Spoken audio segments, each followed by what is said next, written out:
one thing is guaranteed. Anytime Ronnie O'Sullivan takes top billing at the Crucible, it's going to be a sellout, and it is today.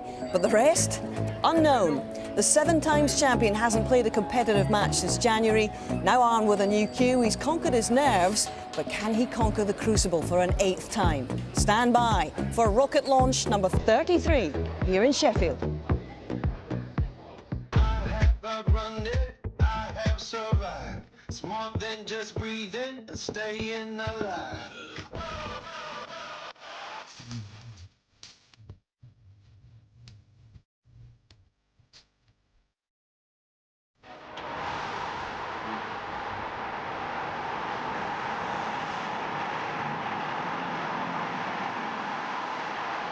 It's Ronnie O'Sullivan.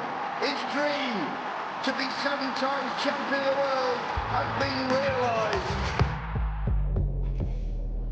It's full engine start at 2:30 this afternoon as the rocket returns, and we're going to share it all in the company of Steve Davis and Karen Wilson. I'll say this gently, 2 former world champions. I'm sorry, Karen, but may I tip my hat for you showing some guts, turning up here and being with us today. It's wonderful to have you. Thank you very much. Yeah, I'm over the sulking now, so yeah, back to watch some snooker. And join the club. Oh, thank you. Join the club. It's a pleasure. It's a lovely club to be in. How hard has it been to get your head around events against Le Fan on Saturday? It was a whirlwind day. It's been horrible, to be honest, to put it lightly. I think me and my brother described it as losing a loved one. That's how it's felt. But yeah, it's part and parcel of life. It's the journey of snooker, and yeah, you know, life goes on. Steve, you can empathise with this man. You've been in the same situation. There's an awful lot to juggle as a returning first-time champion here, isn't there? Yeah, I'll take my hat off to you. I'm like, if I had one, because I was in no fit shape to do what you're doing today. Yeah. I was off the deep end for a couple of weeks. So yeah, well done. You know, there's been a lot of talk about analysing what happened, and I'm sure you will unpick it all with Taylor, your brother, and as you go forward. But it has been suggested that as a first-time world champion, what have you learned about what you might do differently upon your return to the Crucible? Has it taught you anything this time, Karen? Yeah, I think obviously, you know, the World Snooker Tour nowadays is a very hectic, very busy schedule, and even more so if you're successful throughout the season with the sort of bonus events that you qualify for. So I think maybe in hindsight, maybe sort of take a back seat in terms of exhibitions maybe. Yeah. You know, last year when I won the tournament, I actually went away with a family and just reset. And it was just nice to just put the cue down for a week, and then it was like all systems go, ready for the World Championship. So, yeah, I don't really know. Maybe look at it for next season, maybe a bit of time off just before. Yeah, exactly. But at least you never have to start smashing mirrors and standing under umbrellas ever again.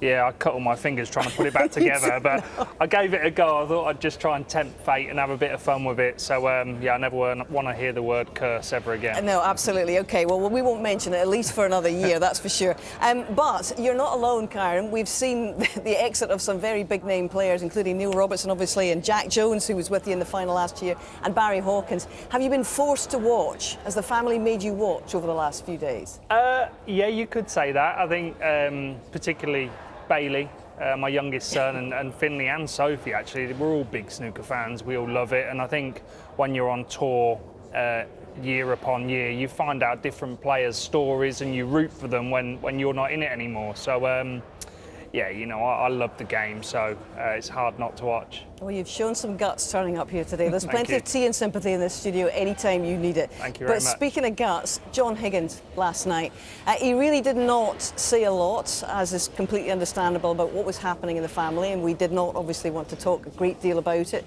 But there's been a lot happening in his family in the last few weeks and days, in fact, and really, to have to shoulder all of that, the emotion came spilling out of him last night as he got over the line against Joe O'Connor, didn't it? Yeah, I was in the studio last night with Seema, and he came in and I was expecting him to be buzzing, but he was just relieved to get over the line and to get that done and dusted. So I was talking about tactics in one particular frame to him, and he just went, oh, who cares? There's more important things in life. Yeah, there are. And in fact, we can now say that Denise's dad is safely home from hospital, and Denise and your dad and the whole family, we are sending many loves and hugs to you all.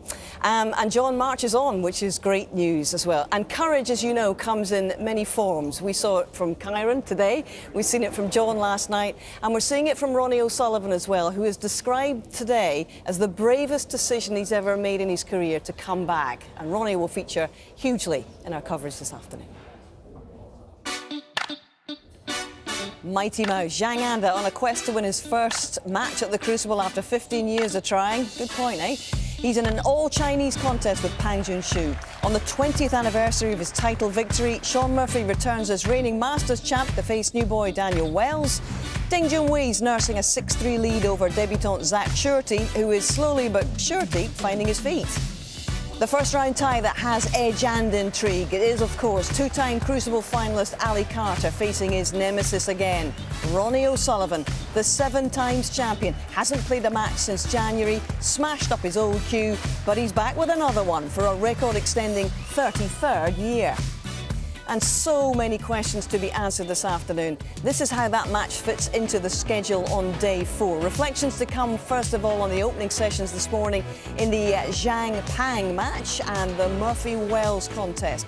Then live play from 2:30 will focus on the return of the Rocket and the opening 9 frames against Carter. Both men have been struggling. O'Sullivan with form and confidence, Carter with a neck injury in qualifying. What we're in for is anybody's guess today. Then in the evening, Si Jiahui attempts to finish the job, 6-3 up on another former semi-finalist here, Dave Gilbert, whilst the world number 1, Judd Trump, with 3 new trophies on his mantelpiece this term, takes his opening bow against the boyish Zhou Yulong, and it's great to see Zhou back after a 6-year wait.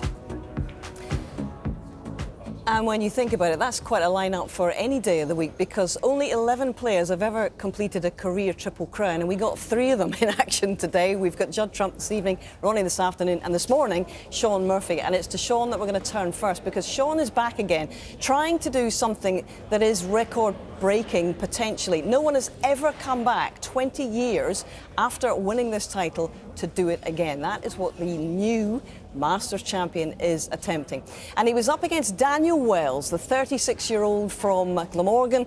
And it's been a very long journey for Daniel. 16 years of graft and battles on and off the professional tour. It's a proud day for the Glamorgan player and his family as he stepped out there this morning. Even more proud as you see that lovely break of 1-3-1, a maiden Crucible century to draw level. But since then, it is Shaun who has turned on the afterburners, as you might have seen with Rishi this morning, with 2 centuries himself en route to that 5-1 advantage. And we're going to pick them up in frame 7 now. It's Murphy on top by just 2 points. Use the rest. I'm not quite sure what he can reach. Maybe with a little extension on the bottom of his cue. He's quite a tall lad, but it's not completely straightforward.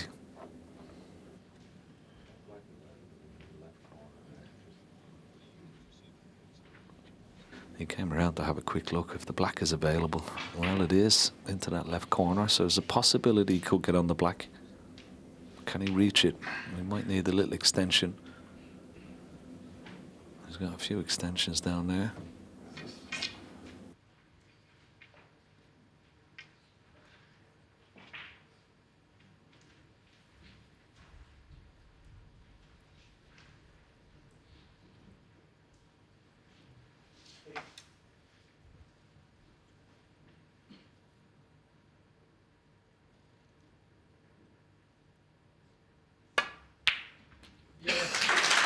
He needs to slow down the cue ball. Oh, he's played it well. Good shot. Nicely played. Now.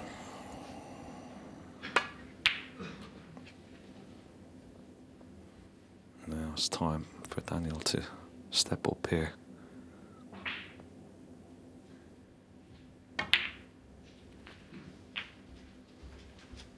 That was a nice little positional shot as well. He's perfect on this red into the right corner, but he's got to, yeah, just take a few deep breaths, calm himself down.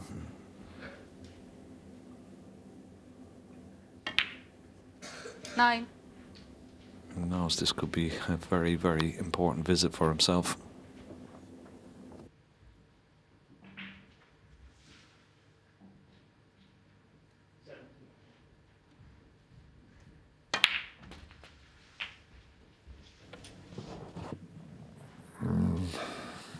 Not exactly where he wanted the cue ball. He's not going to have to use the 16. other red to hold for the black. Shouldn't be a problem really, but just make sure you keep your Eye on the pot when you're out there. Let the cannon take care of itself.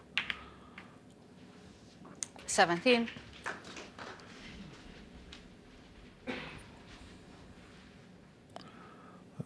As Ken said, this is such an important visit. 5-1 down. Needs this one badly.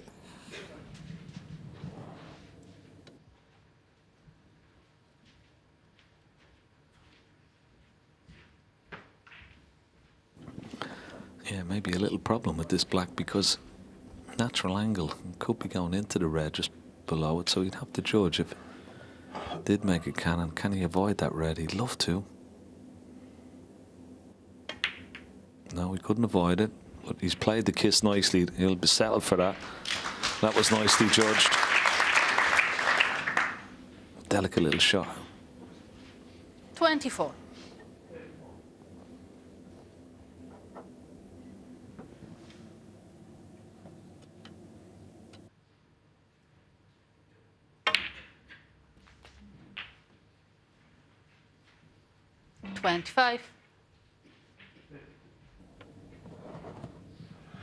Yeah, he's okay if he takes the pink. I'm not sure if the pink spot's available, but that won't really matter. It would go up onto the green, but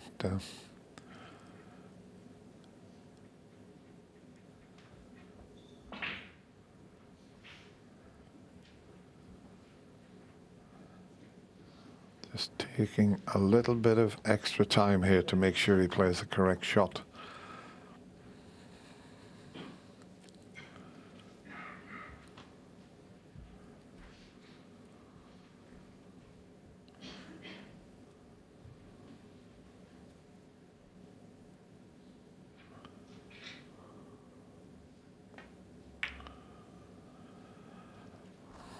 What's he done here?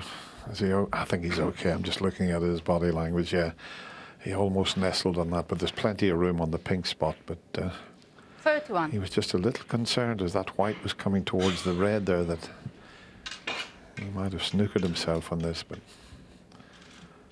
still a good chance.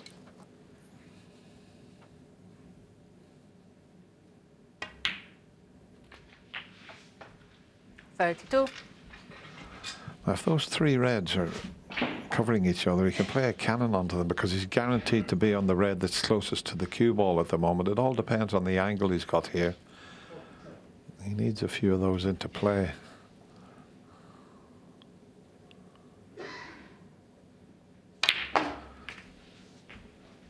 Yeah, that's pretty good because it's freed all three reds. That was a key shot. 39.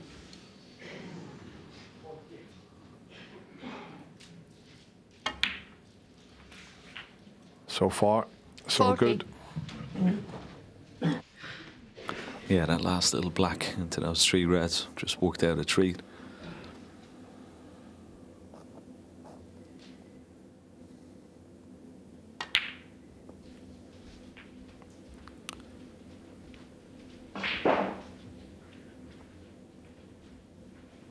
$47. Could maybe screw for the pink into the same pocket here. No, he's playing top spin. 48.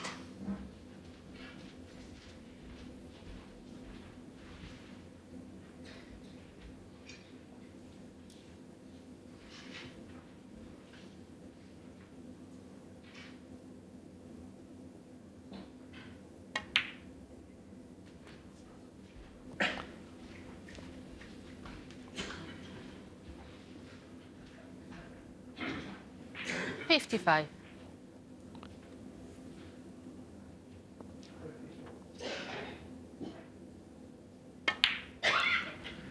Yeah, sensibly gone up for blue. 56. So he can play on a couple of reds here, the one below the pink or the one just left of the pink.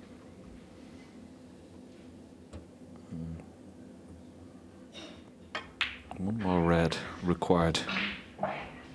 And this is a really good break under pressure from Daniel Wells. He's shown really good spirit here. 61. Calmness, composure. 62.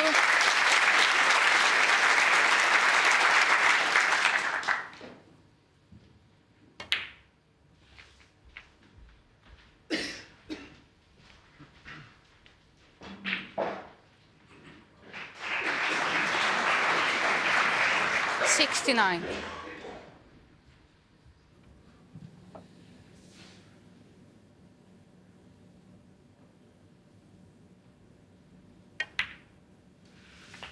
70.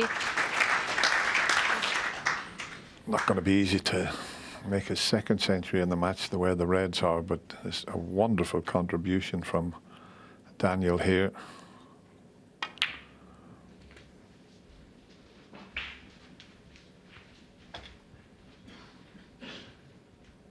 $77. Two awkward Reds, one Red that is pretty comfortable. Must be feeling a lot better in himself now.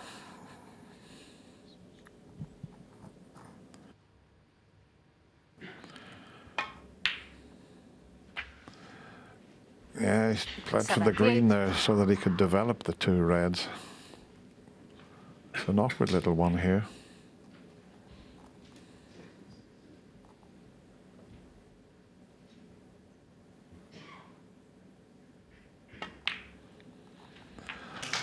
Very well played. He's given himself a chance now to make his second century. It all started with a wonderful shot at the beginning. A delicate little positional shot. Look at this here. He judged that to perfection to get onto the black, and he deserves everything he's had after that. Is it there? It is.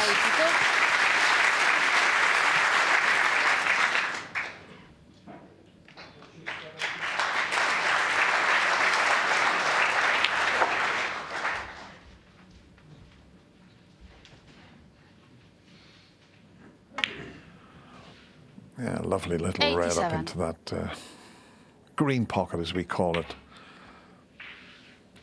88. Very, very impressive here, Ken. It's brilliant, isn't it? I mean, he's going to make 2 centuries, hopefully, on his Crucible debut. Not many players have done that over the years. And he's still going to be 5-2 down. It just shows you the standard. But this is, yeah, just the character he's shown here is fantastic. 95.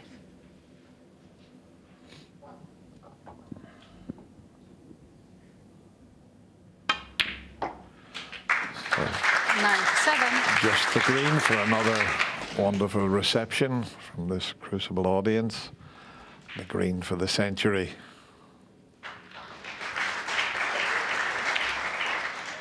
Well played, Daniel.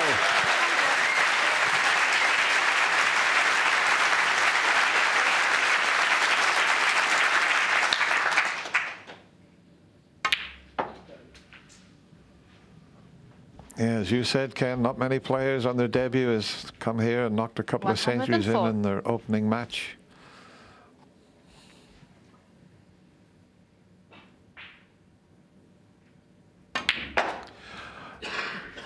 Oh, he's let the white go away. I was going to say, I wonder will he just pot the pink and send the black around the angles like Sean did in a little trick shot, but he may not get a chance to get on the black. This is difficult.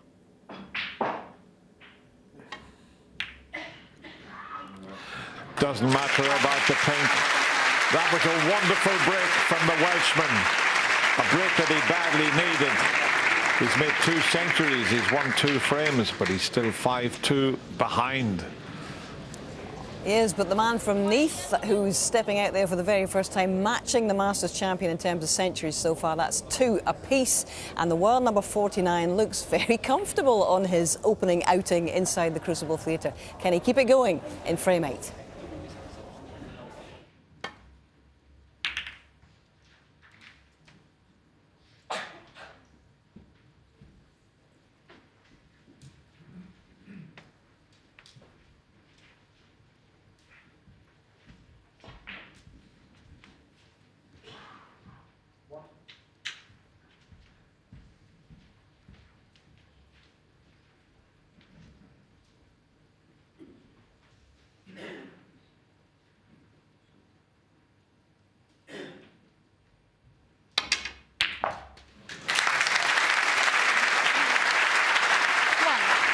Oh, that's a Sean Murphy special, that. Look at that. Beautiful cueing once again.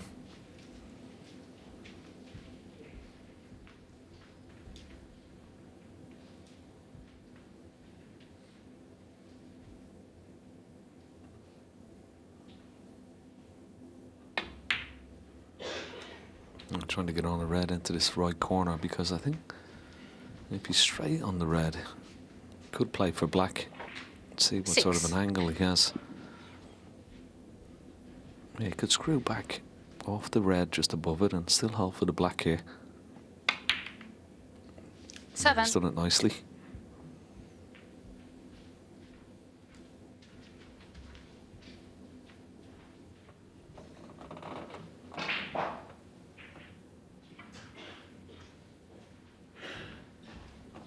He's got to be careful here. He's got to find a little window between those reds for the red into the left corner.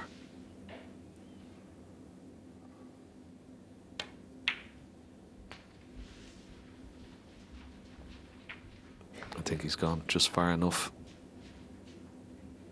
Let's have a look. Once the black is respotted, there you see that little window's absolutely perfect. Played it beautifully. 15.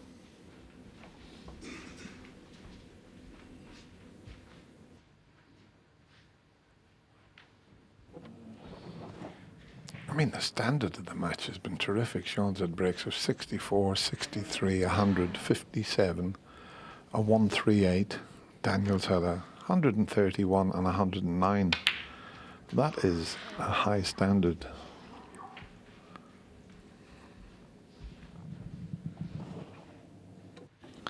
$22. Oh, look at that. 23. Once again, you saw in that shot how still he stays down on the shot, even when the ball has reached the pocket.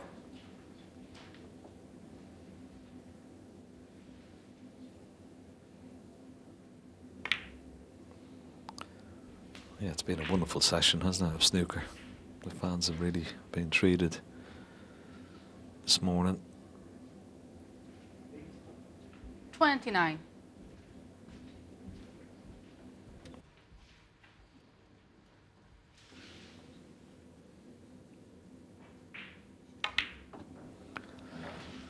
He had a good look when the referee really spotted the pink, but obviously it does pot, so that's nice.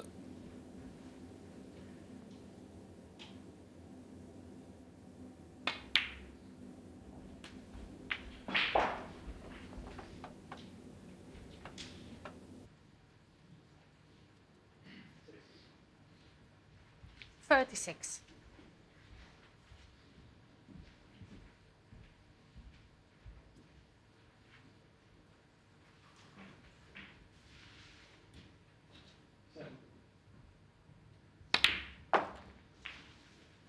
$37.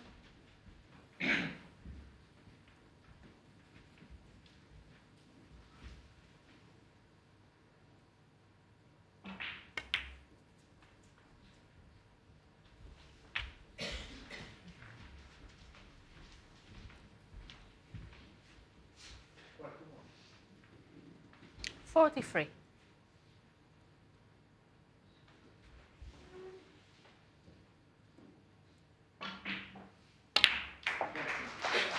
$44. He played that nicely. Just stunned into the red, took all the pace of the cue ball, held it for the black. It really is. Oh, he's getting very close now to the winning line. Another 3 reds, possibly with colours, would 51. be enough.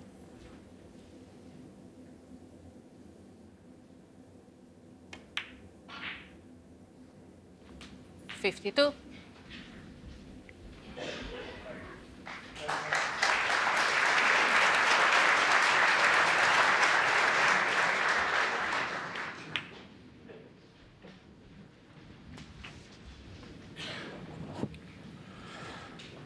already had 4 centuries in this 59. session, 2 from either player.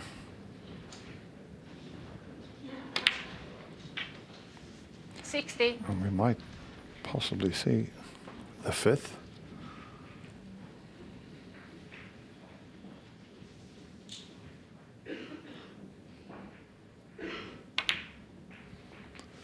Couple more pots, the frame's safe. There's a couple of reds near the cushions, which might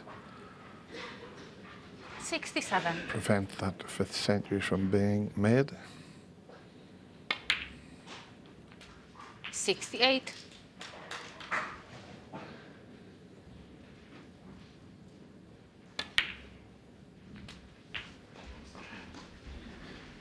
That's okay. He's come up a little bit short, but he can head up for the blue. 75.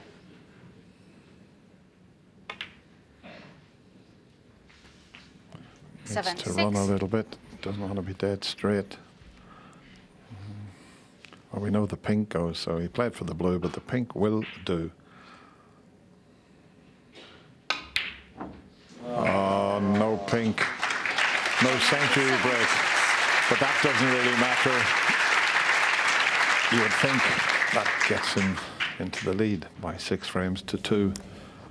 And it certainly did, and that's 2 centuries and 4 half-centuries now for the man who won the Masters at Alec Pally in splendid style just a few months ago, which I think really has reunited his belief that he could possibly lift this title again after 20 years. He's been working very hard with Peter Ebdon, the 2002 world champion, in the build-up, and it looks like things are going well. Can he push on and make it a 5-frame gap in this last frame of the session?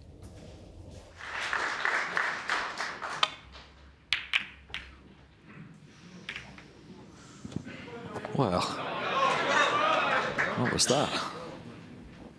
As the great Willie Thorne used to say, answers on a postcard, please. Completely wrong.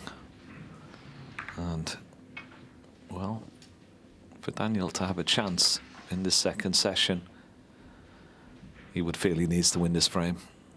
7-2 deficit would be extremely tall order. It has happened before, but very rarely.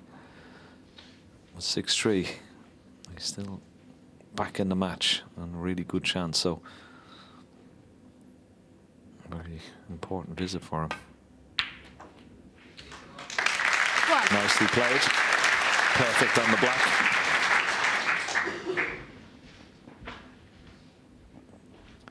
It's amazing, the 2 frames that he's won, he's made 2 centuries. He's 6-2 down, such is the tough school that he's in. Oh, that was a nice little shot. Just promoting the red slightly.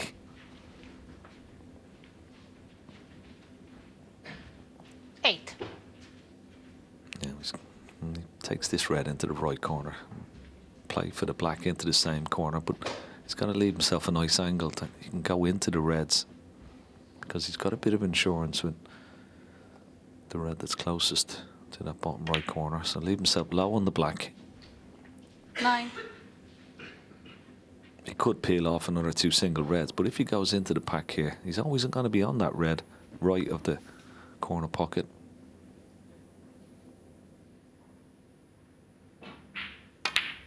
That's the positive shot. And is he on it? He's had a quick look. He's okay. 16.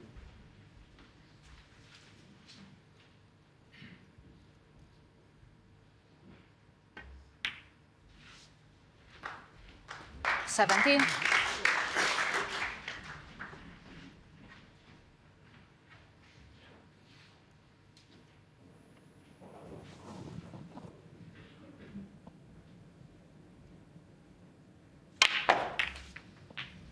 Well, that's a very positive shot there.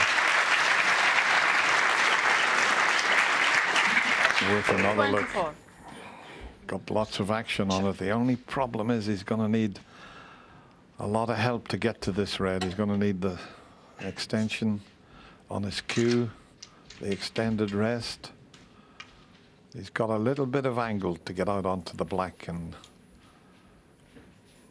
but that last shot was very positive the way he played it. almost the full length of the table, so that's why he's having to extend the cue and the rest there. Look at that for a reach. I tell you what, with the old long rest, you'd never have been able to do this.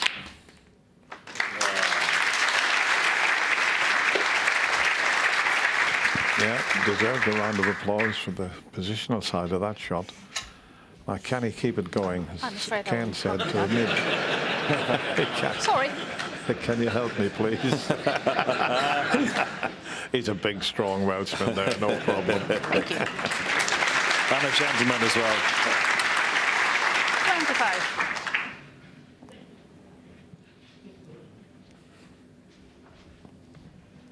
Well, there you see, just above the black, the red, maybe 2 reds available into this left corner. So he's got to try and screw that cue ball in between the gap and see for those 2 reds into the same pocket.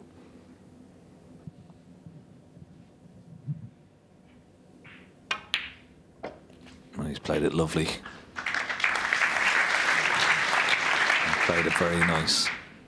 Sartre will be 32. beaten very quickly indeed. It's a massive frame. He needs that extended rest again.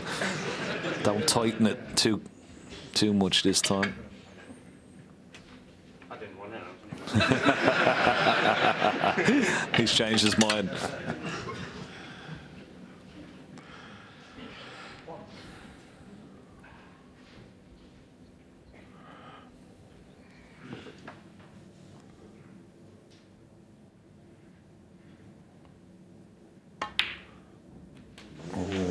Nearly missed that. That'll sharpen his concentration. 33.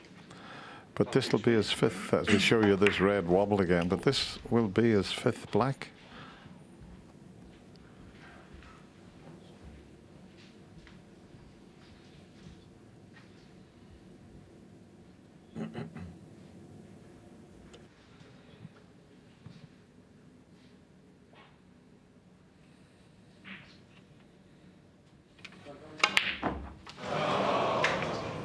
Daniel, that's 3 blacks off the spot that he's That missed. was 33. And how costly is that one going to be? You had to play it with a little bit of power, but you just cannot afford to miss those.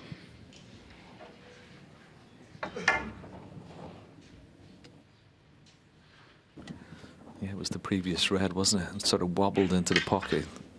Didn't get a nice angle on that black.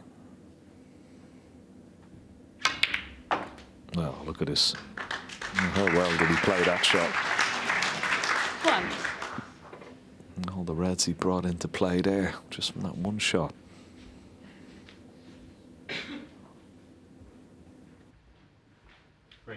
Green ball.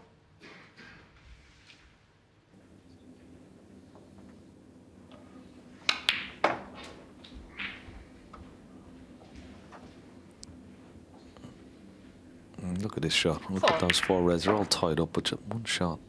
Beautifully played.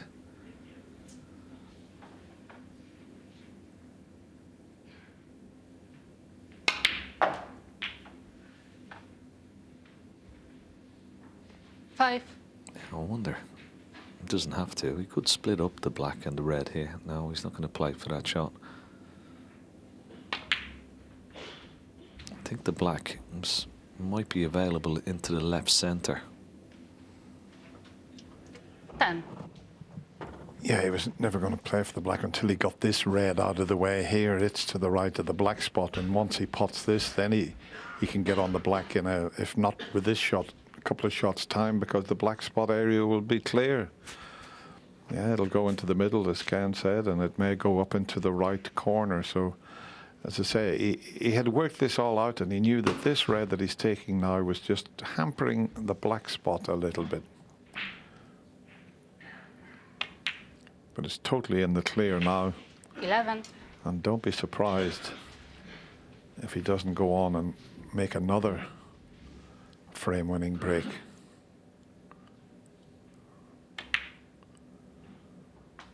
As I said, Daniel hasn't done a great deal wrong, but he's missed 3 blacks off the spot that are proving very, very costly. 18.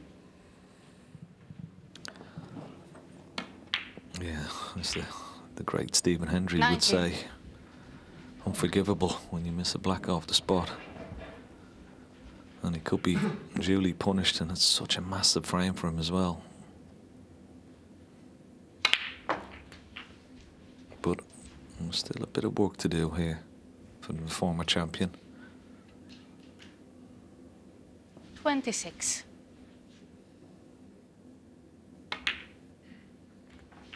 27. This black will put him 1 point in the lead. The problem, 2 reds, although shouldn't be too much of a problem, the ones that are close to that right-hand side cushion. 34. But there's loads of room behind them if he 35. plays for even for the left centre, even into this bottom right corner pocket.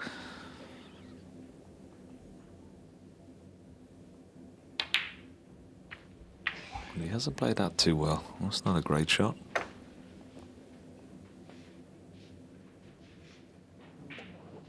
$42. Yeah, just a little lapse in concentration. Shouldn't be a problem, though.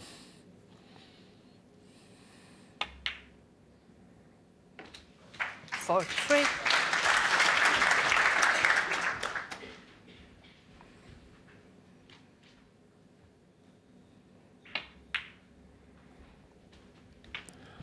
And this is where it starts to get a little bit more difficult. A quick look at the scoreboard, but 48. he's only 15 in front, so it's going to need both those tricky reds.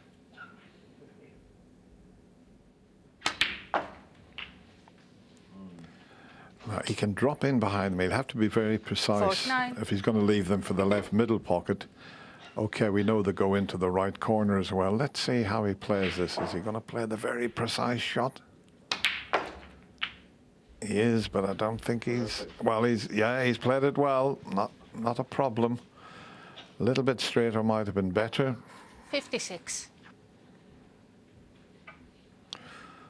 Yeah, just a little bit straighter on the red would have helped. He's just got to be careful he doesn't lose the cue ball. Which, if he plays to pot this and cannon the other red, he could lose the white a little bit. Oh, he's playing it beautifully. If he can get through to the blue, it's ideal. Yeah, I think he's on the blue.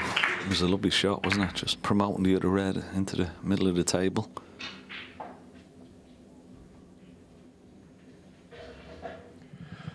He'll be absolutely delighted with this performance. Well, Sean Murphy breaks for 64, 63, 2 centuries, 76 in the previous frame. Hang on a minute, though. That wasn't the best. Got into the cue ball way too much 62. there. Could have come up and down in a straight line just over the pink spot, or left a bit. So 29 ahead, needs this red. Ah, beautifully cued. What a shot. And look at he stayed down on that a little bit longer than the previous ones, but he knew the importance of that red.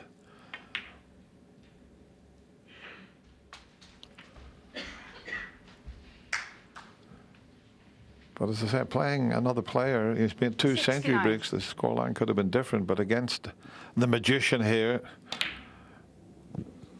he has certainly waved that magic wand in this session, Ken. Yeah, he definitely has it as well. As I've seen him play since the Masters, he played this well when he won that 74. championship back in January. He hasn't played as well since, but he definitely produced the goods this morning. Wonderful session from him. And a little exhibition shot to round it off. He's done 78. that previously where he sent the black all the way around the angles. I wonder, will he play another exhibition 83. shot on the black if he pots the pink? Now, which pocket are you going to pot the black in, Sean? Give us a clue. 89. Oh, just a straightforward double. Yes, it's not there, but I'll tell you what, it's been a wonderful session of snooker. Daniel Wells, made 2 century breaks, but that was the only 2 frames he won. As a former champion acknowledges the Crucible crowd, he'll be delighted. He's 7-2 in front. Very, very good session this morning. Daniel Wells acquitted himself very gamely indeed, but Sean Murphy, not quite the 360, more the 270 actually at the moment at this early stage, but really good cueing from him. Impressions, first of all, of the way Sean went about his business today, Karen? Yeah, obviously picking up from where he left off at the Masters, really. So, you know, as they've mentioned, I can't believe it's 20 years since Sean won it before. So, you know, he's a class act and, you know, he's definitely a threat in this year's championship. Cue action, always impressive. What do you love about it? Yeah, well, it's very natural, but it's also a lot of hard work has gone into it over the years. So he repeats the same action every time. 1, 2, 3, then the slower pullback, and then the definite hit, keeping his body and his head as still as possible. So gets down, 1, 2, 3, pull the cue back slowly, pause, hit, stay down. It's so simple, but it's so effective, and he puts such a good hit on the ball as well. It's not just a stroke, he delivers a cue with intent. So it's a great thing to do, and most of the top players do repeat their action, but that is a very simple way to play. Nothing sort of like too fast and furious to start with. Nice and relaxed. 1, 2, 3, pull the cue back slowly, stop, deliver. Works, certainly worked this morning. Breaks the 64, 63, 157, 138, 76 and 89 is testament to that. They'll come back tomorrow to finish this one off, but a word of encouragement for Dan Wells this morning, because actually I know that it's been overshadowed by Sean's performance, but how well he stood up to that this morning. You've got to say, 2 wonderful centuries on his debut. Yeah, 2 wonderful centuries, but knowing Dan as well as I do, I think he'll be disappointed in losing that last frame. He missed a fairly routine black off of the spot, and maybe that's just sort of the pressure that Sean had put Dan under, because obviously 6-3 or 7-2 is a huge difference going into the second session. But, you know, it's not easy going there as a debutant, but you know, he's managed to make 2 centuries, so yeah, obviously he needs to get off to a fast start in the next session. Not without hope, you have to say, and they will return 10 a.m. tomorrow to finish that one off. Now, as you will probably be aware, because we've been telling you this for a couple of days, there are a record number of Chinese players in this year's draw. In fact, nearly a third of the field, 10 of them, and that beats the previous record of 6. And just a reminder of the names in the frame here, because remember, China is still awaiting its first world champion, and these are the guys that came here with hope in their hearts. There's so much to celebrate about this cohort on what is actually the 20th anniversary of the Pied Piper of them all, Ding Junhui's breakthrough. It was his first of 15 world ranking titles 20 years ago. And in the 2 decades since then, well, they've been inspired by his lead, and these are the men that have followed him. So far, 8 of this group still going strongly in the championship. 4 of them seeded, Ding, Zhang, Si and Zhao, were guaranteed at least 4 in the second round. But the qualifiers amongst this lot are proving very tough, as Karen knows only too well, obviously, with Lei Pei Fan. But for all of these guys, Sheffield is their second home. They live here, they practice here in one of 2 academies, that of Victoria Shi or that of Ding Junhui himself. The defending champion goes out. Take a bow. Lei Pei Fan, you're in the second round. I'm so excited. Crossbar is a dream. I'm so happy. And first session, honestly, I very nervous. But I tell myself just calm down, don't think too much. And second session, I did well. I did not bad. Unbelievable. I think he's very, very good player in the future. He only 20 years old, so have good future. Yeah, I think it's a very good thing for Chinese player, and that's very good for Chinese snooker. We are very happy for that. For so long, the hopes of a nation lay solely on the shoulders of Ding Junhui, China's greatest snooker hope and a trailblazer for the sport in the Far East. But now a new generation of players have emerged. I'm very proud for the Chinese player improve. 20 years ago, he's alone to fighting, but now we got a team. One day if he don't win, but he's still happy because we improve. For me, it's most proud of Chinese snooker, Chinese players. Few matches already been finished, and our Chinese player just one got beat by Mark Williams, and then the other they play all good. Many of the Chinese players train and play right here in Sheffield at compatriot Ding Junhui's academy. So the home of snooker is a home from home and a place where they spend hours practicing and spurring each other on. Here is very good for me because I have a lot of Chinese players practice here. They push me improve, I think. We all work hard and we help each other in snooker. I think this is important. Yeah. 7 out of 10 of the Chinese players are here from our academy, Ding's academy, and that says it all. So it's really proud for us. They've done incredible this season as well. Xiao Guodong's won 2 titles. Wu Yize has been runner-up in a couple of them. And Lei Peifan, out of nowhere, won the Scottish Open. And to beat the world champion on the first round is just incredible. I think the standard is only getting better, and I think you're seeing it this week already with some of the other Chinese players. I think they're pushing each other on to that next level, and it's worrying signs for the rest of the game. I think if they keep up that kind of work ethic and hunger that maybe some of the younger generation don't have anymore, and it's up to me and maybe the likes of maybe sort of Mark Selby and a few others to kind of keep them just that little bit behind. Astonishingly, there's still yet to be a Chinese world champion, but with this new exciting batch of players, could this be the year that one of them lifts the famous trophy right here at the Crucible? I think that we've seen so many players come through into the tour, but to win the World Championship would make some huge noise. I don't think people outside of that countries understand how big the sport is there, and a world champion from China would be national news. Easy to talk world champion, but if one day we can win, you have to do yourself very, very good. I believe, but I have to try, but I don't think too much. I don't want to give me a lot of pressure. I just enjoy every game. Yes, I think it's a good chance for Chinese players and to win a world title. Any of one win this is the one big step of the history. And what would the reaction be like back home if that were to happen? I really want to know that. I will say maybe me, because I have confidence. Yeah, I will try my best. And now the race is on to be the first Chinese world champion, and that's the difference. Ding Junhui he really did plough a lone furrow for a very long time, but Xiao Guodong saying this is a team now. Do you sense that they really do push one another along, and how important are these academies in doing that? Yeah, even more so that they're based in Sheffield, you know, going from their homes. I think Xiao Guodong mentioned recently that it takes him about 2 minutes to get to the Crucible, which is ideal, having your own bed. You know, we kind of scramble for half an hour here and there at the Crucible for the practice tables, and these guys are playing each other, and they'll play all day long, even if they're still in the tournament. So it's fantastic to see, because they deserve everything they get. It's not easy leaving their families in China, so yeah, it's great to see. I've been to Victoria Xi's academy, actually. We did a feature there a few years ago, and what was very, very obvious was it was all work.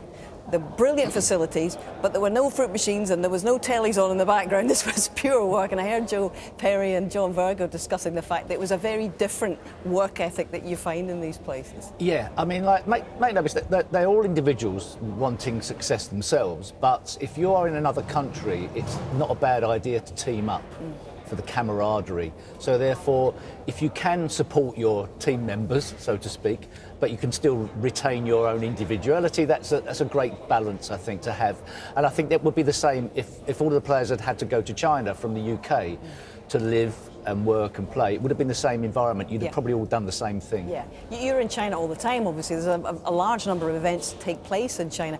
What is it you think about this sport, apart from Ding's influence, that so captures the nation's imagination, as it clearly does?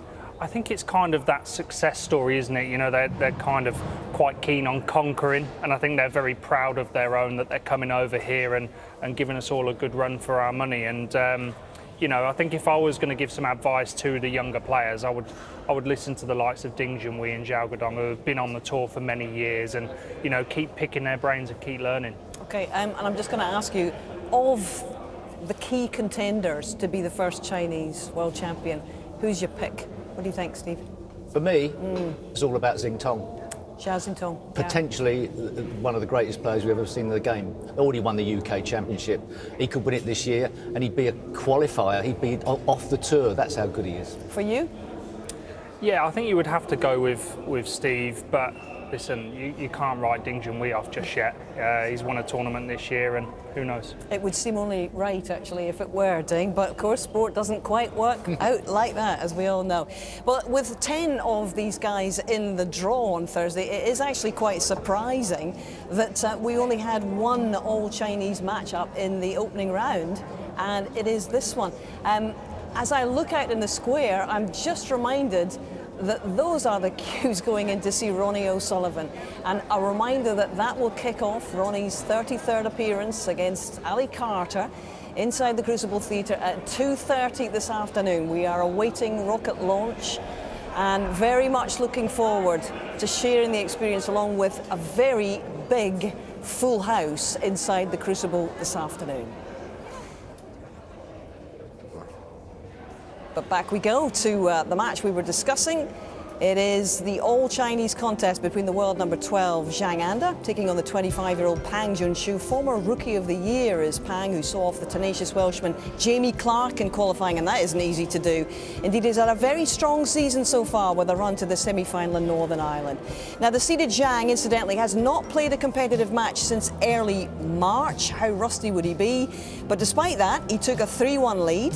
Now back has come Pang with a break of 71 in the next to go, one behind at 2-3. And we're going to take you into frame 6 now. The older man, Zhang, 1 point adrift here, and it's being watched by Joe Perry and John Virgo. Calling it? Just a little bit of a gap, and he feels as though he can get to the main bunch just below the pink. And he could, but he's knocked the red over the corner. And he's left a path to it, so just a bit loose. Zhang Anda at the moment. He trusts the luck with position. You just make certain you pot the red here and let the cue ball do its thing.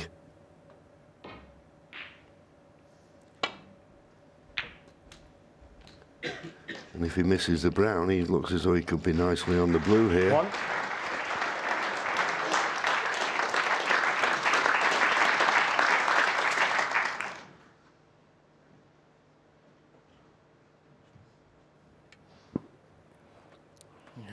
Nicely, won't it? Just got to be a little bit careful here. Cue ball maybe running into the reds.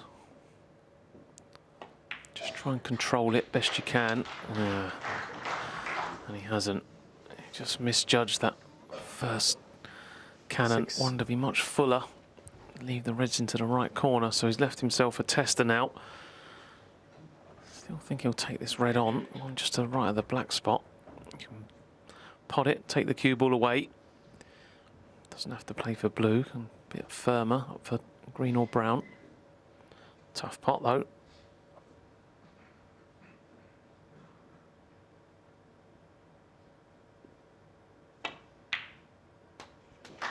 Yeah, very clean, so hang on a minute, pull up cue ball.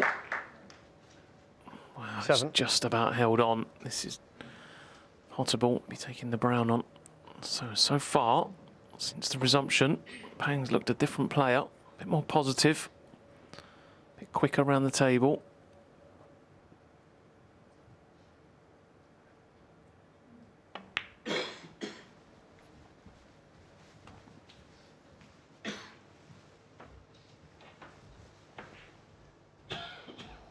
It'd be nice to get the black on its spot. Don't think he's got the angle on this red to. You'd want to play for the black if you could get close to it, so he can play for the pink now.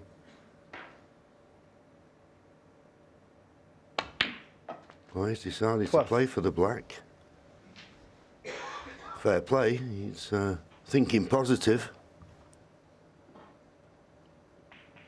Just got to give this due care and attention though. But the perfect angle.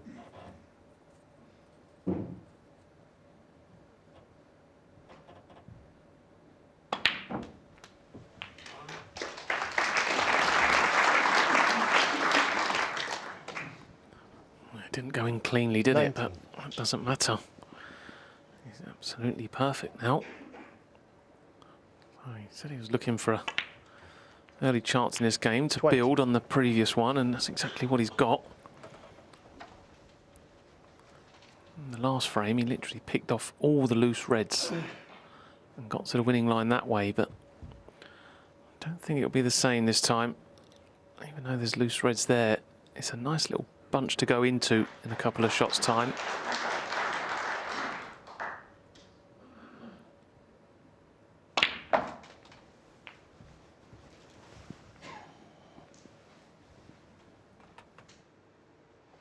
.27.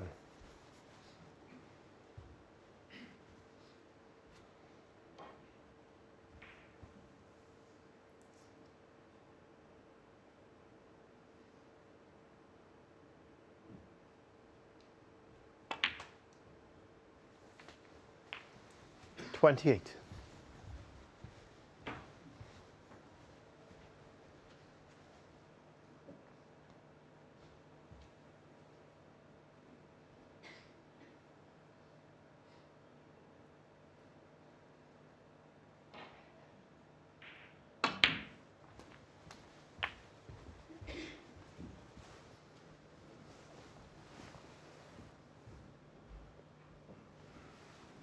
.34. Yeah, he can play for the blue here. The problem is that pink is now just a bit of a blocker if he decides to try and go into the reds from the blue. Still got one loose red to go out, and he's just about got the right angle on the blue just to roll it in and drop on this red, 2 from the right.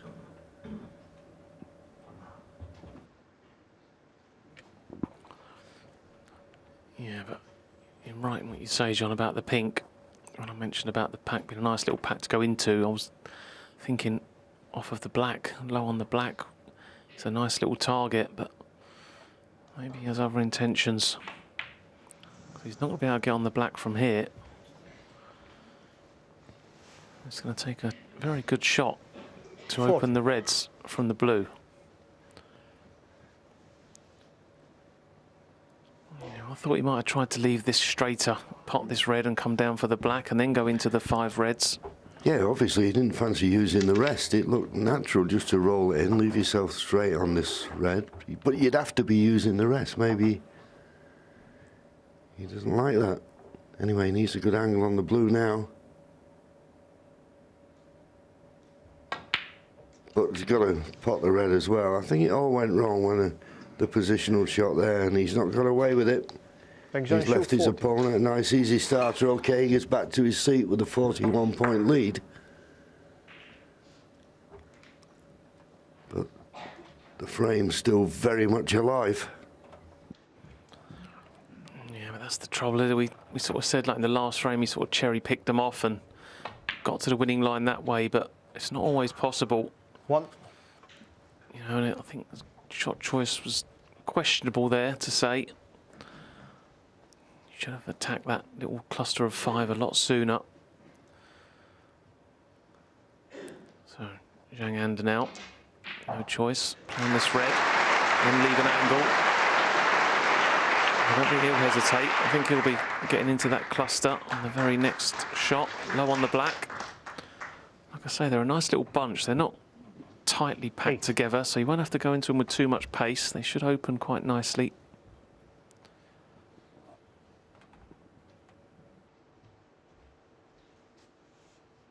When he potted the black, he played a nice little cannon there. Does this red into a nice pottable position. Now, does he want to be low or high on the black? He's decided he wants to be high, so he's going to have to power this in and come off the top cushion. I always feel with this type of shot, if you can avoid hitting the next ball, i.e. the red, full in the face, sort of half ball, then they'll open up nice. If you hit the first one, it's like hitting a brick wall. And he did hit it full in the face, but has he got one to the left middle? Maybe. 16.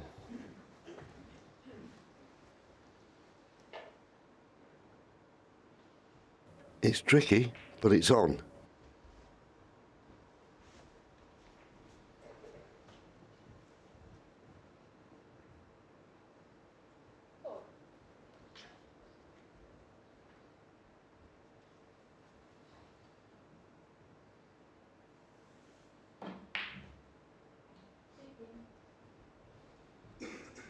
What puts more pressure on this? You feel if you miss it, you're going to leave one. No, not close, not close. So under 16. And with the frame score as it was, there's a bit of pressure on that, but expecting him to get closer than he did.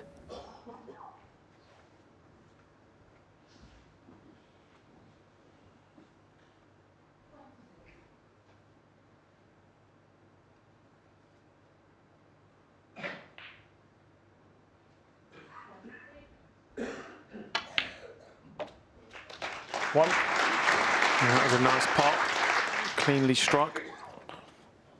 Tricky, the middle pockets, but made that one look straightforward enough. And now with his lead and the balls situated as they are, he'd be very disappointed now not to do enough to level the scores up. So again, 8. not without a couple of hiccups, but definitely signs of improvement from Pang Junzhu.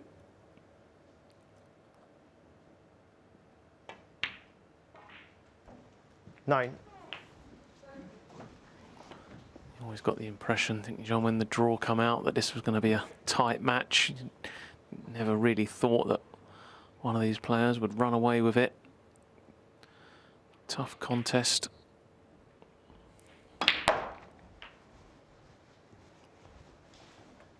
Yeah, as we were saying, they know each other's game so 60. well, and as I said earlier, these two-session matches, the first session, it's all about not losing it. I know no one can get to 10, but you can certainly 70. go a long way to losing it. You know, if you lost a session 7-2 or something like that. So 3-1 down at mid-session interval to come back now to 3 each, which looks a certainty.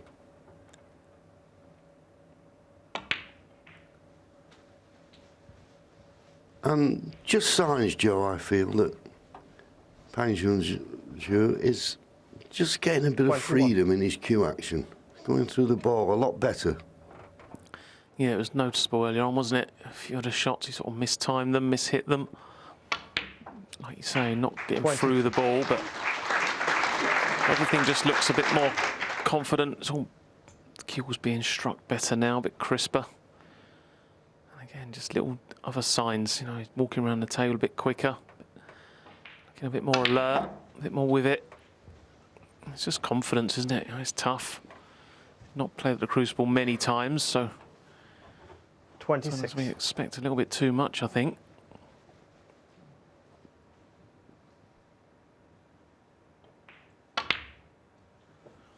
Oh, that one's not in. The difference is 51. 26. Zhang nods, he's had enough. So Pang Junzhu has done what we needed to do. He's won the first 2 frames on resumption. It's all level again at 3 frames each. Well, Pang Junzhu has been here before. It's not his first rodeo. He was here 2 years ago in the first round where he met a certain R.O'Sullivan. Lost 10-7, but that's not the whole story. He was 5-0 down in that match and came back to 7-9. So this young man has got a bit of grit and he's showing it in this match. We're going into frame 7 now, and it's Pang who's 2 points adrift.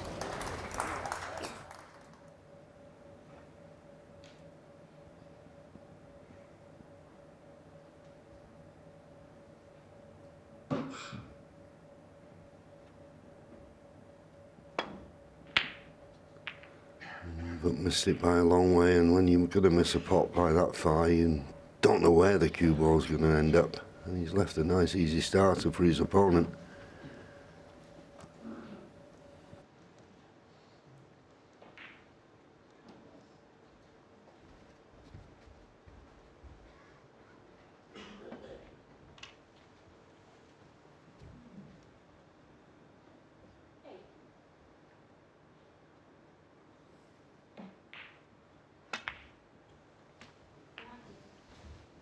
One.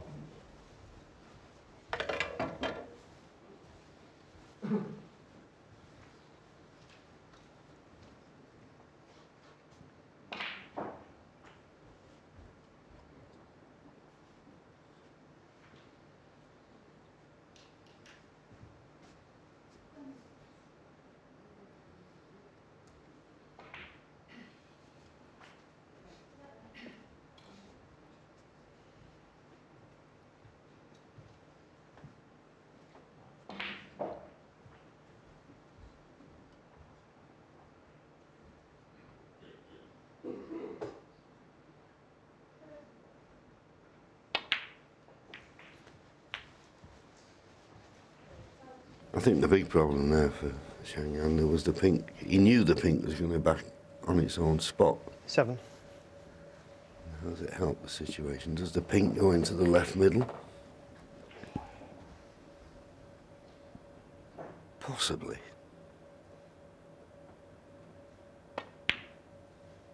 Definitely, because he's played for it. So it's a reasonable chance. 10 points in front. Something to build on.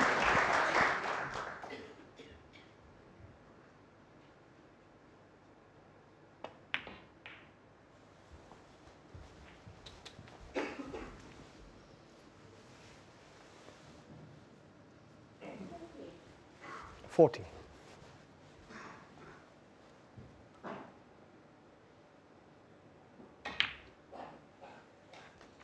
15. When you're not feeling too good, too confident, this is how you like them. Just a series of soft stuns and screws. Doesn't have to do anything with the cue ball. He's got that red up in baulk in case things go a little bit awry. 21. Probably have to play for it now because he's wrong side of this red to hold for the pink, so that red's going to come in useful.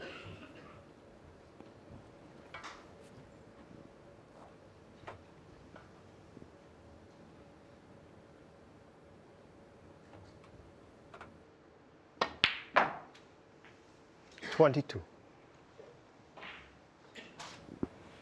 Well, not the next red, but the one after that is going to be the key shot. He can land nicely on the next red following this one. That will be the key to winning the frame at this visit.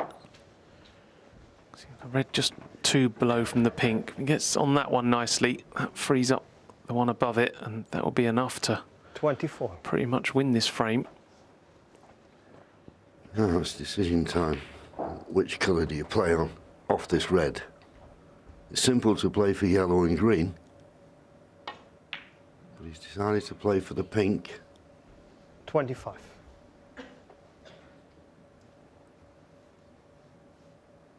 Now, the availability of 3 reds left of the pink. Do any of them, or can he play for any of them into the left corner? He's having a look.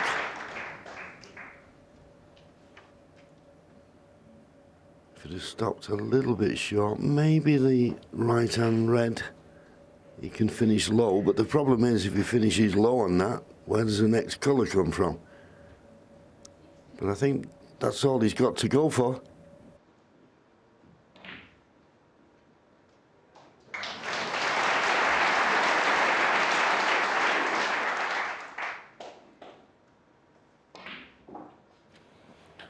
Well, the only other choice is to top the pink in and leave the lowest red of the 3 into the left middle. He's played the first choice. Well, he looks like he's on the red, but as John said, not straightforward 31. to get on the next colour.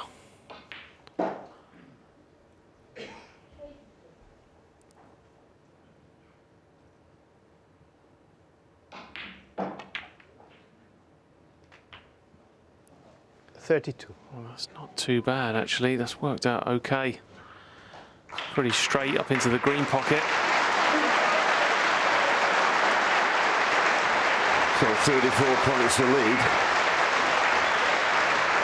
Pressure pink coming up. But if he knocks it in, just these 2 reds that are in the open, that's all will be needed to take the frame.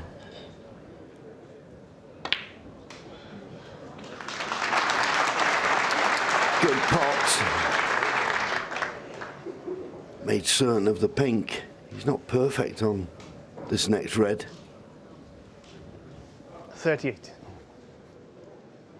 Well, it'd be easy if he can reach it. Thinks he can.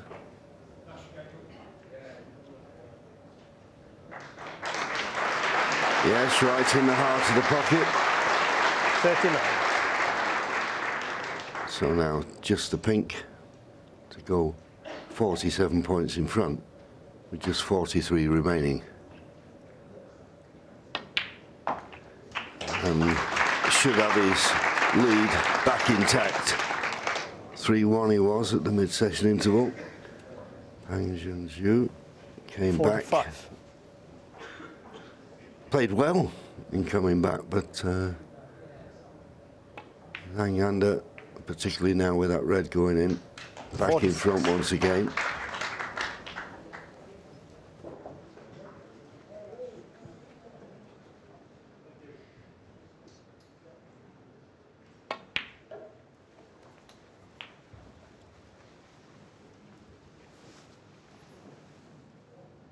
$52.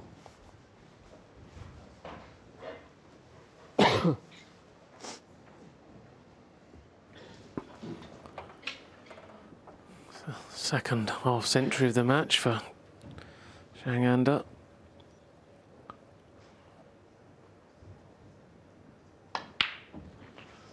$53. Nice pot. You think when you pass the winning line in a frame, the pockets get bigger? It looks that way sometimes, doesn't Well, it seems that way. The balls, they knock in when the frame's over, and there's another one. Yeah, you just think, why don't you just feel like, relax like this when the game's in play? But it's not that straightforward, is it, John? So much pressure 57. out there. Absolutely.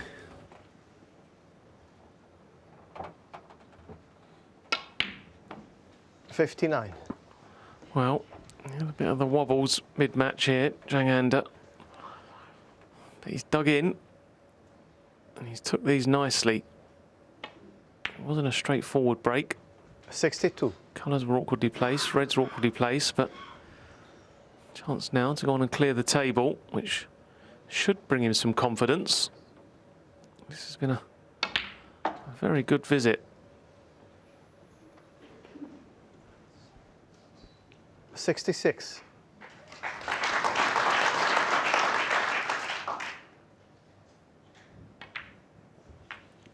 $71.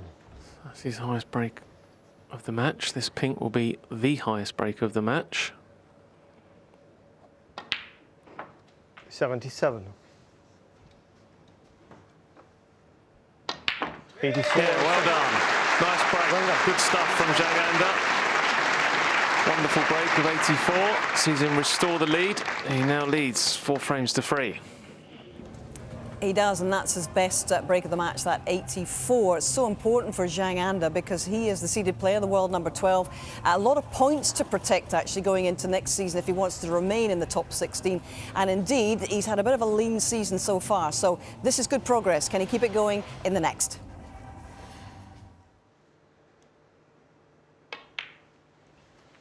$33.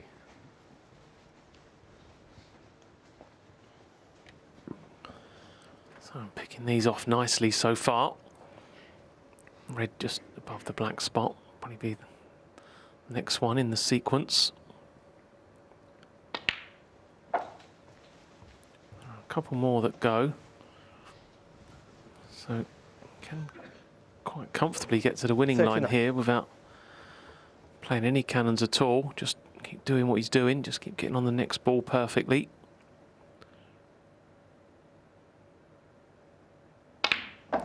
Keep it nice and simple.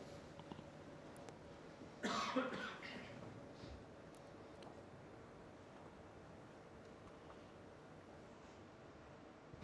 A little bit straighter than ideal. So much so he's looking to see if he can play for one of these reds into the left corner. Don't think he'd be wanting to think about playing for the black in this situation. As Joe said earlier, nice being or having the pink available into the 2 corners, 2 middles. So he was just able to force it over. Now let's have a look at the scoreboard. 52 points to lead.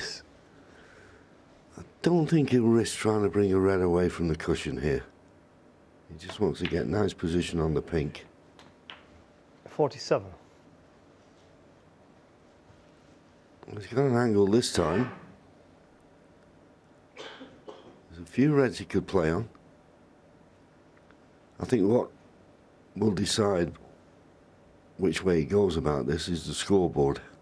He's only after this pink a few reds, few colours away from snooker's required.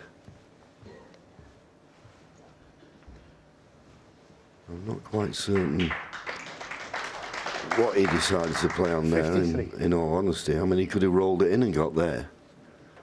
So, is he going to take on this big shot? Yeah, I think the top red of the three is potable.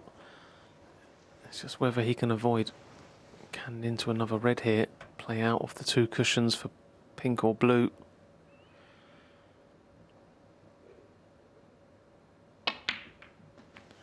Well, he couldn't avoid the red, but it's worked out in his favour. How about that? Makes that red easier now. So he's done well here. Just got to put the finishing touches on this break now. It's going to be hard to clear the table, but that's not what he has to do. He just has to get enough points to win the frame and break up to 66. The lead up to 66, I should say. Red in a colour. 61. Yeah, absolutely. And the decision, I wondered whether they could get the 9 frames into this first session. It's borderline now. Will they take them off, or will they allow them to play the next frame? But if the next frame was a 40-minute frame, then it'd run into the afternoon session, so they'll be scurrying around backstage wondering what to do.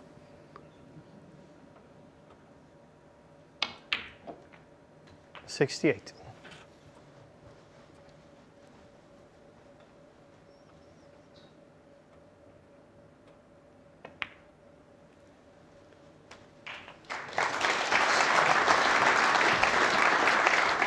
It's funny how a game can to and fro, isn't it? He led 3-1 at the mid-session interval. They had the interval, and he came back and looked all out of sorts. And then this fluke that he got in this frame has made all the difference. And run of the balls, how it can change things. Unfortunately, it's always played a big part in our game, hasn't it? You know, for all the skill out there, sometimes comes down to a little bit of luck. 83.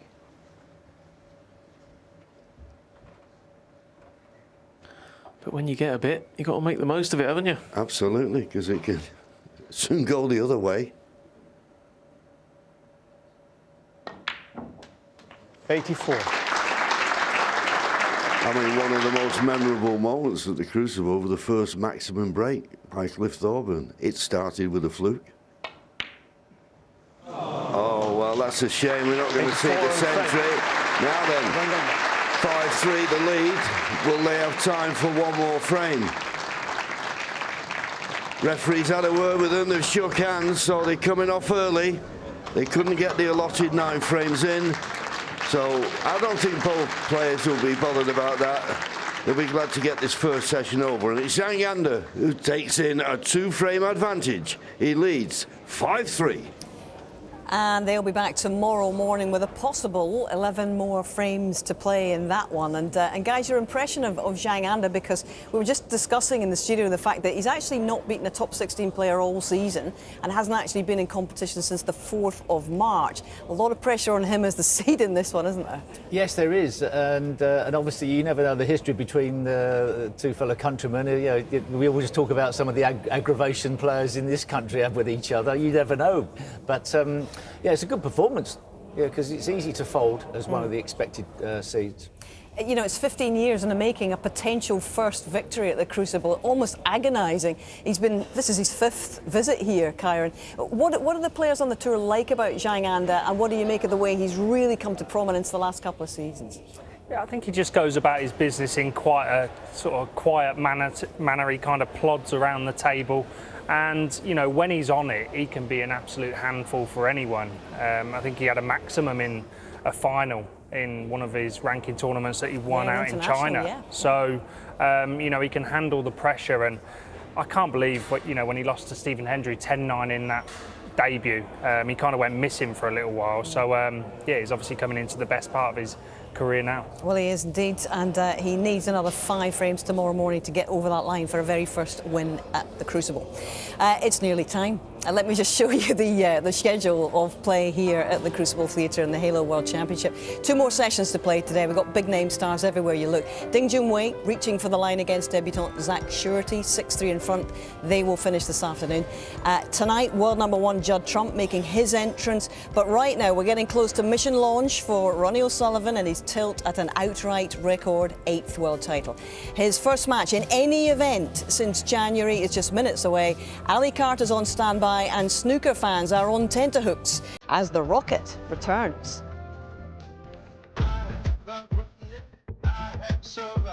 It's more than just breathing and staying alive.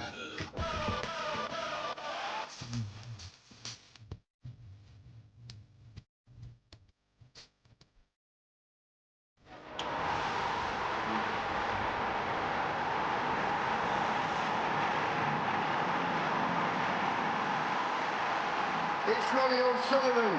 His dream to be 7 times champion of the world has been realised. Did think he were giving up, did think he were quitting, but now he's back again. It's very special, really, because I've watched him on the television and I've watched him live, and he's like 2 different people. You can watch the same game, and the skill that he shows on the table is phenomenal. Really excited, can't believe that we managed to get tickets, and it's the afternoon session, so yeah, really excited that we were able to get tickets. We've got some friends coming with us as well, so there'll be about 8 of us, so yeah, all good. It is a great feeling to know that Ron is playing. It's one of the greatest things about the World Championship. I think Ron is coming here to play every year. And yeah, it's a nice build-up to see whether actually he's going to play or not. So it's in addition to the existing build-up, but yeah, I'm really happy that Ron is playing. You want to see the greatest players playing, so I thought he would play, but obviously, you know, your mental health matters, and do you know what I mean? As long as Ronnie's okay, he's raring to go, then we're all happy to see him go, and I want to see him get his 8th world title, so I hope he does it. He hasn't missed a championship in 33 years and he's back to try again here. And I guess the big question is, what are we expecting? What can we expect this afternoon? Steve, you give us your take first of all. Apprehension. That's all that can happen to start the match off. You don't know how you're going to play.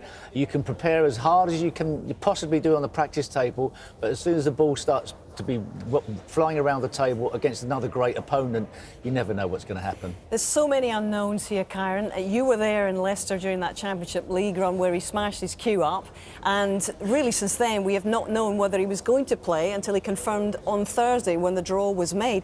What was your reaction? Take us back then to events in that Championship League and the sense of shock at what he did at the time. I think he was kind of going for a spell where it just wasn't quite happening for him, and you know, he was kind of losing in a few tournaments early on for his sort of very high expectations. And you know, I've dealt with a lot of pressure this year. You know, he has it tenfold. He's had it for many years, so I kind of sympathise that maybe it just got to boiling point. What I will say is, you know, you've seen it with the likes of John Higgins. You know, sometimes a new cue, it can give you a whole new challenge. So maybe that's something that he needed, and you know, I think he needs to get off to a fast start. He's been in quite close contact with you over the last few months, hasn't he? Yeah, I've spoke to Ronnie quite a lot this season. I've appreciated some of the help and guidance he's given me as a first-time world champion. So, you know, anytime you get to pick the brains of, you know, the greatest, you know, it's definitely something that I'm going to jump at. Absolutely. And in terms of this matchup with A.Carter, well, it's got us all rubbing our hands because it is a grudge match, let's be perfectly honest. I know it's an old cliche, but they genuinely don't get on. But that's obviously all the more watchable from our perspective. Yes, and of course they did have a sort of shoulder-charging incident at the Crucible here. I don't know if it's at the same table, I'm not sure. But even so, yeah, you know there's a little bit of aggro going on, but they played it down in their press conferences, so that they don't want to get involved in any of that. They just want to play. I actually think that the draw is perfect for Ronnie. I think it gives him the fire in the belly. It kind of gets rid of all of the outside noise of what's going to happen, you know, what Ronnie O'Sullivan's going to turn up. And, you know, I think with that maybe slight bit of needle, it just sets his focus on what he needs to do. Now, obviously, he hasn't played for 3.5 months, but we do remember he took a whole season out and came back and successfully defended his title in 2013. But he was 37, not 49. Yeah. What difference does that make? It could be a big difference, and I think if he were to win the World Championship this year, it'd be his greatest ever achievement, because he's losing ground more so now than he did back then to the top players in the game. And there are many players now very capable of beating Ronnie O'Sullivan, even if Ronnie's now playing close to his best. I think Ronnie's got to be foot to the floor, hit the ground running, and even then he's not guaranteed to win the World Championship. And that's talking about the classiest player we've ever seen on the planet. The margins are pretty small now. To what extent will A.Carter see this as an opportunity? He is actually the top-ranked qualifier to get through here. He's had a good season himself with 1 victory. Yeah, I think it's kind of the unknown. Obviously, it would have hurt Ali coming into this tournament as a qualifier, and you know, I actually seen the reaction that he gave after he qualified for the Crucible. He gave it large in the English Institute of Sport. But yeah, he's a fantastic player. He's going to have to play close to his best to beat Ronnie today, I think. OK, Karen. Thank you, Steve. For the 5th time in 20 years, it is O'Sullivan against Carter. It's the Rocket against the captain, who will barge their way, dare I say, into round 2 this time.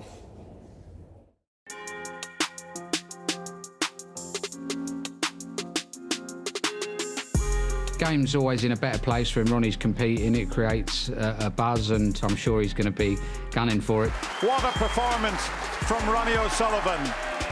Ali's a tremendous match player, you know, capable of beating anybody. I've done things the hard way at the qualifiers. It was always tough to get through there, but it's a great opportunity for me to play Ronnie again on the biggest stage. You know, it's always going to be a tough match against him, but I just kind of tell myself that that's where I want to be, playing the best players on the biggest stage. It couldn't get much better.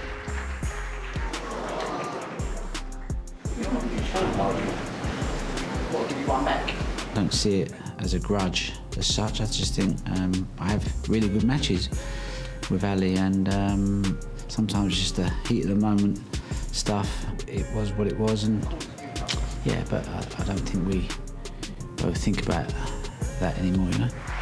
A.Carter, after all this time, manages to beat the Rocket Ronnie O'Sullivan. This was a great opportunity for me. There is no pressure on me, so I'm just going to go out there and enjoy it and see what happens. I have to probably say, got to make Ali favourite, considering I haven't played much since December. Yeah, I'll just give it my best and just see if I can make a game of it, I suppose. That would be a victory in itself. Well, on paper anyway, O'Sullivan should be the runaway favourite in this match, with 19 wins to Carter's lone single victory in their head-to-head series. But that really doesn't tell the whole story. Carter's single win came right here at the Crucible in that match we talked about when they squared up in this venue 2018. An infamous match it was as well. Remember, for that little bit of argy-bargy and an off-the-cold incident there. But that is in the past, and now we're talking about the present. And we've got Stephen Hendry and John Virgo in the commentary for us, 2 safe pairs of hands there. Very much looking forward to this one. John, can I ask you, what makes this such a tough call for you as commentators today? Well, I'll be honest with you, Hazel, it is not a tough call. I'm just delighted that Ronnie O'Sullivan's going to be here and he's going to be playing, and on the face of it, it looks like being a great match. Yeah, any time that Ronnie O'Sullivan gets his cue out and comes in the Crucible Arena, it's something to be treasured. We're looking forward to it, John, that's for sure. Stephen, Ronnie's talked to us about the loss of nerve. He's describing this decision to play today as the bravest of his career.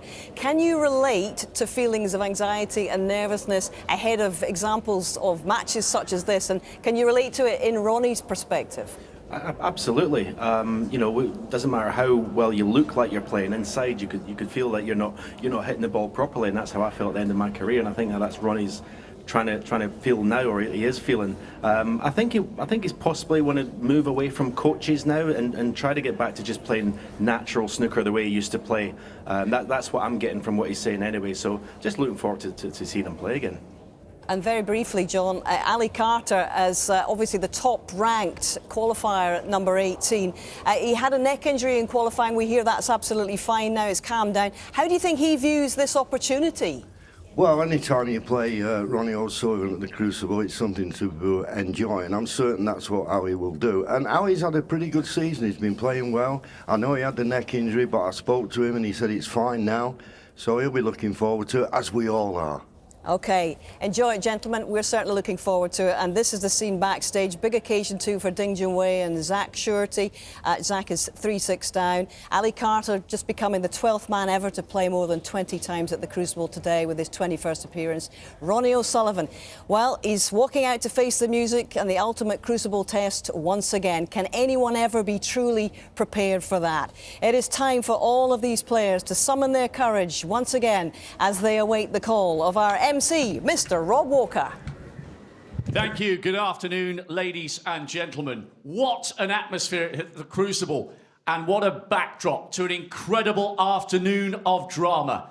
It's the icon against the debutant on one side of the arena, and over here, a rerun of not one, but 2 World Championship finals. The renewal of a rivalry that dates back almost a quarter of a century. Live sport doesn't get any better than this. So welcome to an absolutely electric day 4 here at the Halo World Snooker Championship.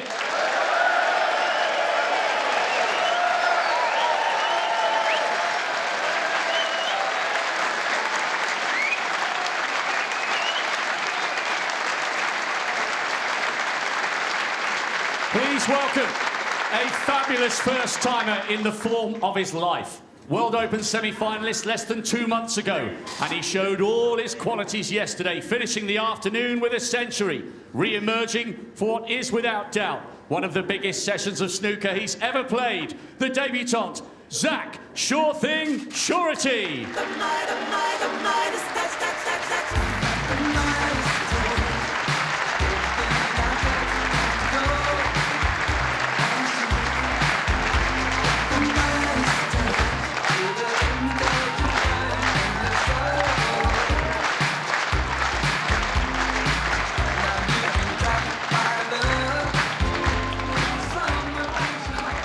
His opponent, a figure of huge significance to the global game. His achievements have paved the way for a generation of Chinese players, which is why 9 others have joined him in the starting lineup this year in Sheffield.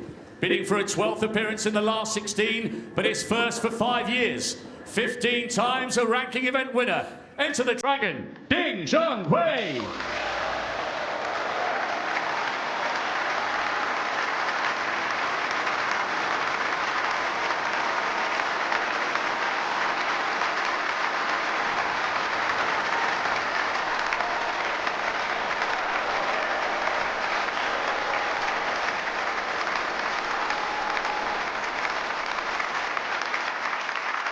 And now to a man of immense determination on and off the table, emerging for a 21st Crucible campaign after fabulous form at the qualifiers, a multiple World and Masters finalist, a multiple German Masters champion, winner of 6 ranking titles in all. He will relish the stage and the atmosphere here. Here he comes, flying high, the captain, Ali Carter.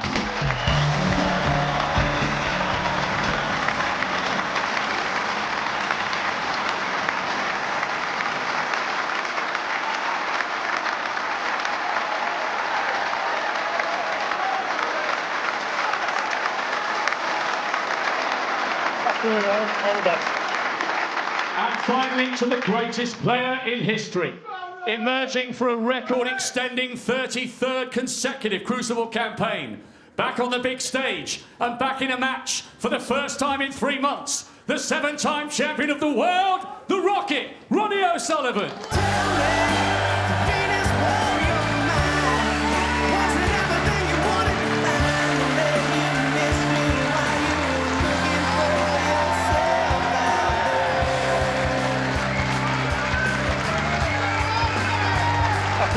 All the best.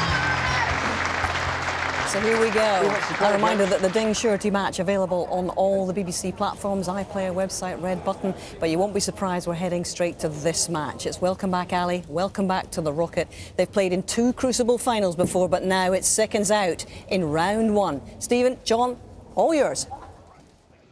Thank you, Thank Hazel. you. The first round. What an atmosphere. Ronnie O'Sullivan to break. And the speculation over let battle commence.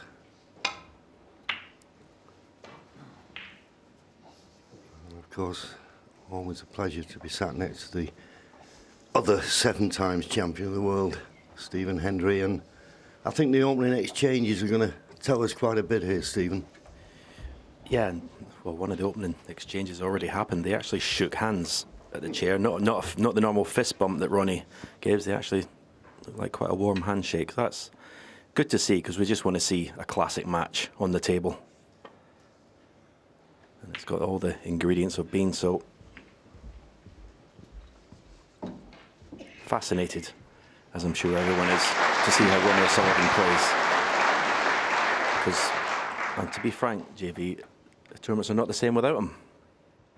No, you get your special players in our game. And they just add that little bit of spice.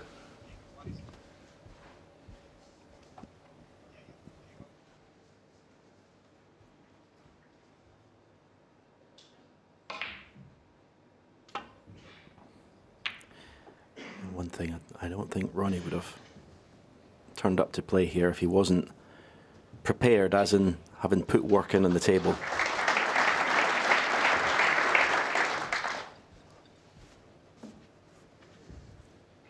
But obviously, match practice is something that he's been lacking for the last 3 or so months. Yeah, and I suppose, in a way, we know all the talk about him breaking his cue, and he's been trying out other cues that have been made for him. So that, in its way, would have made him get on the practice table, if you know what I mean. Yeah, it gives you an incentive, something to, it gives you an interest to actually enjoy working out. You know, what works best for you.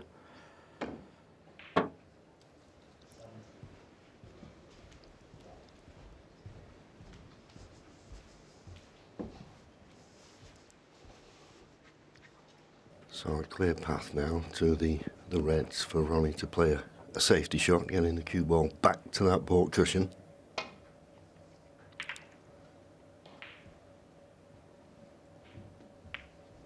Not ideal, catching the green.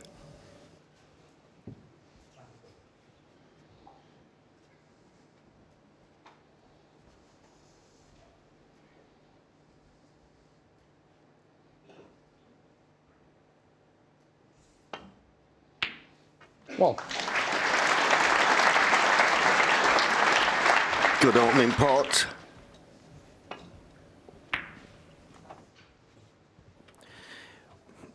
Absolutely love A.Carter's technique, the way he hits the ball. I think one of the best things about his action, his technique, is his backswing. The last backswing before he delivers a cue is just perfection. The speed of it, it's just beautiful. It just leads him into playing the shot beautifully. 8. Would have hoped for a better result than that after potting the black. I don't think he's on anything.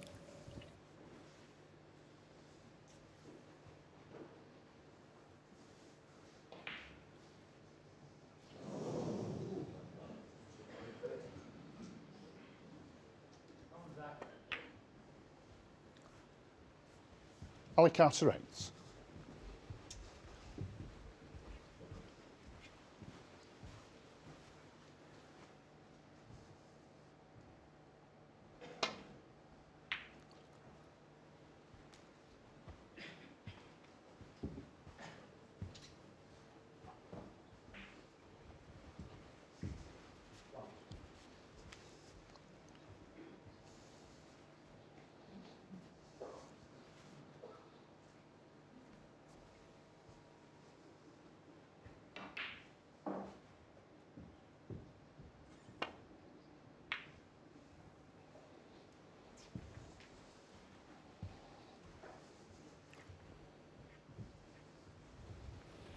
Decent safety shot from Ali, but I think Ronnie can just get past the yellow to play the safety down the left-hand side of the table. Yes, he can just get through to this red.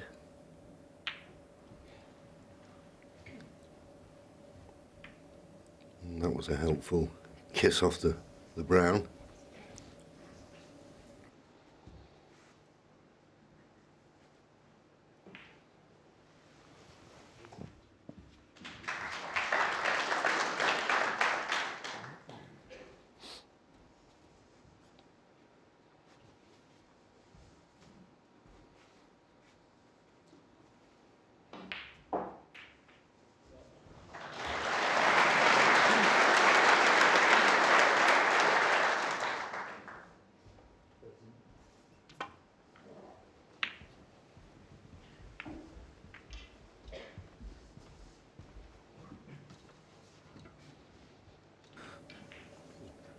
Possible red to the far right corner. Maybe too early in the match for Ronnie to play it. Just wants to settle in. So just a safety.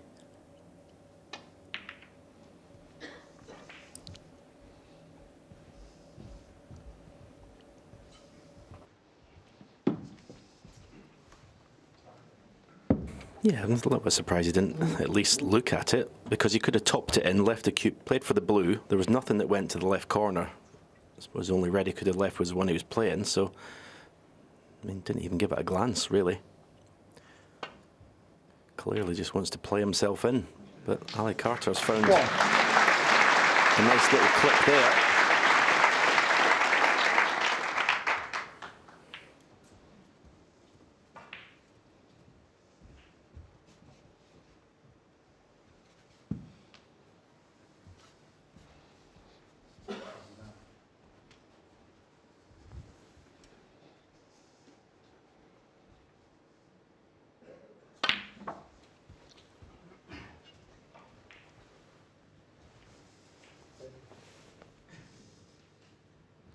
Five.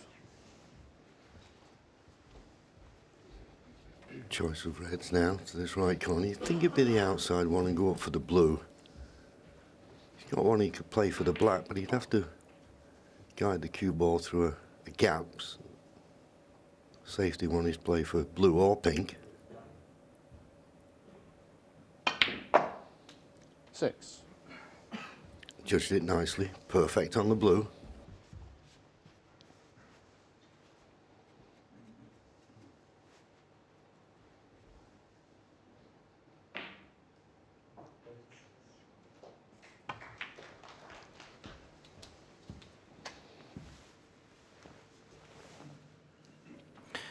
You can see the sort of grimace from A.Carter.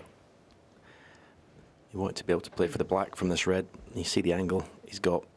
You want to be straight on it. And the angle he's got is actually not that straightforward, I don't think, to get right angle on the blue. You've got to avoid the right middle pocket with the cue ball. Yeah. So just... I mean, you always say, JV, was talk about fractions in the game. He was literally half an inch out, and it made all the difference. Now he's nowhere. Yeah, and there wasn't much excuse for it, because he was perfect on the blue. Looks like he's playing the pink here, cutting it back into the middle. Cue ball running loose. But he's guided it nicely. It's all about pace. A little bit heavy. 18. I think he can still cut one back into the left corner, but he was looking for something easier than this. Yes, I keep saying it's an easy shot. It's the easy things that let you down in snooker, and it was such an easy shot from blue to stun down for that red to left corner. Leave it straight for the black.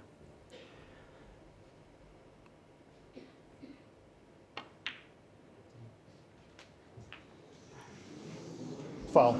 And now, two shots later, it's end of break. R.O'Sullivan 4. When he looked to be in a chance to win the frame in one visit.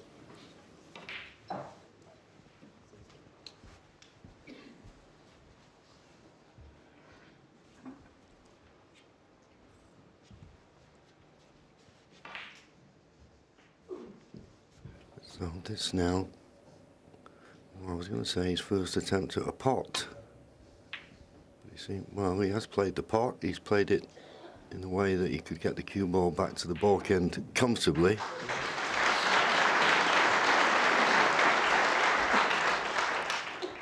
There's 2 chances of pots he hasn't even looked at. Is this a new Ronnie? Well, we talked about that straight red into the right corner early on. There's no way to normally refuse that, but maybe he's just settling in. And yeah. It's understandable.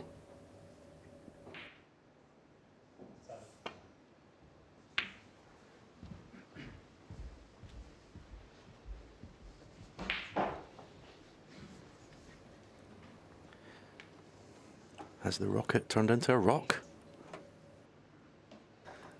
Yeah, well, as I say, he's had a couple of half chances he's turned down. The acid test, of course, will be when he gets in.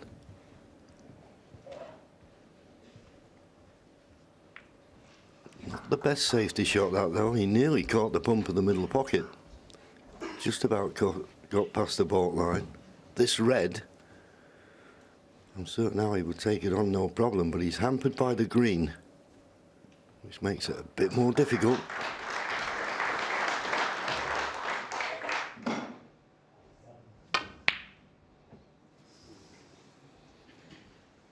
Now then, where's this red going to run to? Covered by the yellow. But there's definitely a pot on here. 2 reds near the top cushion. The top one cuts. So, first real attempt at a pot now for Ronnie.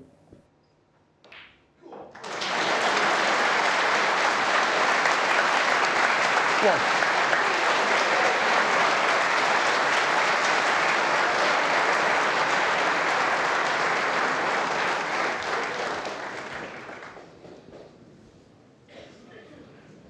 Yellow ball, thank you.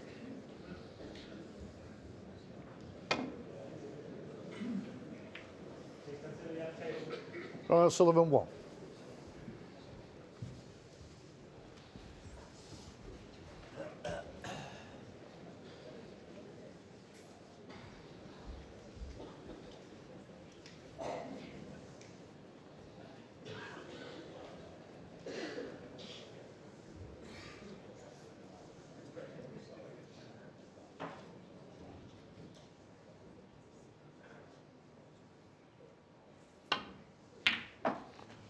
One. Excellent cueing. Could pot that. He's always trusting a little bit to luck as a good position. You see the pink goes, but it might look, because he's not right behind the pink, a little bit tight. So if he is a bit concerned about that, he's always got the blue as second prize. But pink it is.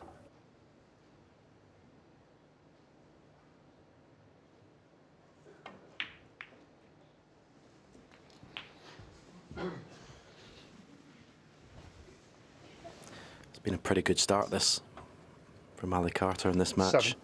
He's potted 2 or 3 really good balls so far. Okay, lost position first time he was in, but 8. At this level, you'd expect him to win the frame at this visit, the second time of asking.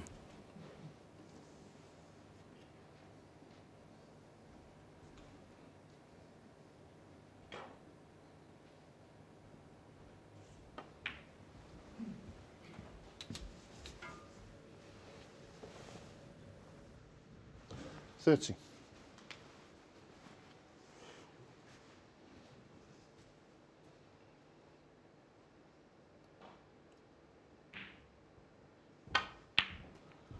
$14. Being straight on the black won't be a problem. Just screw back for that red near the right-hand side cushion. Already got a 35-point lead. The black will make it 42. So 3 more reds.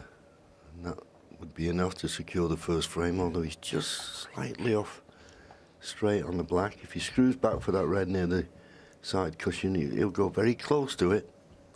So maybe try to force it round off 2 cushions.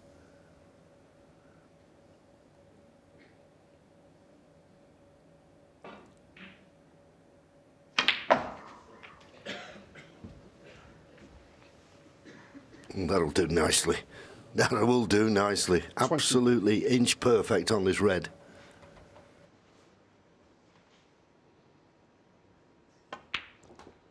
22.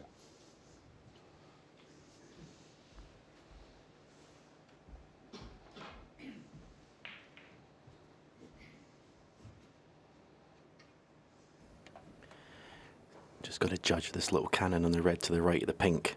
Quite easy to slip behind it. In fact, he didn't even risk it because of that. So left himself low in this red. That's a little sarcastic nod of the head. 29. He's not had the cue ball on a string, you'd have to say, in his 2 visits to the table. But not many pots away from winning the first frame.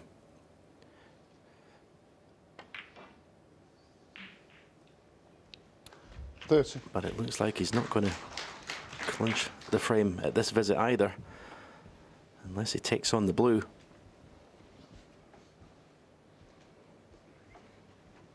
So although he's been potting balls nicely, he's just not got the speed of the table. Quick glance at the scoreboard. Well, he's eyeing up the blue. I suppose he's got a bit of insurance, particularly with that red by the yellow. It's not as if he missed the blue and Ronnie would have a clear chance to win the frame, so he's taking this blue on.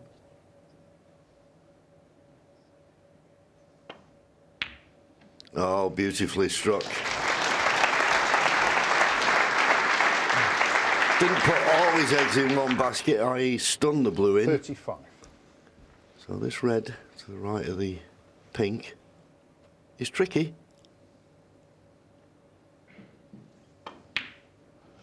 Yeah, it was tricky. A.Carter, 35. So, 2 good chances Ali's had and not sealed the deal. Ronnie comes to the table 56 points behind, but a possible 67 remaining. Well, but as I say, it's that red near the yellow that's going to be a big hurdle to get over.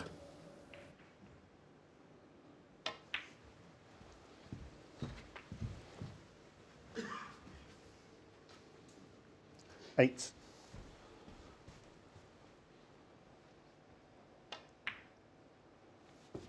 Nine. That was a lovely shot.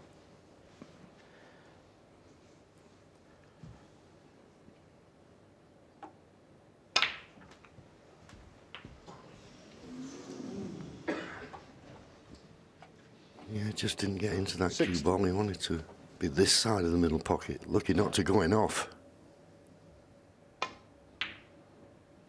17. In goes the red.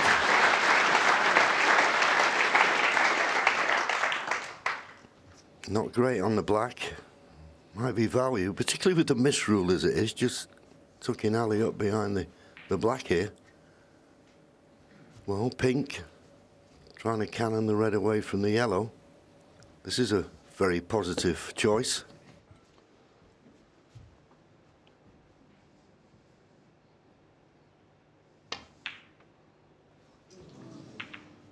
But of course, it was my mistake. He needed to pop the colour, otherwise he'll need a snooker.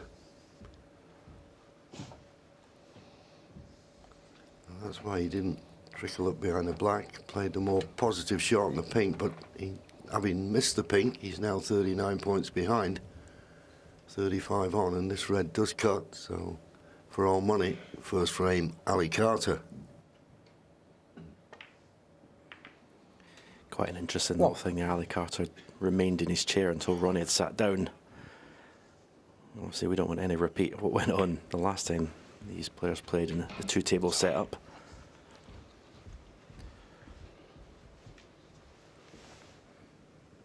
Seven. It's been a good start to this first frame from A.Carter. Okay, he's not been in one visit, but he's potting.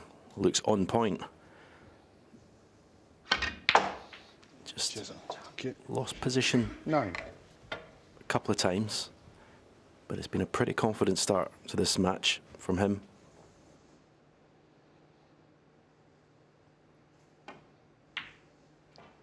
$12.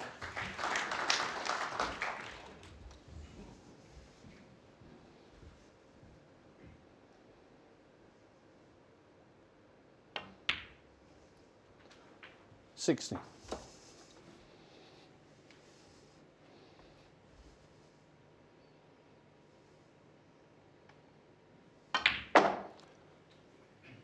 21.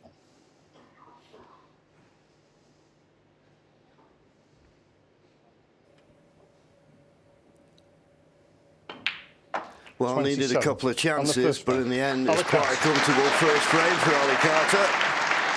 He leads 1-0.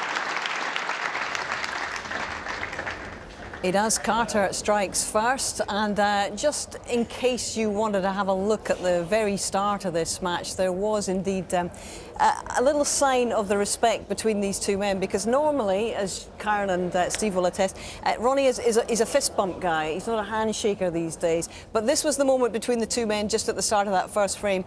Ronnie offering the hand, gratefully taken by Ali Carter. Very good to see, and the two of them have started off in good spirits. But what is also fascinating, I think, is to work out what's going on with Ronnie's cue. What have you ascertained? Because we're all in the dark about what he's using here. Yeah, one of the sort of most popular products on the market is something that I use, is a titanium ferrule. So with Ronnie using the new cue, we've been trying to work out if he's got a titanium ferrule on there. So me and Steve are just kind of trying to analyse a few shots that he's played with side spin. And I think we're going to see shortly, when Ronnie played a swerve shot, he's completely overcompensated, hasn't he? And he's caught the yellow really thin, which led to Ali actually getting in and doing a bit of damage in that frame. So it's really hard to tell if it's a titanium ferrule or not. But I suppose if you're going to go through changing cues and trying new things, you may as well do it now whilst everything's new. What's the significance if he has changed from brass to titanium? In a word. So when you put side spin on, even with a new cue, every cue's got its own characteristics. But with a titanium ferrule, which is half the weight maybe of brass, it means there's less mass at the end of the tip end. So when you put side spin on, it doesn't push the ball off course so much. But that's all very well because it's better to play with, but you've got to be used to it. So it depends how much practice you've had initially with a new cue, let alone whether it's got a different type of ferrule on or not. Yeah, there's so many questions we're still finding answers to, and obviously this is the first time Ronnie's used it in competitive situation in the first round of the World Championship. But Ali Carter looking very sprightly and very confident as we head back to frame 2.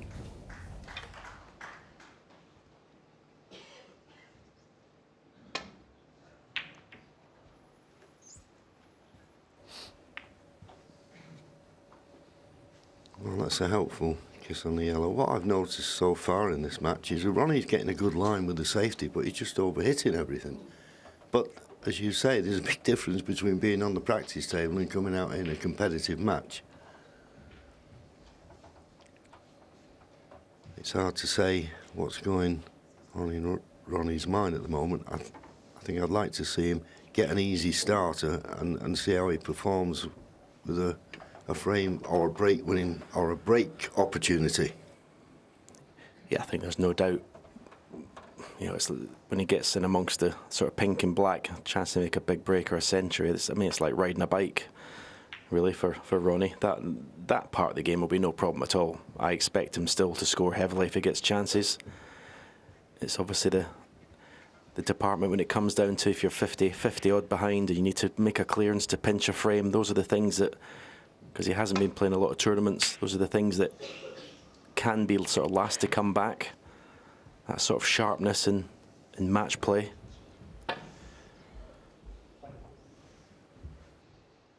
As an example, he's playing that with a lot of right-hand side to check the cue ball. That's why he caught the red much too thick. He couldn't just play it plain ball because he'd have been on nothing even if he'd have potted it.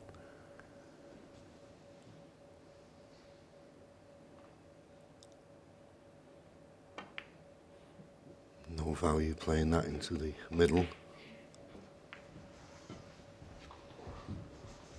Chance of a long pot from Ronnie, which, unlike him in the first frame, he didn't seem to be wanting to be tempted by anything that he's put in the difficult category. This is another decent line, but overhit once again. Can't find that baulk cushion at the moment.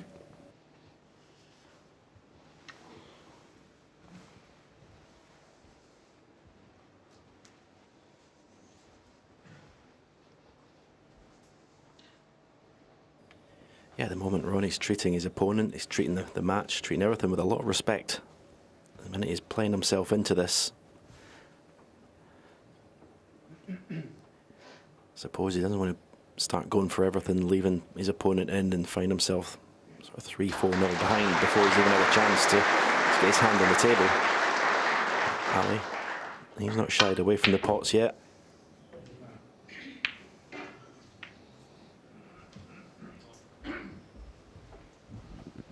Didn't strike that one as well as he has been.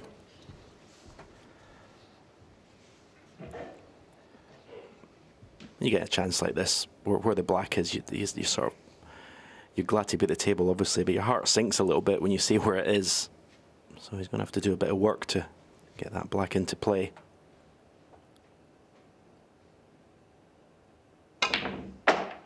One. That's a fabulous shot. Remember the cushion. And just with that one shot, the pink is now in the open.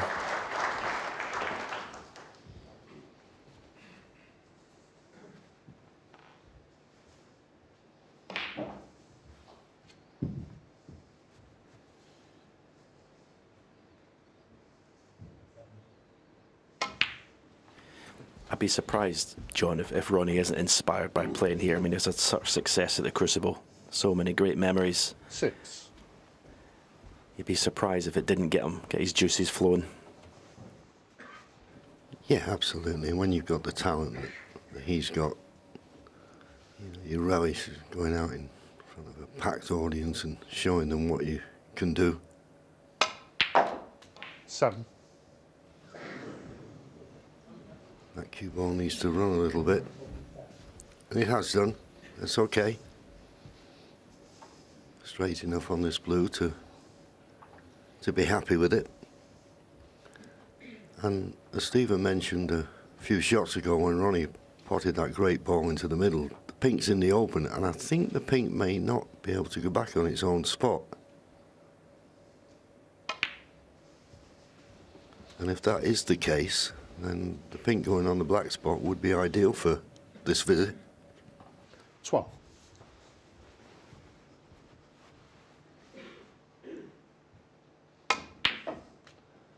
$30.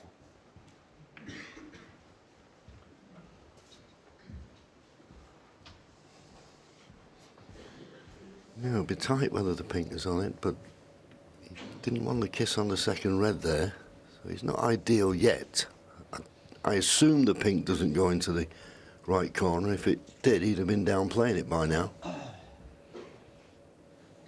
No, it's too tight. So it's another blue.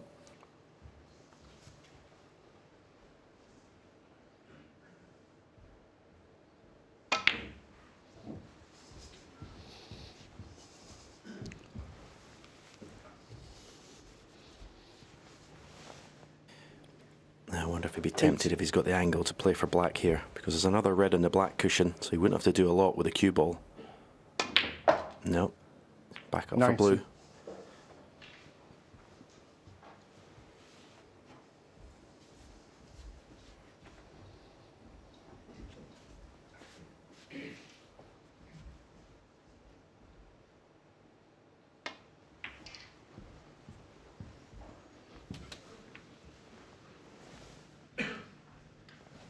Again, 24. Chance to play for the black. See the left of the two. There are his options to pot here. I'd be surprised if he doesn't play for the black. Well, it's certainly guaranteed position, such as the way he is on this red, and he's only got to just bounce the cue ball slightly. The only thing is, if he plays for the black along the cushion, then you'd think he's going to have to play a red along the cushion as well, so 2 difficult shots to play. This will give us an insight as to how confident he's feeling. 25.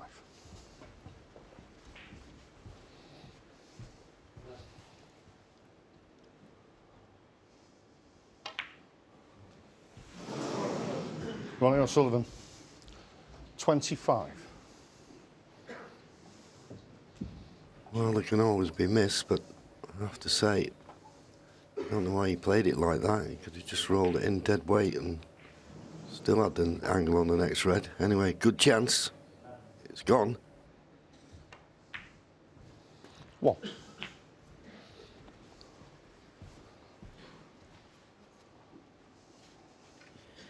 Well, it's only second frame of this session, but this is, I feel, is quite an important visit to the table for Ali Carter. Just to, if Ronnie is feeling he's not totally relaxed yet, being out here again, keep him that way.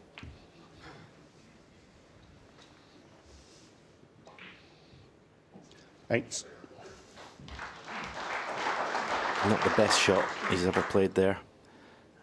He's got this red to left middle. I don't know what sort of angles on it, whether he can get to the right side of the blue, the far side of the blue. Well, he has got a bit of angle there. But these are, you've got to treat these with respect. Not the easiest cueing either.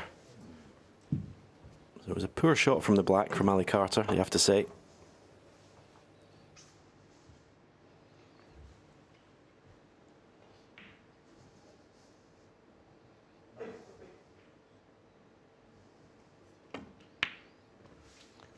Nine. Yeah, sure. Yeah, his main concern was he couldn't get the cue ball away from the side cushion. So he's got to be very precise now with his positional shot off the blue. I'm not certain what's available. Obviously the red just above the black. But he's got to be very precise if that's the only red he can play for.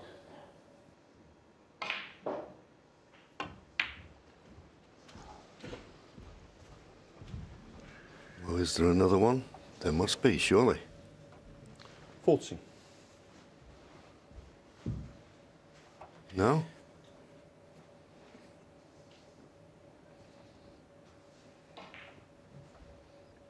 He wanted to play on the red that's just to the left of the black now as we look. He's looking for a second option. I don't think there is one. No? Ali Carter 40. Just his cue ball at the moment is letting him down. But that can come with a little bit of tension in the arm. But it was a let-off for Ronnie.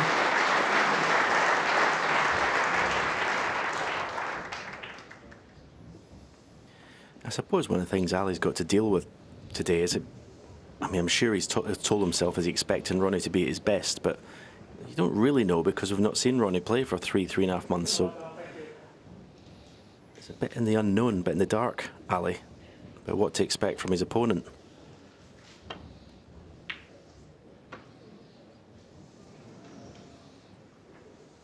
Has he got the cover? No. Well, I say no. No.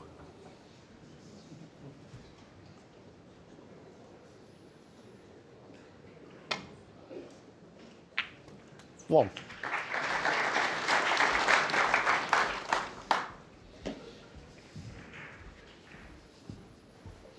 I mean, if the pink... There's two reds in the middle of the table by the pink spot. If the pink, when it's respotted, doesn't interfere with that, then it's a straightforward shot.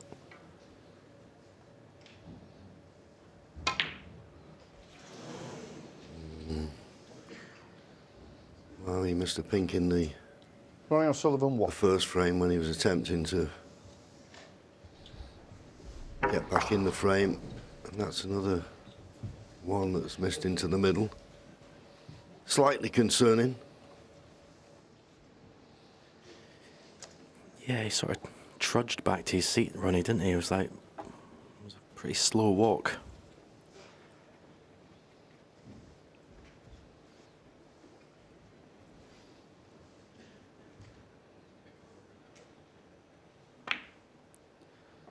Ali's got to take advantage of these early stages. If Ronnie is, as you would expect, a little bit rusty, he's got to try and stamp his authority on this match.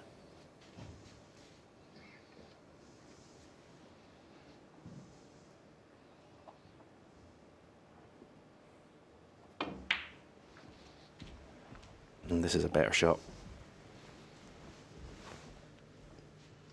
6.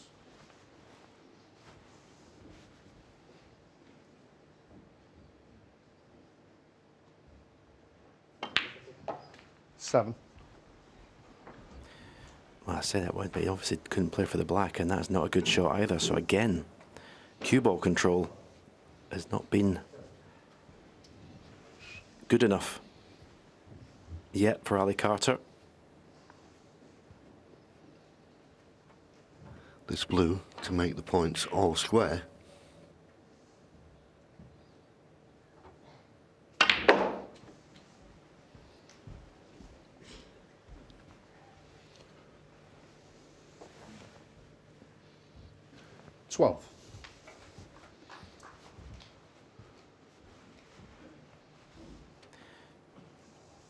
Pretty good shot that was. He's on this red. You're screwing off these reds. You just got to always be aware of that right middle pocket.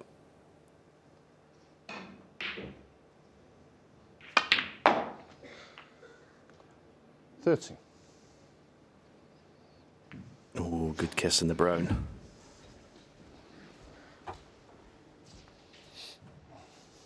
Yeah, good kiss on the brown. The only downside in playing that shot is put a red tight against the right-hand side cushion. You can't win the frame without that red.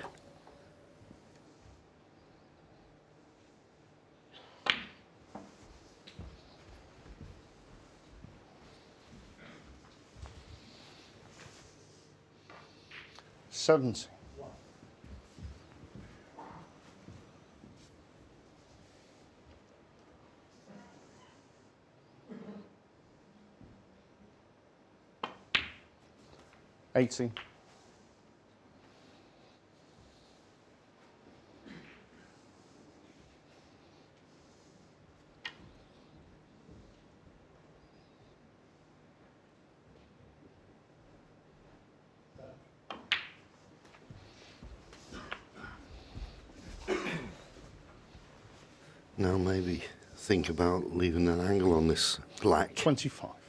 To disturb that red away from the right-hand side cushion.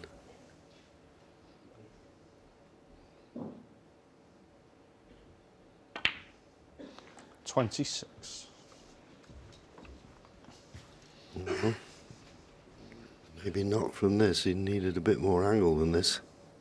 Well, he's got a fair angle, but it'd be too risky to force it up. If you had a thinner angle, you could have just rolled the black in and got the cannon. But that red 33 is going to be the key to this frame. Yeah, I was thinking if he got nicely on this red, you could screw back and move that red off this one. I don't know. Don't think he's got the angle, so it's going to have to be from the black. 34. So now this is the big shot in this second frame. He only needs the red.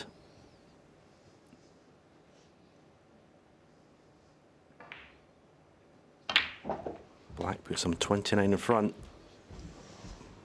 but he's not on it. Ronnie will come back to the table. 41.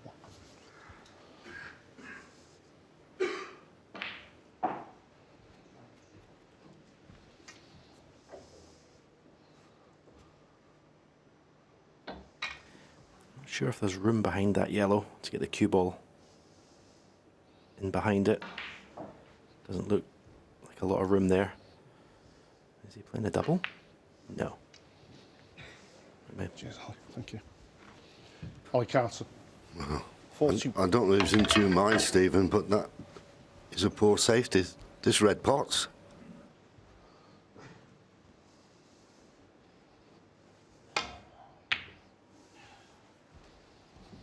Didn't play the pot, opted for the...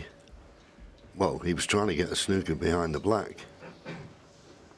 Just don't see that touch at the moment in Ronnie's strike.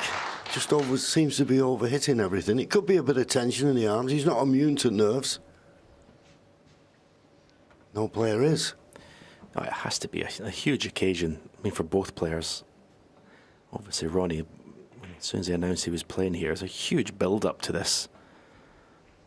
And obviously, this match, these two have got such a rivalry that you'd be shocked if both players were, you know, really calm and weren't suffering a little bit. And that's not the best shot from Ali Carter. So off this red for Ronnie, any colour and the 6 remaining colours for the frame.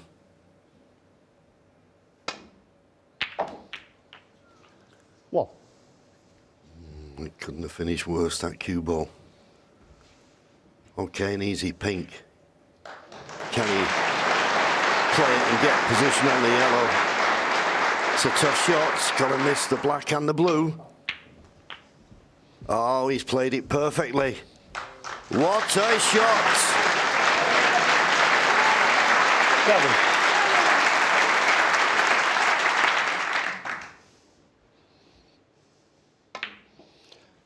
Nine. Well, I say he's been over it and everything. He's just about got past the baulk line, but this is a tricky green now.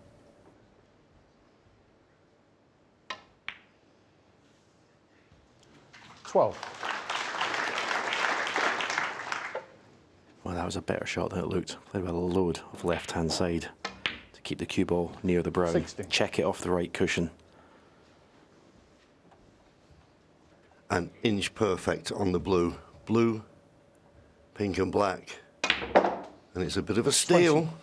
But he put his first frame on the scoreboard, and as we always say, you never really relax until you do that. 27.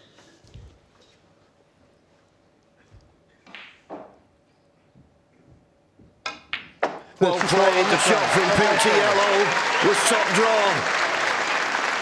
And it paved the way for R.O'Sullivan to win the second frame. 1-all. Oh, he's played some big frames in his life, but that would seem to be a very important one on the road into the first round of this 33rd appearance in the championship. We have been speculating, Steve and Kyron, about the cue that he's got, and Kyron, you guys were both convinced that it's a titanium ferrule, which is the bit that holds the tip in effect. Can we confirm that, do you think? I'm pretty confident. I'm going to stick my neck on the line. I think that's titanium. I think titanium, they're a bit smaller than a traditional brass ferrule. And just some of the shots that Ronnie's played, I think kind of the trajectory of the cue ball from what he's been used to for playing with a brass for so many years. You see it here playing the swerve on the yellow's court. It's so thin compared to where he was aiming. And again here he's aiming to kind of push the white off, which a brass ferrule would do. So he's allowing there with right hand side the white to push to the left, and it's kind of just held its line, so he's missed the red thick. And even that pink there, he's playing down the right hand side of that table and he's landed almost on the pink spot. So yeah, it's just maybe catching him off a little bit, but later on towards in that frame, Ronnie played a pink playing up for the yellow with loads of left hand side, and he played it to absolute perfection. That will certainly settle him down. Absolutely. Just takes a while, would you imagine, first time you're using that in serious competition, to get used to it on a match table, Steve? Absolutely. It's not something that I would advise. I tried playing with a plastic ferrule, which is even lighter than titanium. The shots are totally different, especially your aiming points over distance. Even safety shots become difficult to play, let alone potting with side, which is what most of the top players do. So it's an uphill battle, but if anybody can sort of cope with that, the genius that R.O'Sullivan is, maybe he can. But usually you're all at sea when you're playing with a different characteristic cue. Well, he's all in here. One frame apiece. Back we go.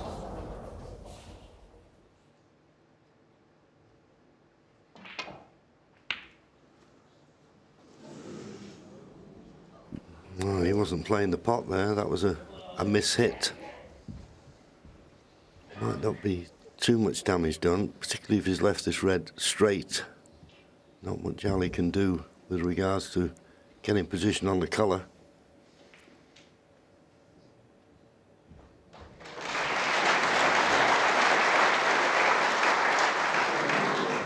I was just trying to birdie it, but does this red go to the right middle? I think it does.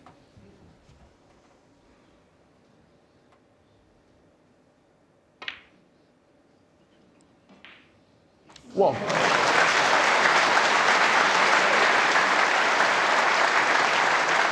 Yeah, I mean, it might. Well, it's maybe too early to say it one each, but I don't know whether A.Carter has missed an opportunity already in this session in not winning that second frame. 6. to really sort of keep Ronnie, if he is feeling a little bit edgy, just keep him in that way.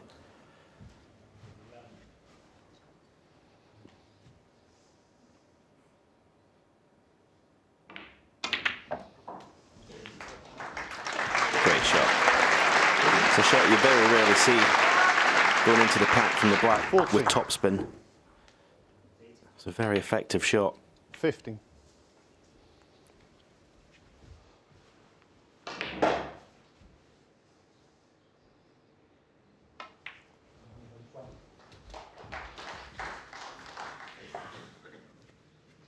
$20.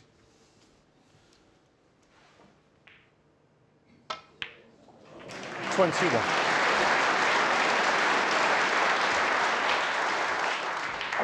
Just lost the cue ball slightly. This black should have been easier. And it caused the miss. R.O'Sullivan, 21.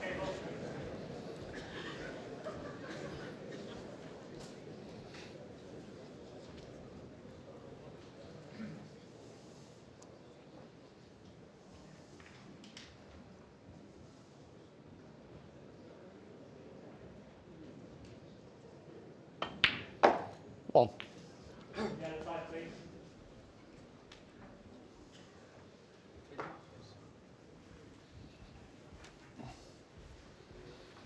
Got to start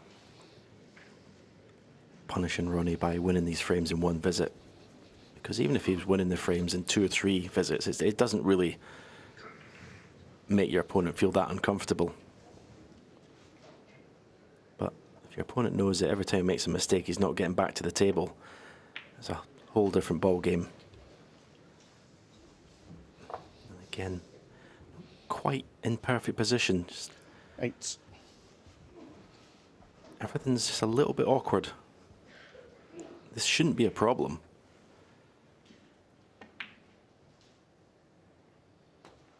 Nine. To me, it doesn't look completely relaxed yet, A.Carter. Doesn't look completely at ease out there.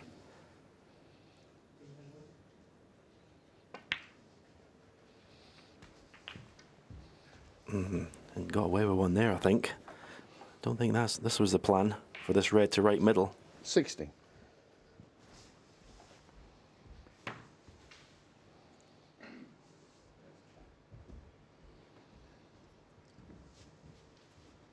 Yeah, to me, everything just looks like a split second rushed.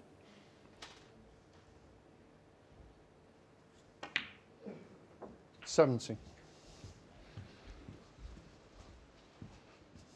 Perfect on the blue this time. I think there's a couple of reds just above the black available into the left corner. So I'll keep the cue ball on the right hand side of the table as we look. Just a soft screw. Well, he decided he wasn't happy with it, so played the cannon. And once again, he's not perfect. 20. He can pop this red to the right corner, but whenever the thinner than quarter ball, always a danger you can lose the cue ball.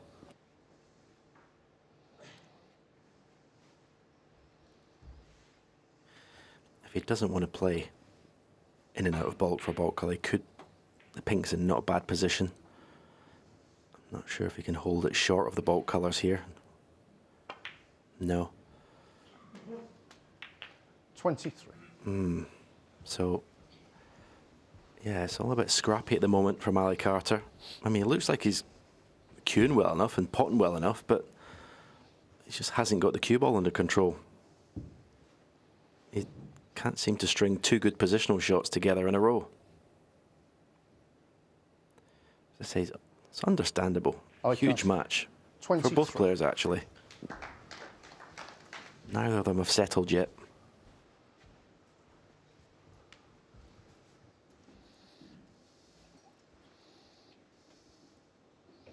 The most obvious red you'd like to hit is the one that's tight to this top cushion. That's the one that Ronnie's aiming for. Once again, it's a bit pacey and it's a bit narrow. Foul, and a miss. Well, miscalled. R.O'Sullivan, 4. Not certainly be taken. He's got a red that's available into the far left corner.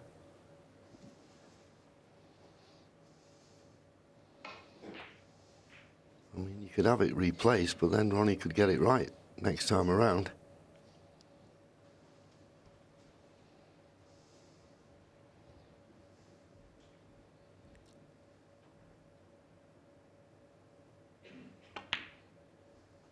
No, it's wide of the mark. Got to be honest with you, I fancied him to get that. Wasn't too difficult a pot, didn't have to do much with the cue ball. Ronnie could put him in big trouble here. Can stun and get the snooker behind pink or brown. Cheers, Ronnie. So tried to get him behind the pink, didn't manage it. 6 points in it. A.Carter in front.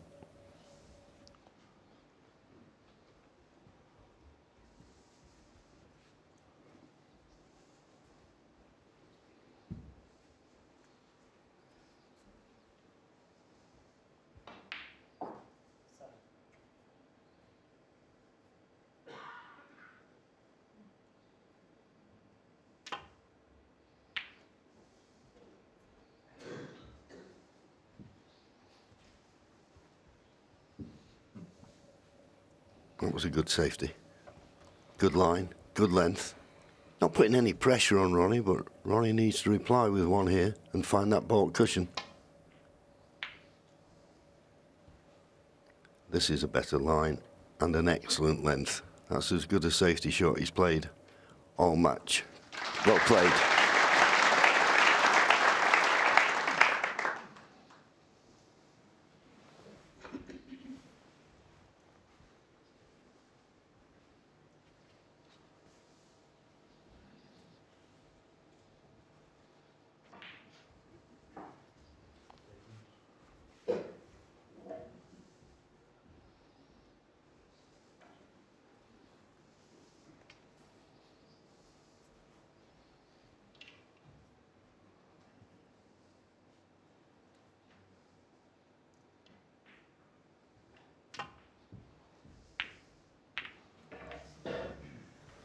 Well, that good safety shot has forced the mistake from Ali. He's had a bit of a result that two of those reds have gone near the left-hand side cushion, but that's a problem for later for Ronnie. One.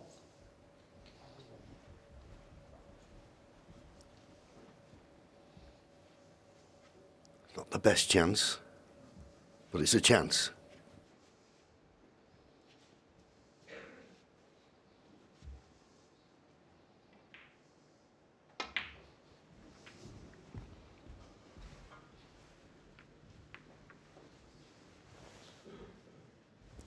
Six. Points all square. 7.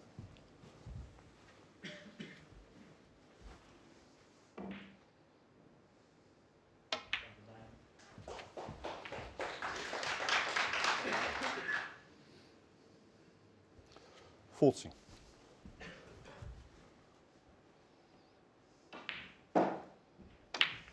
50.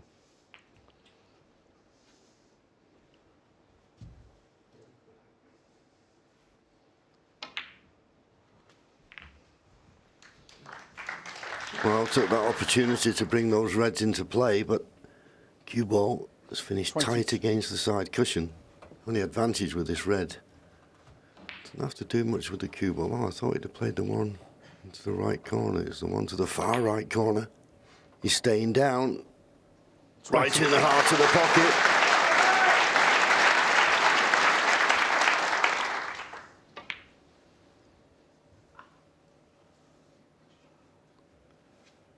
Thinner on this blue than he would like, but I think he can get into it and avoid the kiss on the red near the top cushion. Well, and he's played it beautifully. 28.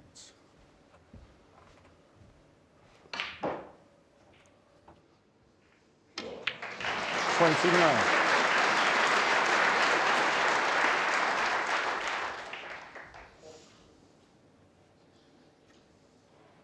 So this blue to go 28 points in front. Deciding to play for the tricky red along the top cushion. It needs to slow down a bit. 34. This red and a black to leave Ali needing a snooker. No. No, it was always on the high side for me. 34. That's a carbon copy of the black he missed, isn't it? Just maybe a slight deceleration. That's what happens. You miss pots thin. You just decelerate through the cue ball. Well, Ali Carter, he just cannot seem to control the cue ball. Just a little bit of adrenaline there, maybe, but he's left himself a horrible little shot in the black here with the rest.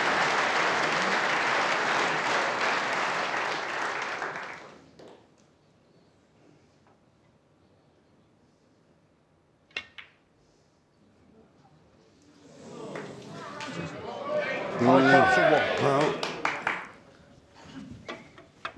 Ronnie just needs the red.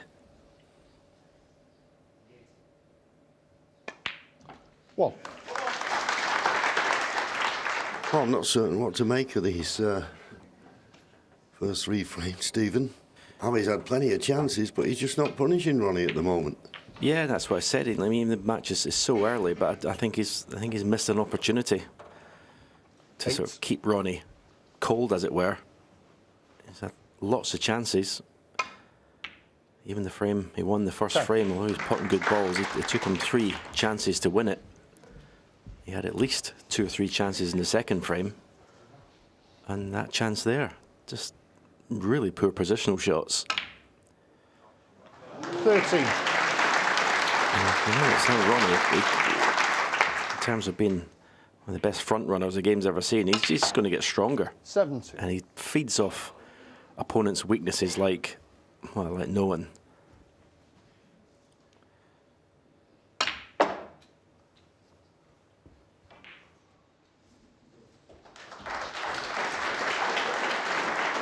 Yeah, I couldn't agree more.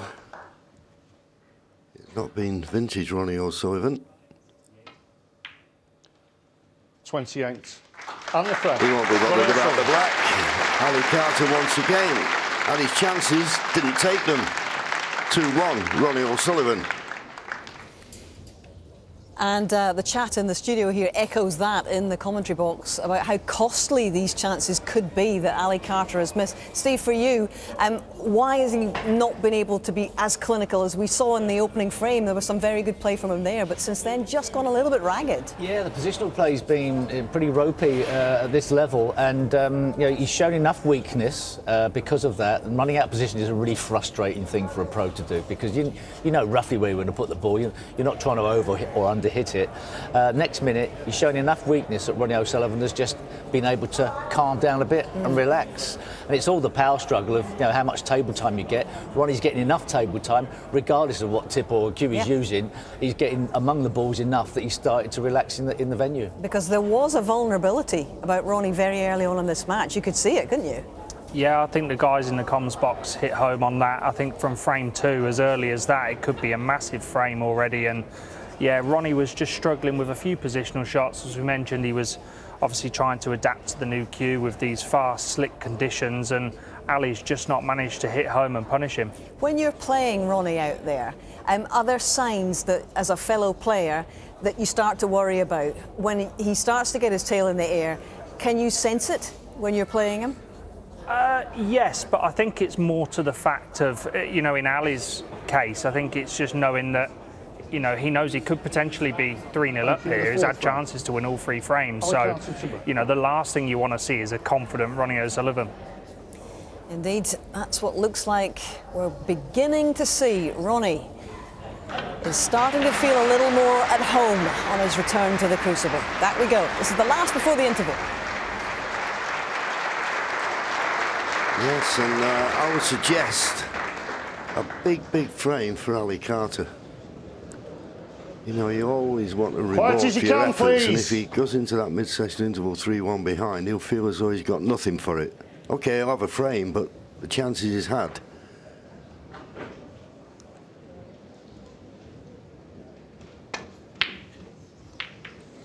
Well, that was well wide of the mark from Ronnie.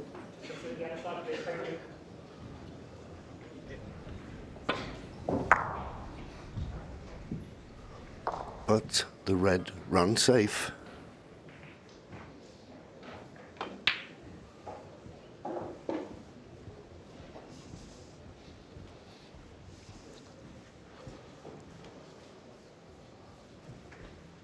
Snooker done all reds, but simple shot, big target, just come off the side cushion, nestle into the cluster.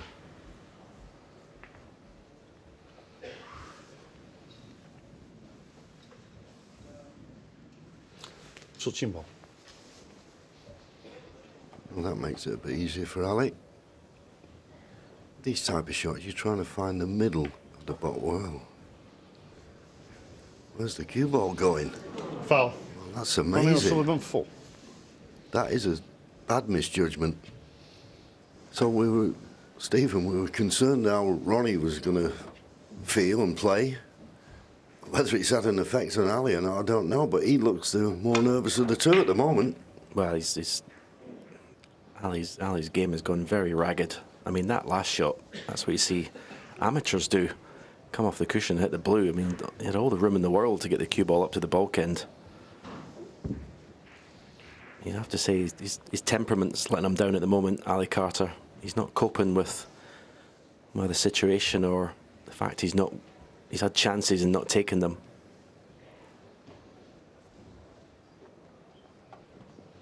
Well, if Ronnie's not left a clear path to this red over the corner, which you can see he hasn't, he's been a bit fortunate there. But Ali's determined to get this red away from the pocket, even if he doesn't pot it. But there's a chance he will. What? Chance he will. Nice swerve, controlled swerve. And on the blue.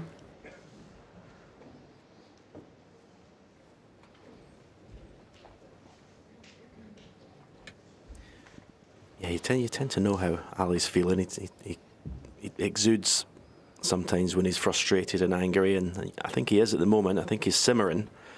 Sometimes he can transmit that into good play. Sometimes it gets to him and he loses his composure.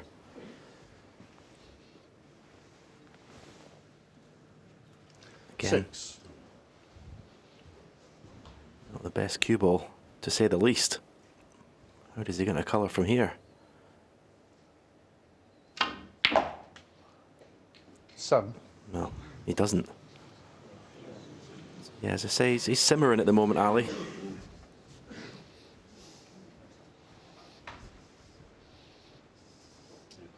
Whereas I think with Ronnie, GV's all these interviews, he's been playing everything down, hasn't he? Like expectations and everything. I think I wouldn't say he's happy to miss shots, but he's putting up with it better.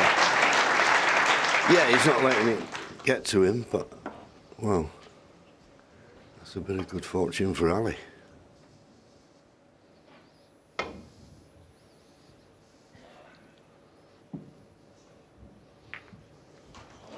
That's okay.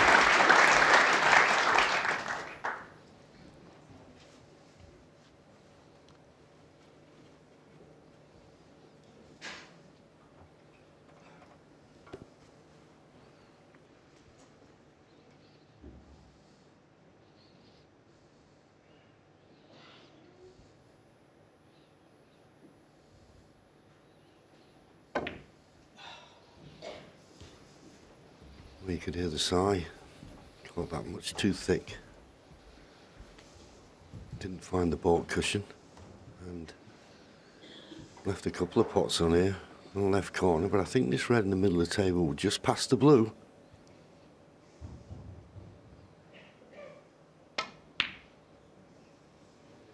One. It did, and a nice strike and perfect on the blue. At the moment, blue on its spot, pink out of commission. Just wonder now, will he, off the next red, try and get the black on its spot? Not from there, he won't. 6.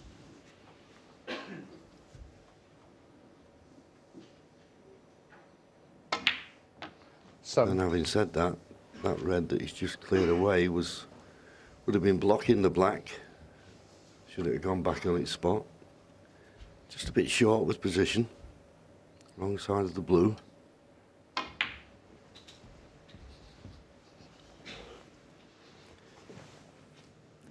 Yeah, Ronnie's played as many, or pretty close to as many poor position shots as Ali, but it's not affecting his composure down on the shot. 13. You can just see in the body language with Ali Carter. To me, he's lost his composure in this match.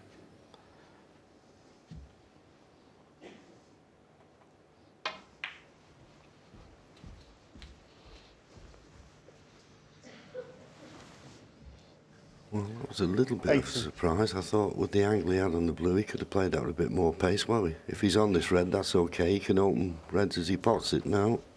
So it's awkward queuing.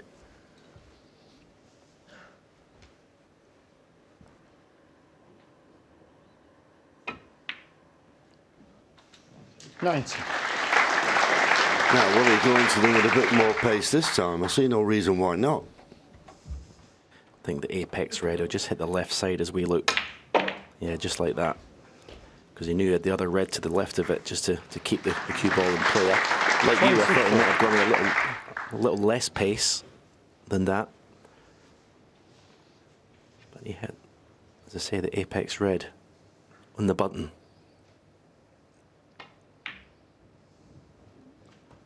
25.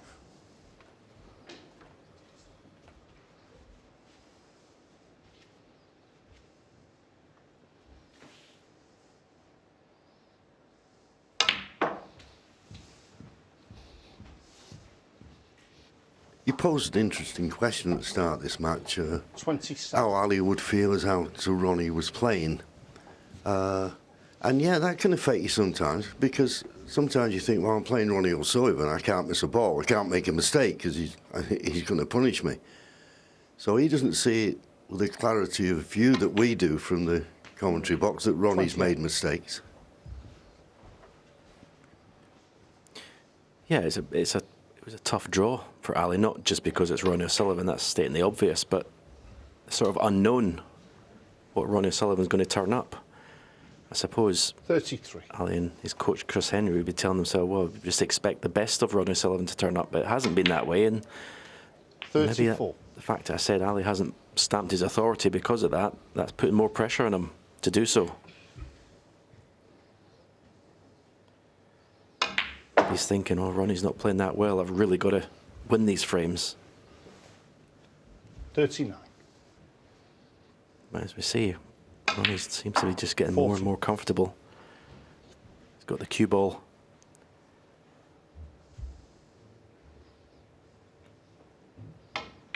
The cue ball dancing its tune at the moment.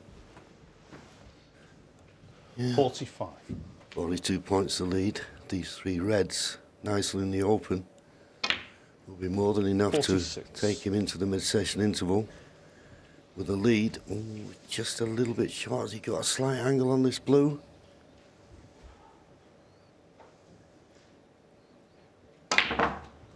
Managed to force one.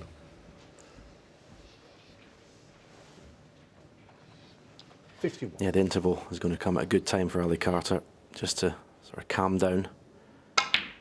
Maybe go in the practice room, put a couple of balls, get his pace, because I think whether it's due to the situation or not, things look just, says not a lot, but just a little bit rushed for me. Yeah, and I couldn't agree more. There was a couple of times where he just needed an extra second to think about a shot, and he got down and played it. 50. And that will keep him in his seat. Well, he'll keep him in his seat until Ronnie's finished, and then he'll go to his dressing room.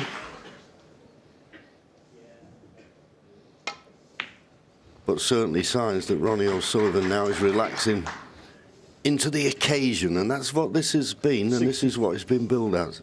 It's an occasion. 65. It sort of wasn't so much of a match as how it would unfold, and looking at these early exchanges, it's Ronnie O'Sullivan who's looking a lot more 72. at home. 73.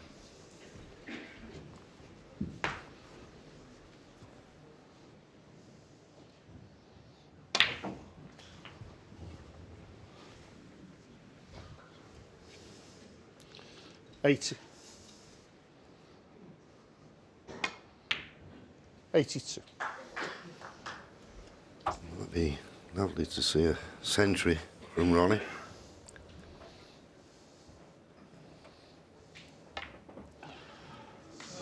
And he's got it, so he's on track for 85. it.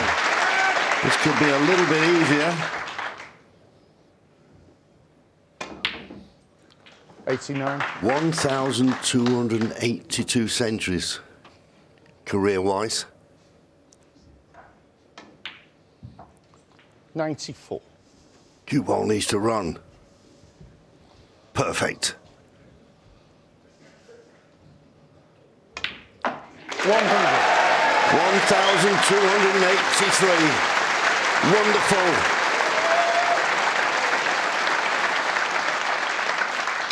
The rocket. Have we got liftoff? Goes to the mid-session interval. 3 frames to 1 in front. Lift-off indeed, John. Lift-off indeed. 208th Crucible century as well for Ronnie O'Sullivan. And it didn't look like he was in full speed and at full tilt, did he, in the opening session, in the opening frame of this session? But assess the way he's found his groove for us, Karen. Obviously, this century will settle him down, you know, humongously. And yeah, it'll be sort of just feeding off of how A.Carter's been playing, really, and he's kind of spurned a few chances, so that I think that probably will have shocked Ronnie as well, because Ali's coming into it quite sharp off the back of a qualifier. But yeah, obviously going at the interval 3-1 ahead with a century, you know, he'll feel much better about himself. Impression, Steve, not just for Ronnie but also for Ali today. Yeah, tough rally. I think maybe, you know, this sort of the dynamic of the fact that, oh, maybe he's an easier Ronnie O'Sullivan to play is the worst idea in the world to try and come in with. Not that he would have been talking that way, but you always sense that perhaps when he was listening to Ronnie doing his interviews going, oh, he's giving it the sort of playing it down and that's going to make my job even harder. But regardless, Ali didn't do his job well enough in that session. Ronnie O'Sullivan, regardless of the cue he's playing with or the ferrule, broke free of the shackles, and all of a sudden 16 seconds a shot, and something Stephen Hendry was discussing that maybe Ronnie had been talking to Stephen about in private was that he got fed up having coaches trying to tell him how to play, and he's playing with more fluency around the table. He's not worried about trying to make every shot its own mechanical separate shot. He's just floating around the table like the Ronnie O'Sullivan who made a 147 in 5 minutes and 20 seconds, and that's the Ronnie O'Sullivan that coaches cannot teach. Do we know if he's actually been playing fellas in academies or indeed having sparring partners, as it were, in order to sharpen him up ahead of this, Karen? I think it was on social media that he's been out in Riyadh, out in Saudi, with I think doing some work for some sponsors and playing at his own academy out there, and I think it was leaked that he had a 147 out there, so you know, that's not bad practice going into the World Championships. But you know, there's nothing quite like going out into the bear pit, you know, on the main arena table with all eyes on you. When the pressure takes hold, it's a totally different game. But he seems, you know, much more settled down now. I'm sure he's feeling an awful lot better about his return to the Crucible after all of those months when we didn't know if he'd play. He's back all right. Well, we're going to quickly take you to table 2 now, because some really interesting events going on there in the match between Ding Junhui and one of the 3 Crucible new boys. It's Zach Surety, the Essex debutant, who had a bit of a nightmare first few frames, found himself 4-0 down yesterday, but found his feet towards the back end of the session with a maiden century at the Crucible, a 104 to stay in touch at 3-6 behind. Well, there was immediately another one from Zach in the opener today, another 104, and then Ding took the next to lead 7-4. We'll pick them up in frame 12 with Zach, the lowest ranked player in the field, on a break of 45, all being watched by Ken Doherty and John Parrott. 46.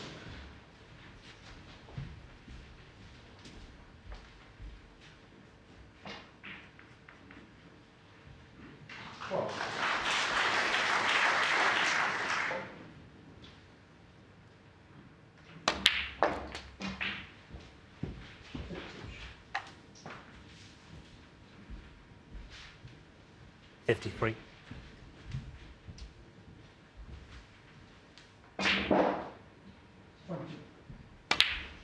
54.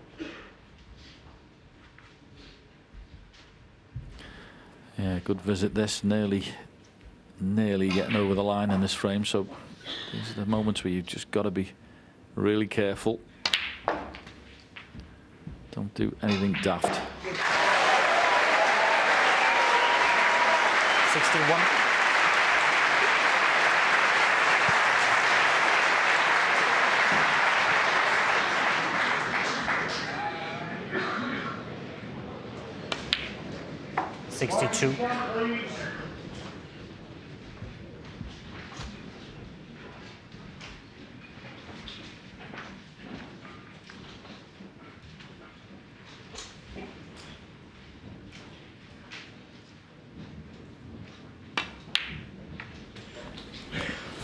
Well, he's taken these really well, hasn't he, John?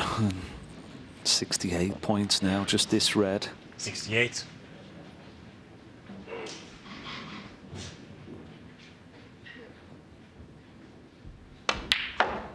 Very well played. And once again, John, he's got a really good chance for a century. He's already made 104 and 109 on his debut at the Crucible. This will be quite incredible if he went on and made another one. There's no doubt about him. It was a feature of his qualifying. He was 74. Making hundreds. He's a scorer, all right. It's just the odd mistake here and there, and not settling. He gave himself a bit of a mountain to climb, but the two players, he's definitely 75. Scoring the better. That there's no doubt. And that was another example of nice cue. There's his grip that you were talking about. Yeah, it is unusual, isn't it? Well, there's an excess of cue behind it for a kickoff, which is unusual, 81. but also the way he holds it is just not standard. But listen, it's the way Zach plays, and he's knocking balls in for fun.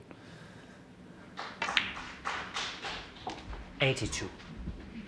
Right, little cannon down, just little cannon, chip the red to the right. Two reds in a line, just come down and soft cannon on that. That's the fella, little clip here, and there you go. Beautiful. Couldn't have played that any better. Lovely touch.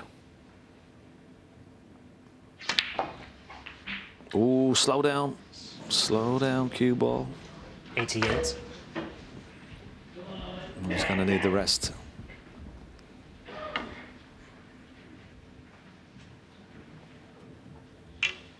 Possible 138 on, but this is far from easy. Chipping it in. Oh, it's there. He's played it really well. Well played. 95.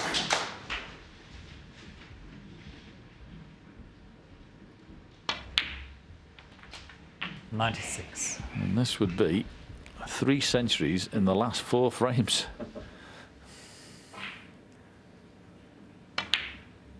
Absolutely brilliant. Brilliant play. 103. 104. And he's starting to get a taste for this.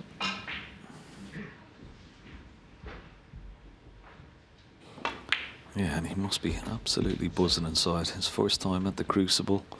109. 3 centuries. That may be a record. I mean, I'm not sure for Crucible debutants how many centuries they would have made, but it may be a record already. I'm not quite sure, but we'll certainly find out. But what a performance so far. And he's still in the match, more importantly. 180.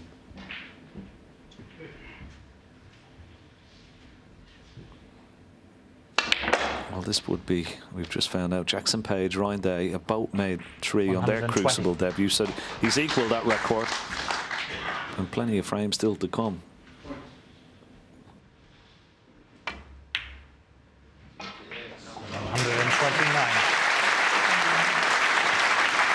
Well, the black for 136. What a performance from this young man, Zach Shorty.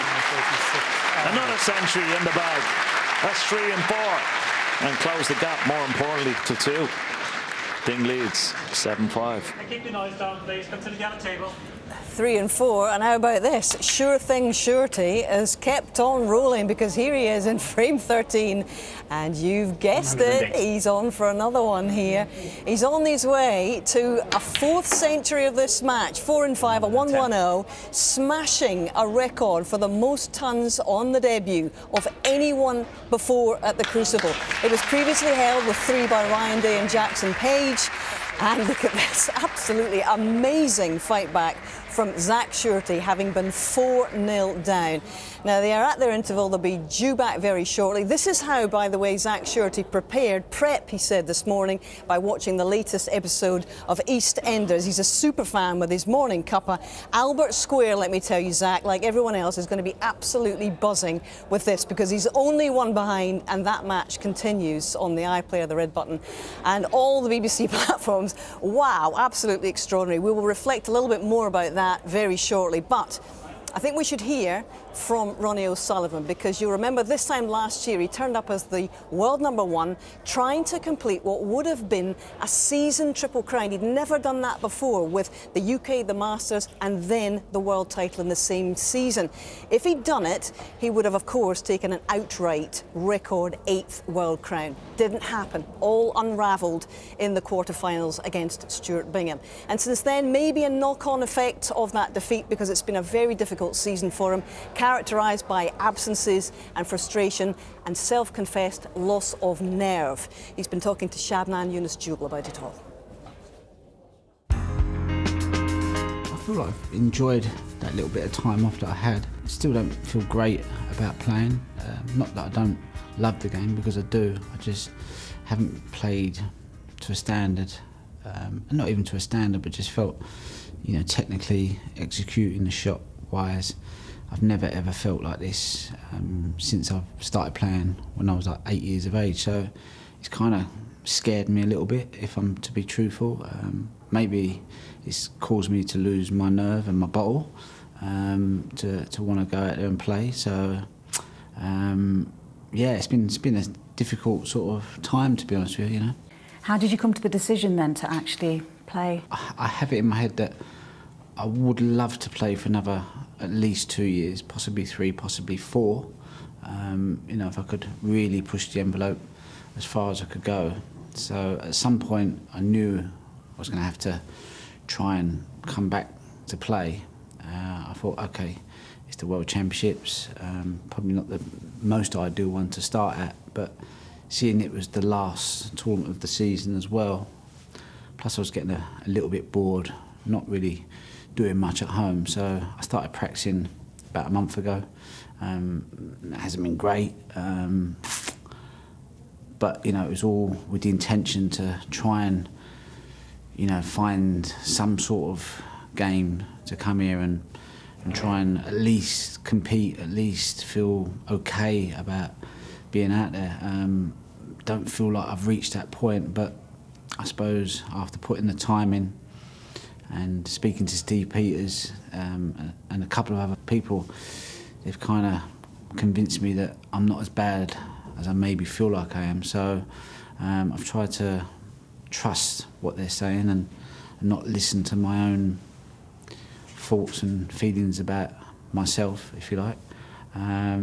So yeah, I just thought I'd come here. It feels like probably the bravest decision I've ever had to make as a snooker player, because if you showed me the exit door, probably 90% of me would want to run out of it and not put myself through it, but I'll give it a go, and maybe I'll surprise myself. Who knows? Try and have a bit of an open mind, and what's the worst that can happen? I can lose 10-0, make a complete embarrassment of myself. Is it the end of the world? No, it's probably not. So I'll just try and hold on to that, if that makes sense. And are you able to put some stuff behind you, like throwing the cue away back in January? Are you able to kind of just put that behind you, you've got a new cue now, and come here afresh? I have to, you know. It's the second time that I've smashed a cue in my career. First one was maybe 2008, I can't remember now.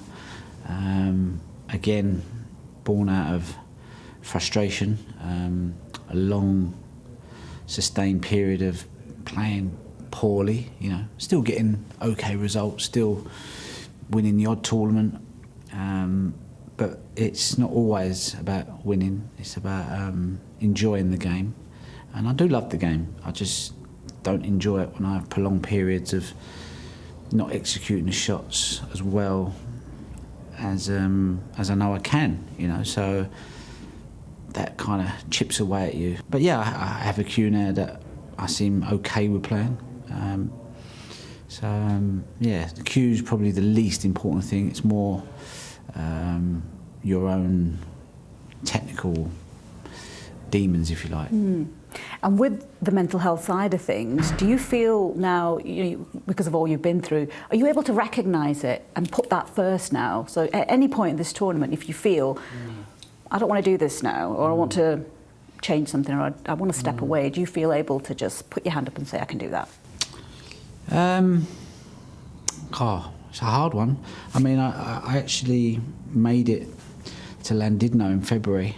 I actually done the journey. It took me about 8-9 hours to get there. And I got there and I woke up in the morning. I just said to my mate, I just can't go out there and play. So we ended up driving home, pulled out, drove all the way home. Because yeah, just like I say, I think I just lost my bottle. So yeah, you know, sometimes you have to do it, you know. But having done that, I realised that coming here, probably not the best idea because it's such a big tournament. But I told Steve, and Steve said, look, you know, I'll help you get through it. So he said he's going to come down, help me Tuesday, just try and get me out there to play, really. Just give it my best and just see if I can make a game of it, I suppose. That would be a victory in itself. Well, a brutally honest assessment, as ever, from Ronnie O'Sullivan. He said he wants to surprise himself. Will he be pleasantly surprised with how he's doing at this point, Steve, for you? Probably, because all of these demons, so to speak, that all the players go through these problems. I think Ronnie's probably been more candid about it than most. But the sanctuary is actually when you get and play. Right. Then all of a sudden you're free of all of those shackles. You're free of all of the worries. You just play the shots in your natural state. So you'll be as happy as anywhere to be out there in the middle.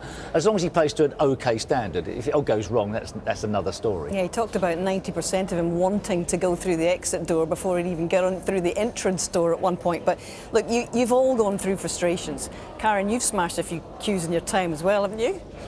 No. Yeah, I've done a couple, yeah. It's a frustrating game, and it's, you know, there's so much precision involved.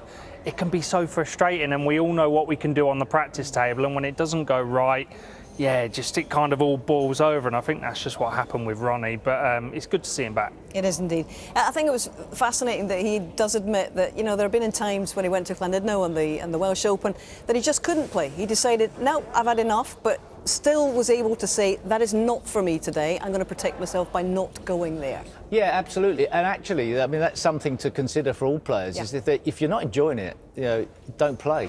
You know, you don't have to. You're not really letting anybody down. You're not really even letting yourself down. You know, it's your decision whether you compete or not. And if you're not getting enough enjoyment from the game, it's time to stop. Well, we're very glad that he's made the decision to play today, and it looks like it's been a very good decision indeed. 3-1 ahead.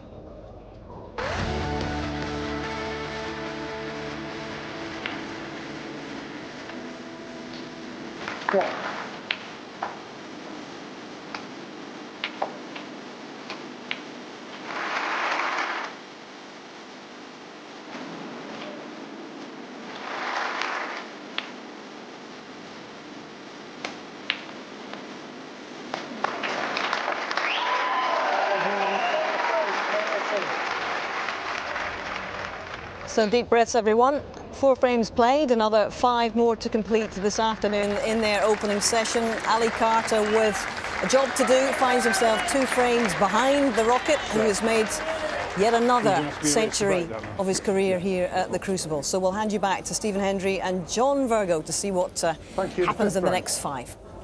Ronnie O'Sullivan to break. Yeah, thank you, Hazel. Well, an intriguing first 4 frames.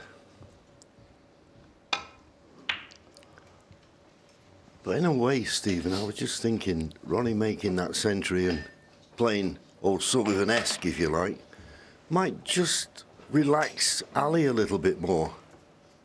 He knows he ain't going to get away with it just by picking up the pieces. He's got to start playing well. Yeah, I think there's definitely something in that. I think the first couple of frames, Ali, maybe because Ronnie was playing a few un-Ronnie-like shots, maybe he's put himself under more pressure to try and capitalise. And now that Ronnie's, as you say, shown more of the real Ronnie, at least he knows what he's up against now, Ali.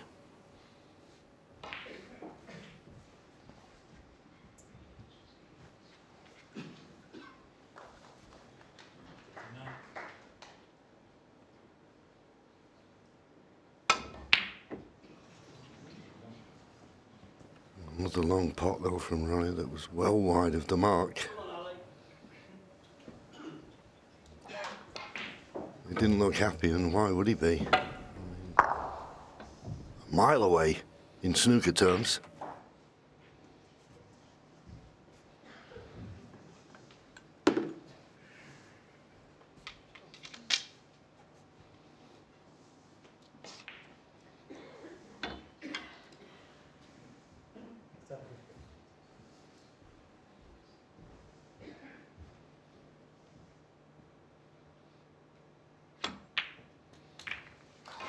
Cheers, Ali, thanks. 1. Decided not to make that pot more difficult with playing a lot of left-hand side. So use the pack. He's on the blue, wrong side of it.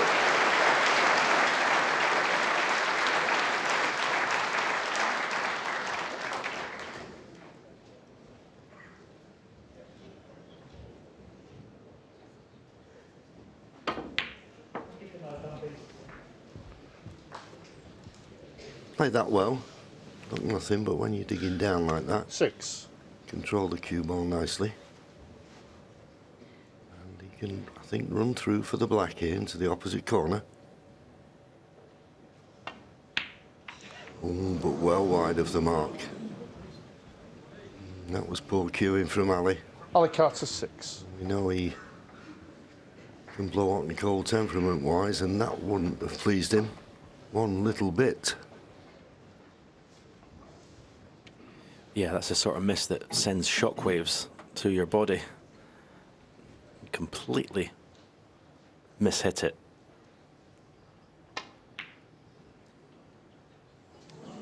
Not being punished though.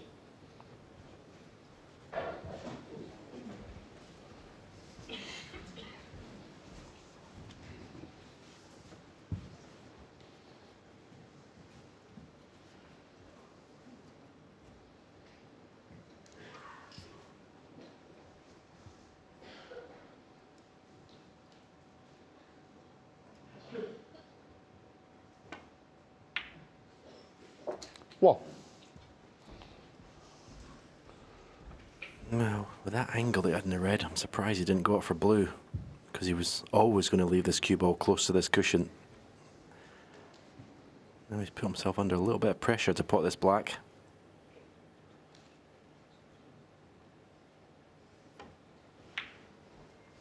Yeah, well done. Just got to take a few deep breaths, you feel, Ali Carter.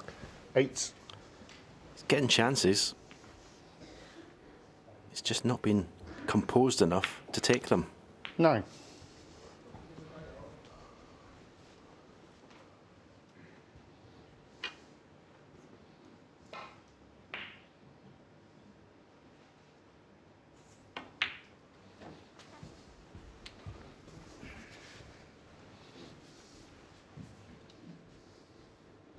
$60.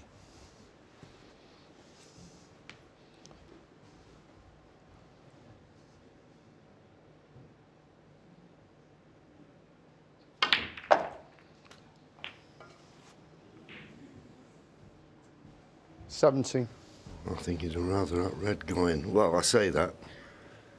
At least if he pots the black, the next red is there waiting over the corner, but tricky black this.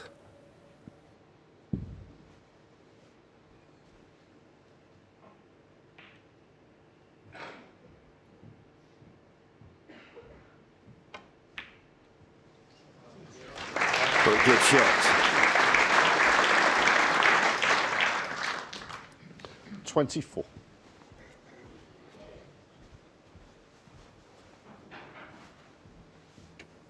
Slow drag on tracer right hand side. Doesn't want to pot the red too thin 25. though. That's nicely played. So if he can get the red that's directly above the black, if he can just go into the pack just to the left of that, as we see. A bit of screw in the cue ball. Now there's two reds that maybe going towards the left middle. Maybe he's got to be a little bit careful. But if he can get in to the left of that red and screw the cue ball through the reds.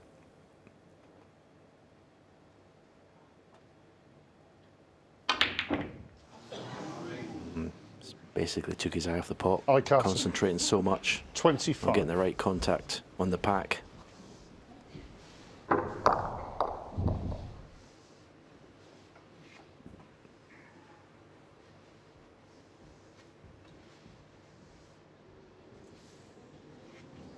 And a little bit fortunate, Ali, not to leave anything easy for R.O'Sullivan.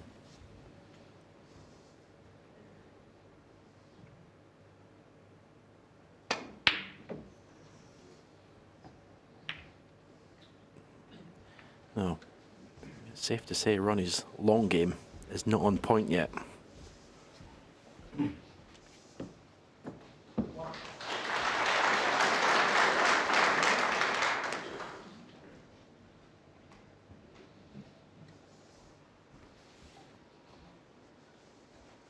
He refused 2 or 3 pots, didn't he, in the first frame, Ronnie? And he felt like that was already, he didn't really need to take on there. No, I suppose he took it on thinking he's done to the baulk cushion and wouldn't leave anything apart from the red he was playing. But, yeah, maybe in practice his long game hasn't been on point. And he's not that confident with the long potting because he's played a couple that, to be honest, haven't really found the jaws. This red is on to the left middle, but it's difficult. And I don't see where the colour comes from.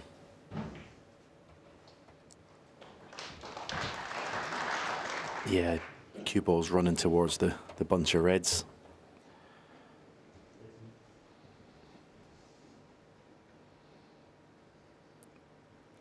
It's actually quite a little tricky situation, this, for A.Carter. I mean, do you try and pot the red and just take the 1 point and then play safe?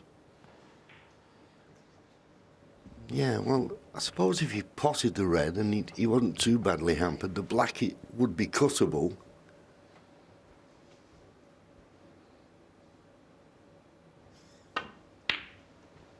No, he played safe, got to avoid the double kiss, didn't. But at first glance, no harm done.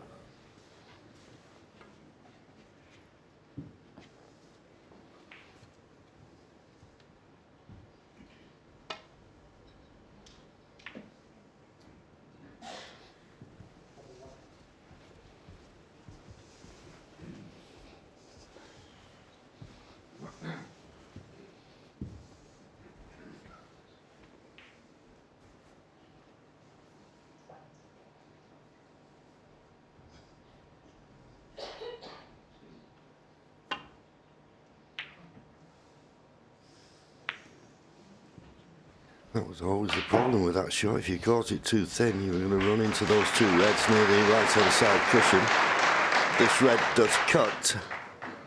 It's thin, so you won't have much of an idea where the cue ball's going to finish.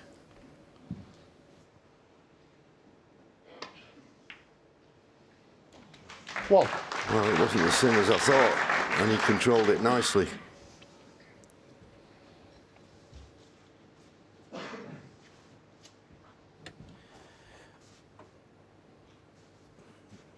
don't know if they're the red near the right middle pocket. If he plays the blue off bolt cushion, right side cushion, will run inside, try and get into the bunch, but that red might be in the way for that shot because it's a nice target to come into the bunch from the right hand side of the table.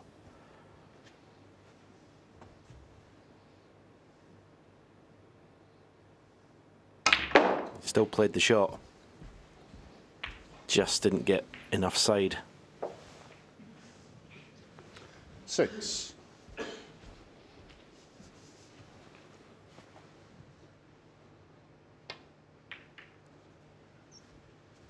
Ronnie O'Sullivan 6.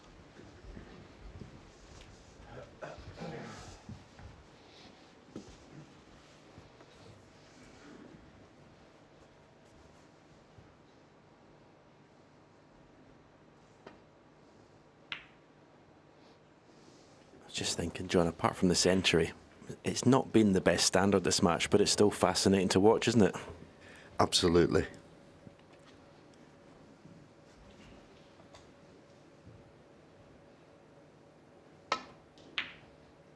As I said before, it seems it's not so much a snooker match as an occasion.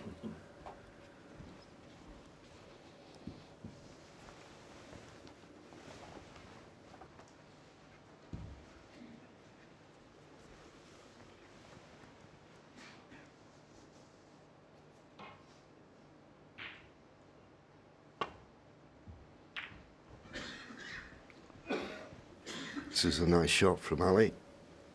And if he covers the escape route down the right-hand side of the table, it's a towing safety. OK, there's an escape route down the left-hand side, but Ronnie's got to be careful he doesn't knock a red towards the right corner. Foul.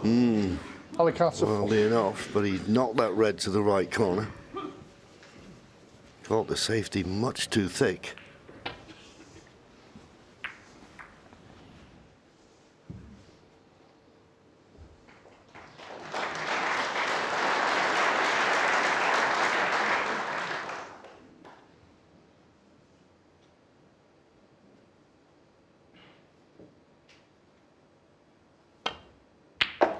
One.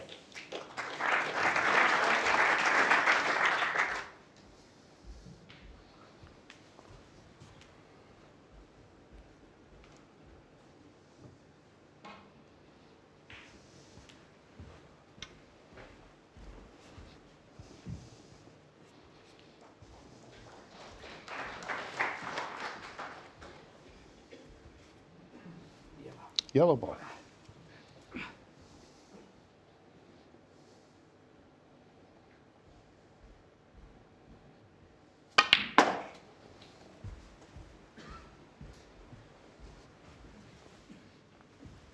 Had to play the yellow. Knew that 3. This next red would be difficult. Needs a good pot, and he'll be screwing back into the other reds. Needs a bit of luck for position.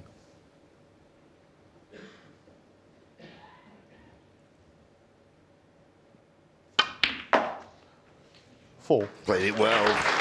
Played it very well.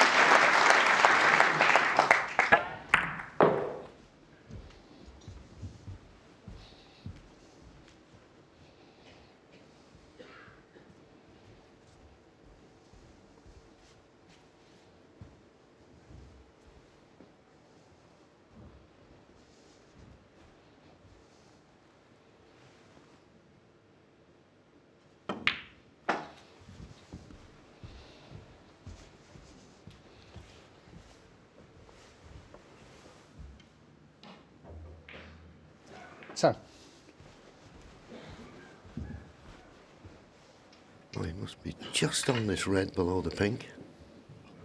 Only just, I feel.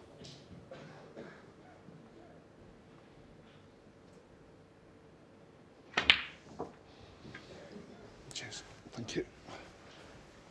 11. On the blue, but the wrong side. But slowly but surely, he's building up a useful lead.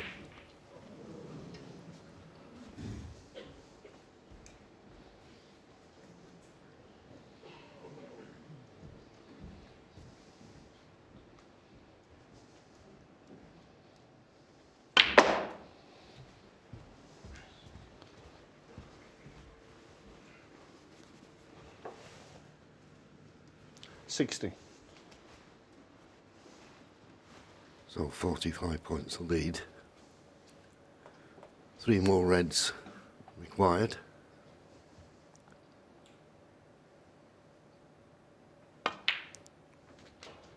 $70.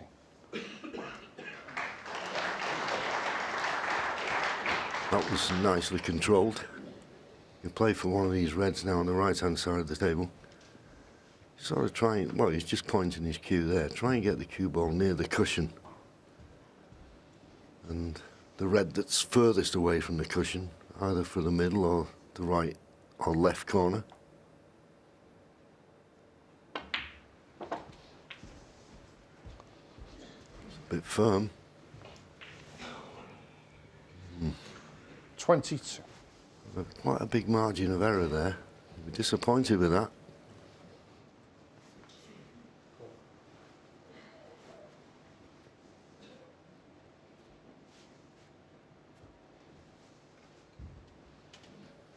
$51 points to lead, still a possible 67 remaining. No. Well, he might be happy with the result of it because he's going to finish. Oh, if he didn't flick the brown, he gets the snooker. But there's another good chance, and he's not made the most of it.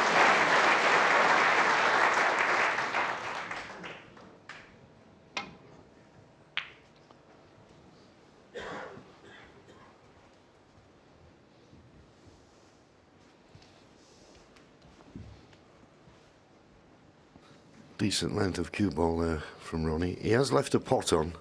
The red closest to the pink will go to the left corner. If he could get his hand on the tail, there'd be no hesitation playing it. But he'll run into another red if he plays the pot.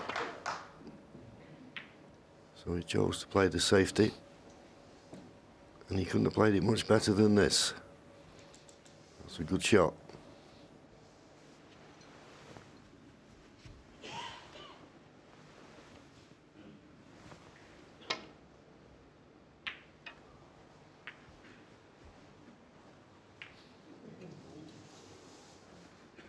Well, kissing the blue is normally not a good thing, but that red just stopped short of the corner. Don't think it's potable.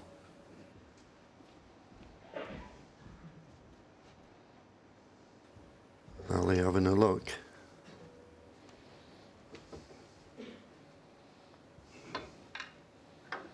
Now, playing safe. Trying to get in behind the brown if he can. It's a good line. It's a very good line. Oh, just a fraction out. He's left a pot on now then. Let's see what Ronnie can make of this. He's been so far away with his long pots.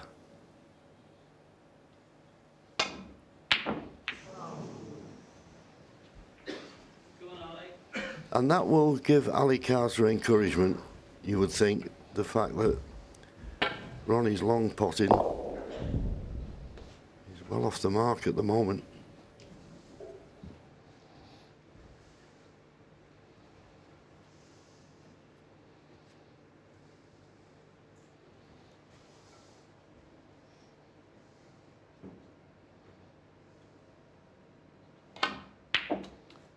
One.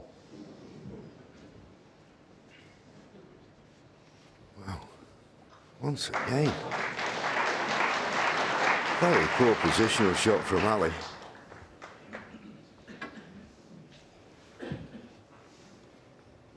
It's hard to fathom at the moment, his cue ball control. Nothing to do with the cue ball here. Should he pot the green, it should be automatic on the red next to the yellow to the same pocket.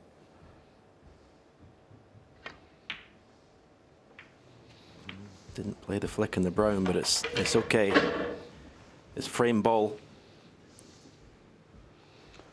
55 ahead, 59 on.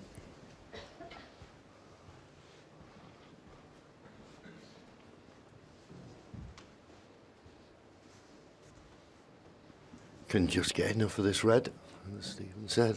Frame ball. 5.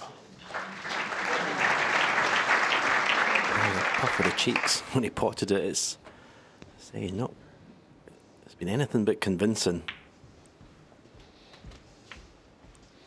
Needing a handful of chances to win these frames. As I say, that doesn't put any fear into your opponent, really.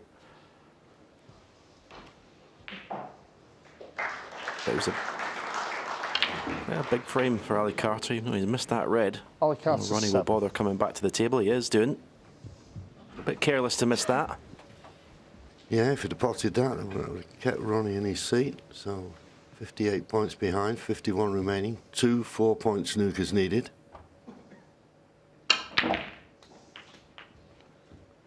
What?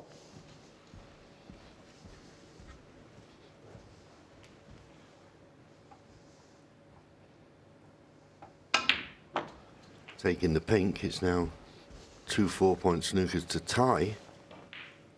So he needs to 7. Get the black here, otherwise it would go to 3 snookers. 8.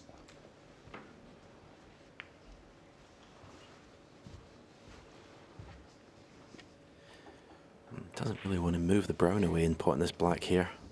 It's in a lovely place for a good snooker, and he hasn't done. Lay a real nasty snooker behind that brown. Maybe not at this instance. 50.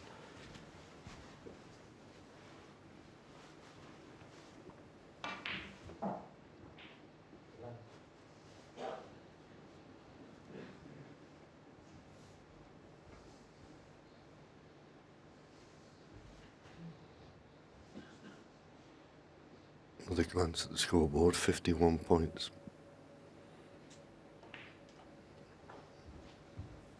Sorry, 43 points behind. 35 remaining. 2 4-point snookers to tie. It's unlike Ronnie to carry on in these situations, but 50. maybe he just feels as though he needs a bit more table time. It's not a bad thing for him to carry on. Oh, well, he might concede now.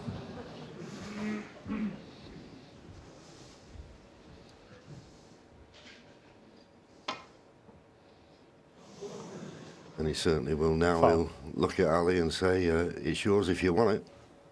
Yeah. And they have agreed, so... 4 on the frame. Once again, A.Carter getting plenty of chances. Once again, he needed 2 or 3 chances to seal the deal, but he has in the end. 3-2, Ronnie O'Sullivan. And sealing the deal from A.Carter's perspective, the long red that he potted earlier on, Stephen, and you both rather admired this. Yes, he needed to do something special, and he really got into this well. No guarantees of position, but from this perspective, you need the great cue power, and it worked out beautifully, didn't it? Yeah, and I think the timing of the shot, it's just what A.Carter needed, because he seemed like he was sort of wavering a little bit with his confidence, and yeah, like Steve said, he kind of just struck through that, landed lovely on the pink, and okay, he didn't win the frame in that visit, but he really took control from that moment. We've been discussing, the cue, the ferrule, all of these things during the day. The one thing that is obvious is at distance, Ronnie's spraying them all over the place at the moment. That would suggest that he's not absolutely tuned into the cue, which means that it can be quite debilitating for a player when you lose your confidence in your long game, because it's something that really you feed off of. Yeah. So I think Ali's going to get a lot of chances in this match because of the long game problem, unless Ronnie can tune in quickly. It's interesting you mentioned, to go back to this titanium ferrule, you play with this. Takes a while to get used to it. I know Neil Robertson changed mid-season and he was like a kid with a new toy, absolutely loved it. But like you was saying, that it does take a little bit of getting used to, and you described it actually in the studio as like sort of being on the back of a thoroughbred horse and trying to say, whoa, just so much power in this thing. Yeah, it changes the equation. It's great fun. You can really sort of get some side spin on that you didn't know you could do. You feel like you've got more cue power. But it's effectively, when you go out on these really fast cloths, you are a little bit like Bambi on ice. OK, well, so far, Bambi on ice it's not, but Ronnie O'Sullivan still with his nose in front. Frame 6. Yeah, talking about Ronnie's long game, whether it's anything to do with the cue or not remains to be seen. But to me, he's overhitting them. He's hitting them too hard. Again, whether that's to do with just rustiness being out here on these tables, because it doesn't matter how many hours and hours you spend on practice tables, they're never going to be anything like as reactive as out here.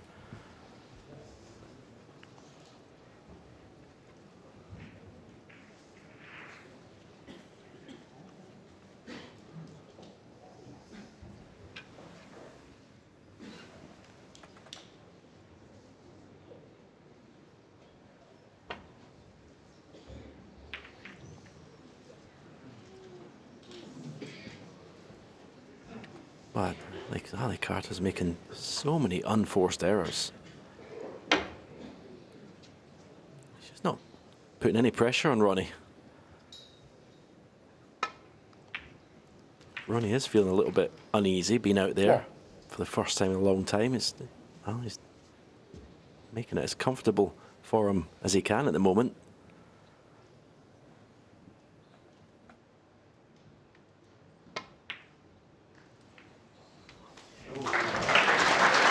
Once again, you see the advantage of being ambidextrous. That'd have been a tough shot for most right-handers, but the way he can switch hands is remarkable. Here's another good pot here, left-handed.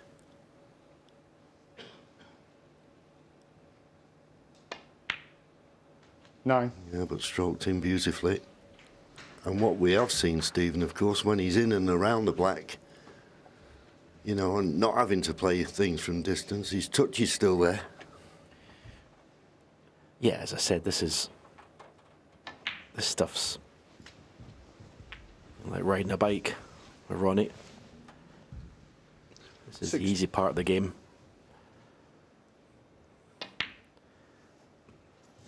Well, this would announce himself back on the stage, wouldn't it, JV? Third black coming up. I know I've gone quite early there.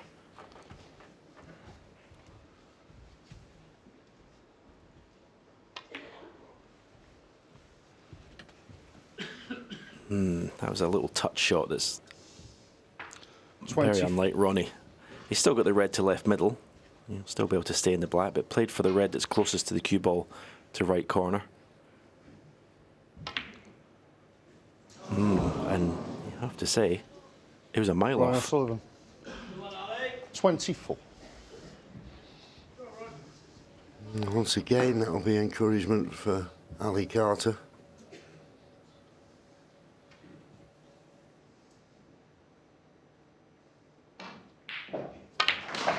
One.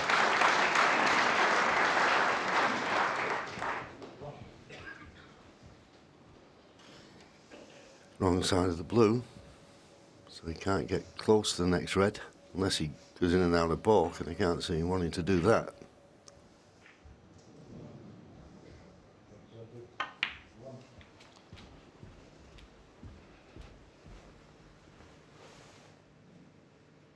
Six.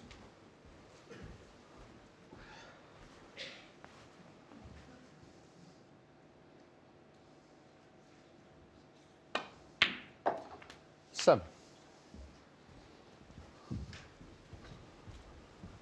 Well, has to be said, another poor positional shot. Wanted to be a lot straighter on this black than he is.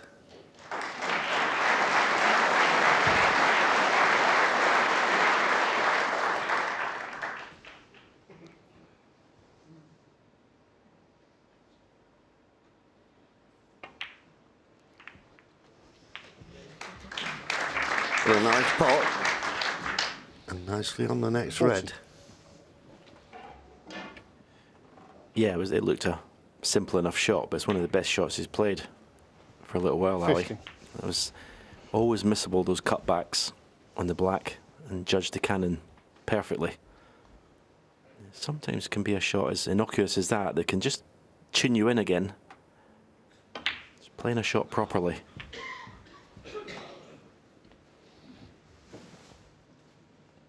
$22.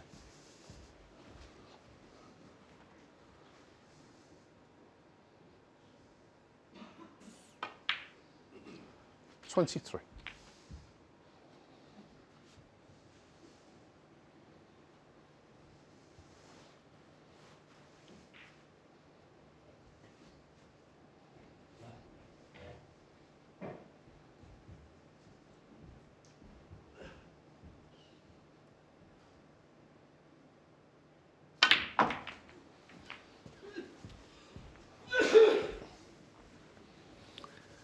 I think he may just be okay. He's having a close look. This red immediately below the pink. If he can get it, no problem. He's got the red to the right middle, and to be fair, he doesn't have to do a lot with the cue ball. That red definitely goes, but might just not be able to get through to it. The one to the right middle, as I say, badly hampered. But when you've got nothing to do with the cue ball, it just makes the pot that much easier. And that's the one he'll have to play.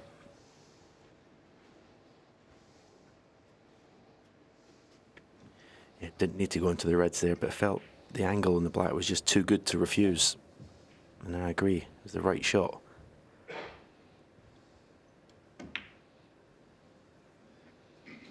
$31.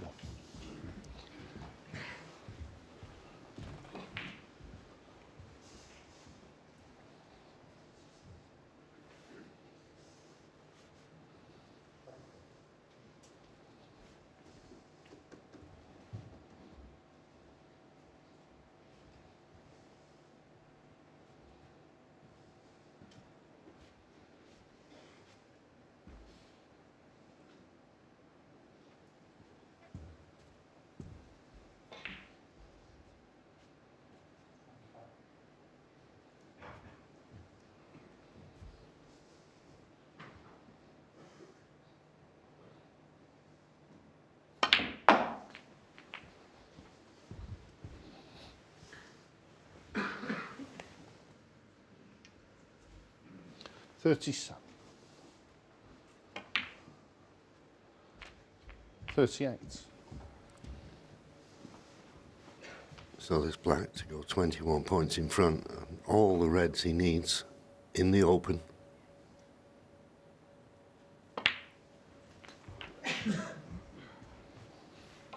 No excuse for not winning the frame now at this visit. 45.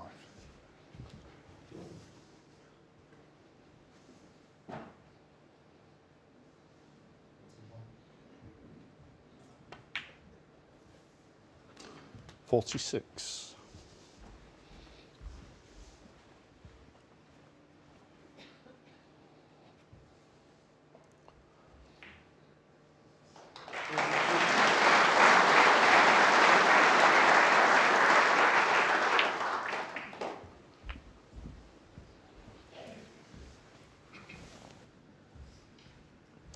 $52.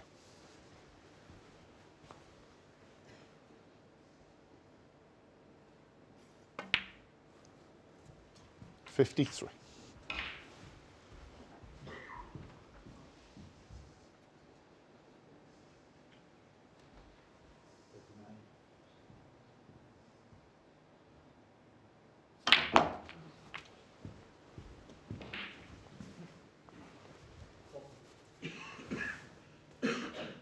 $60.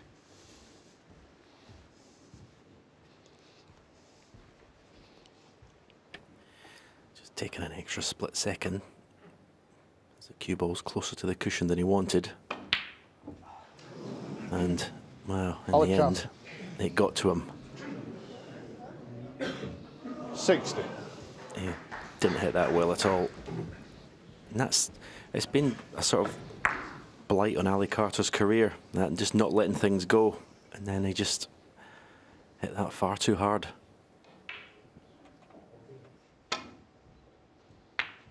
What?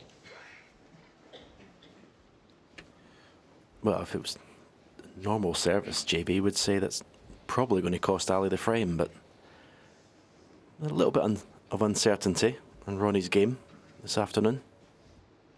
Yeah, and he's not perfect on the colour here.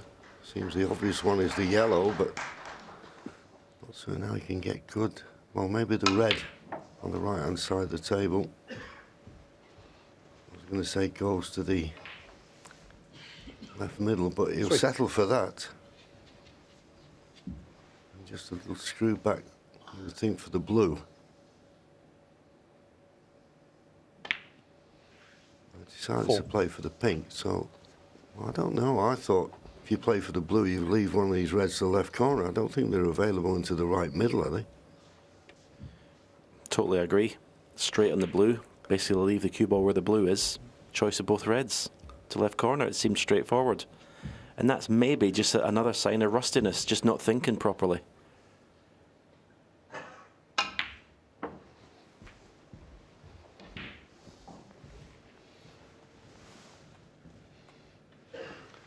Nine.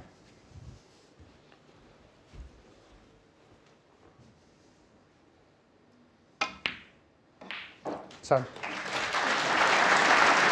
Good pot though.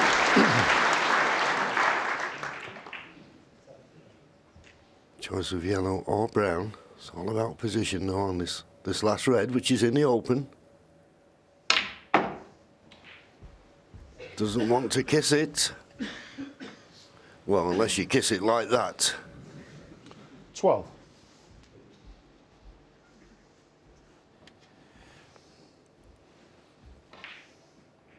Yeah, there was a little smile from Ali. It wasn't the worst kiss that Ronnie got in the red. But I'm sorry, Ali, but these shouldn't be Ronnie O'Sullivan's points. It should be yours.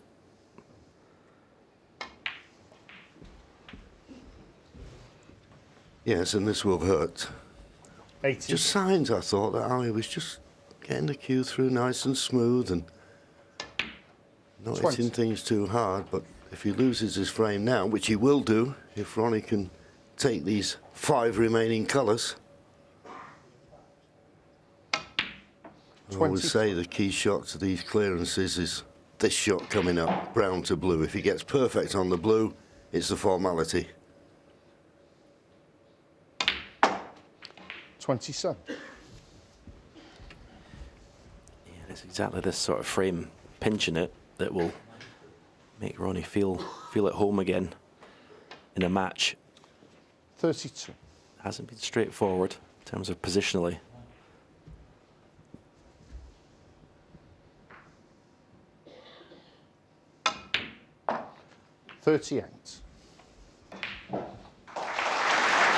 Didn't get perfect on the blue. That's why he had a long opinion. He could have played it better than this, but black for the frame. Right in the heart of the pocket. Well, that is a steal and a half. Ronnie O'Sullivan gets back to 2 frames in front. 4-2. And A.Carter sitting and suffering and stewing, you would imagine, because we saw the good and the bad from A.Carter in that frame, didn't we, Karen? Yeah, he's been sort of chasing his cue ball for, you know, most parts of today, and we've seen it there where he landed low on a black, and he played it beautifully, and it looked for all the money in the world that he was going to go on and win the frame from there, and maybe put a little bit of pressure back on Ronnie, but, you know, a really unexpected error where, yeah, just missed a red thin, and, you know, you never seen that come in, and, you know, Ronnie's sort of sprung into action from there and obviously gone on to clear the table. Well, it is hurtful, that one, and you do have to remind yourself, we're talking about the pressure on Ronnie O'Sullivan here on his way back here, but equally for A.Carter, it's a huge match in any given circumstance, obviously playing Ronnie here, but Ali himself, who's a 2-time runner-up in this event, hasn't won a match at the Crucible since 2019. That in itself is massive pressure. Yeah, and a player of his class, you know, that shows you how tough it is to play at the Crucible. Regardless of whether you've got through the qualifying section and you feel like you're in stroke, you come to this event and you go, wow, this is a different environment, completely different environment, and you have to try and settle down. Even if you've played here before, even if you've got to the final stages, every time you come here you have to re-establish yourself and calm down after the first session. That's why you see so many ropey sessions in the first one. Usually the standard gets better as the match goes on, but that first session's horrible. And you do not want to give this man, Ronnie O'Sullivan, any more encouragement than he already needs. No, absolutely not. And I think I'd like to see Ali maybe get a little bit more fired up. He seems a little bit sort of timid today, and that's not really like him. And I think he kind of suits being quite fired up. So, yeah, just needs to get on his toes a little bit more, I think. Okay, back we go. Frame 7 of a definite 9 today. Yeah, I think Ronnie would have got more pleasure out of that pinch in that frame than the century break that he made before the interval. As I say, that's what sometimes you're waiting on coming back if you haven't played matches for a while. That ability to sort of switch on when you need it and make a frame-winning break.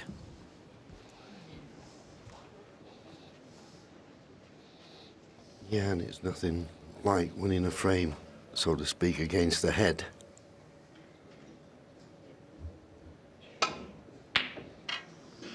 Once again, can't get into the jaws with the long pots.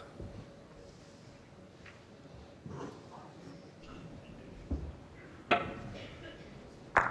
mean, a shot like that, it's just a plain ball shot. It's nothing to do with side. I mean, I know he likes to play with a trace of side on most of his pots, but that was a plain ball shot. Even then, he couldn't get in the jaws. No damage done, though.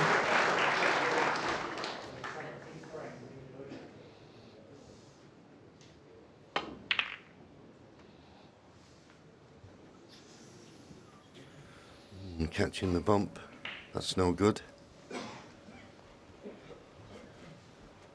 Blue's covering what you'd think was the easier red, but I think the red closest to the right centre, does that go to this right corner? Well, maybe not.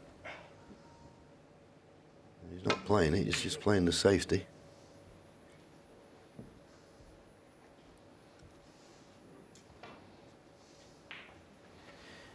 Yeah, Ali's really got to get himself together here because he doesn't want to lose the last 3 frames, which could easily happen. He doesn't get his focus back, his composure back. 7-2 behind. The match is gone.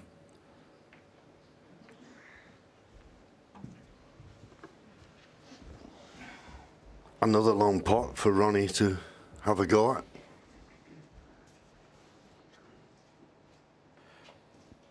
Wonder if he fancies playing it slow for a cannon to the right of the black, leave the black to the same pocket. No, he's played it at pace. And a good kiss on the paint. There's a wrong angle on it. He's going to have to go in and out of bulk.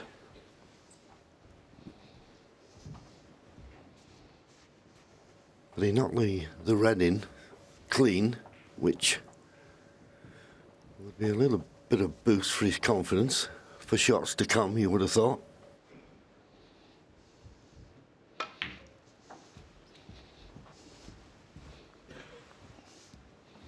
In the end, the ping was straight enough. 7. To hold for this red. 8.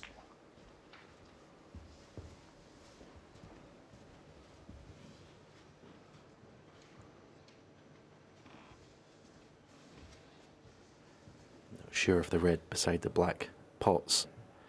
No, it doesn't.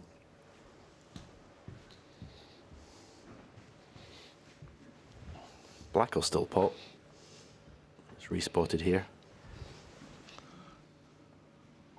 Yeah, maybe the red will go now. Into the left corner. I don't think it'll go in the right corner, but when you're replacing this, it can't be touching the red.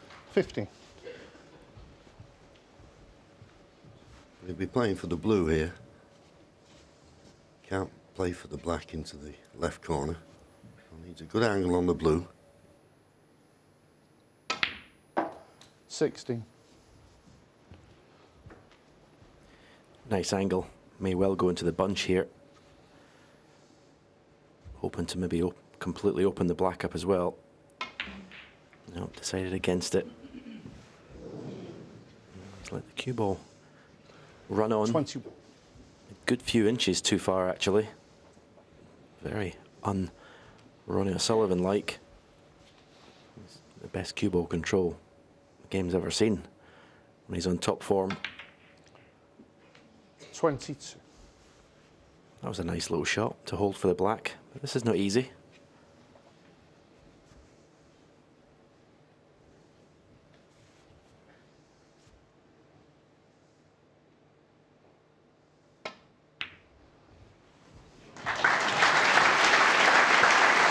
floated it in. And now he's got a chance to play for the black, finish just off straight, a little bit low. And able to just move that red out of the way. 29. And the shot that Stephen has just described could be the key to this frame. 30. No, he's not low.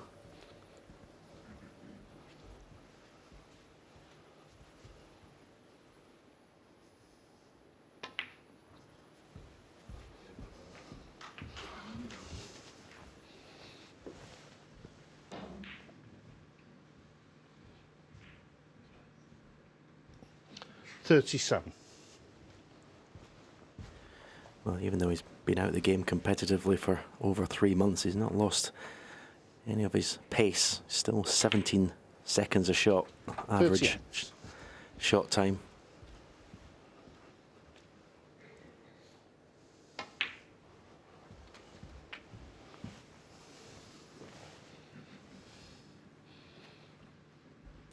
He can still get into a position where he can pop the black into the right corner as long as he finishes high on it. But with the red just fractionally to the left of the black, I don't think he can come low on it. He's having a look to see whether he can. I mean, if he can come low, then he can do that shot that Stephen suggested a little while ago and bring that other red into play. Well, he feels as though he can. Key shot coming up.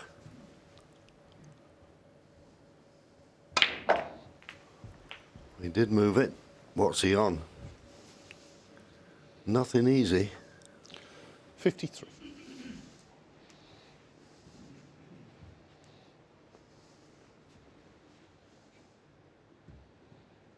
Well, has he got straight red? This needs good cueing.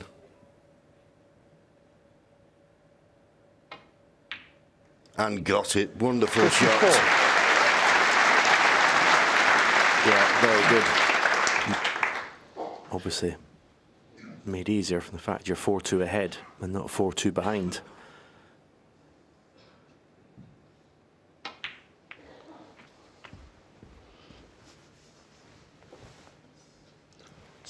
Said round about the black spot, it's like he's never been away. 62.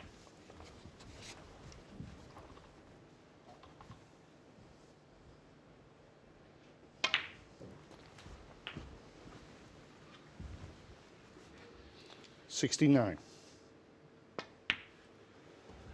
70.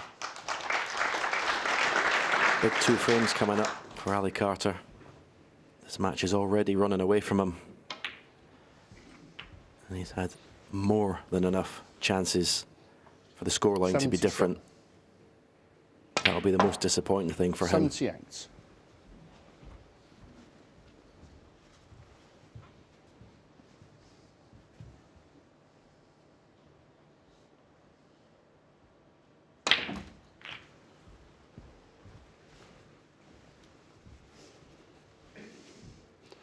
$85.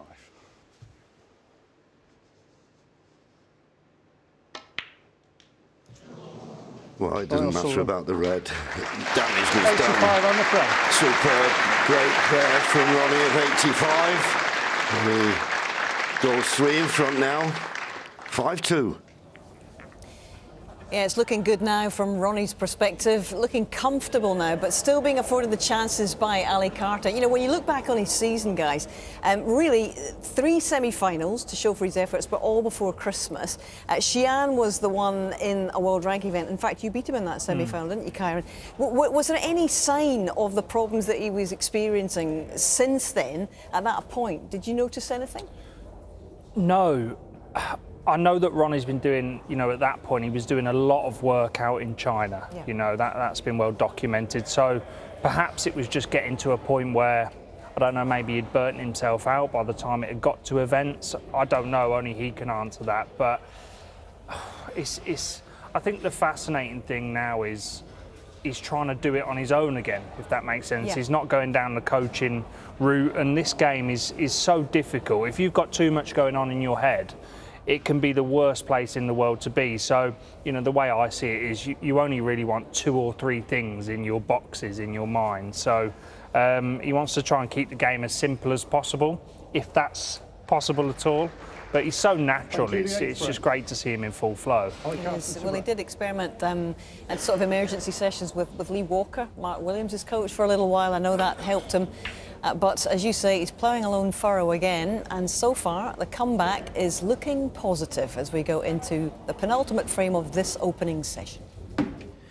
I think one of the things that you have to admire today with Ronnie, I think his temperament has been absolutely superb. Okay, you could see in his face he's not been happy with some shots he's played, but by the time he comes back to the table, he's forgotten all about them. Whereas I don't know if you could say the same about Ali.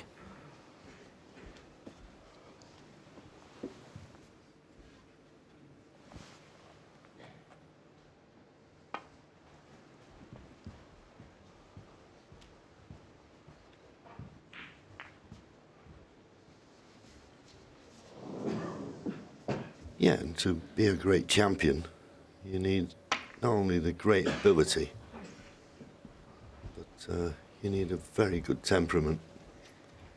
And just that clearance in the frame before last just showed you that he's still got it. He might doubt it between his ears, but from what I'm seeing, that was a tremendous frame to steal, and will give him confidence and not the confidence of his opponent.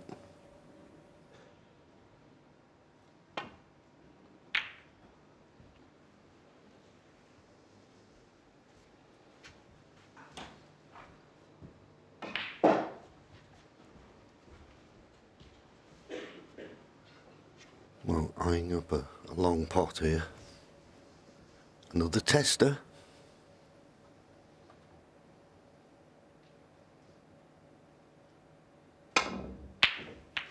Another one well wide of the mark. I mean, you could forgive him for saying, well, if you're not knocking them in, why go for it? Maybe he thought he'd go over the miss on the long pots, but it was a risky shot to take on. Well, it remains to be seen if it's a risky shot. I don't know whether Ronnie thinks that Ali is not punishing him. I mean, that's why he's still trying to find that long game. Ali's not won a frame in one visit, so maybe Ronnie feels a bit in a comfort zone at the moment where he can sort of test out his technique and go for these shots until Ali starts punishing them for those. He's going to keep going for them.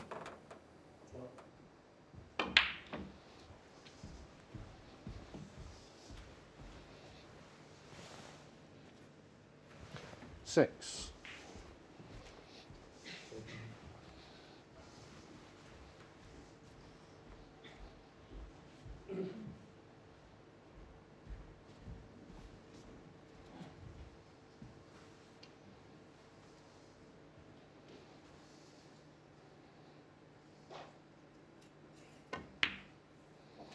Seven. Couldn't get the right side of the blue, so I need to leave a mid-distance red. Normally well within his range, but 3 frames behind. 12. A little bit of pressure.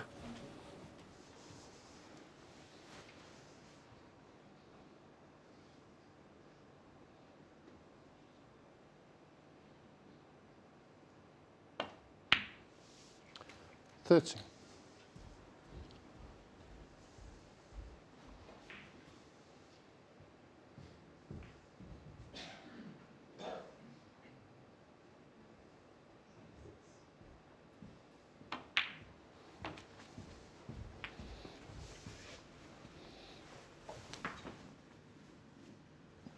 20.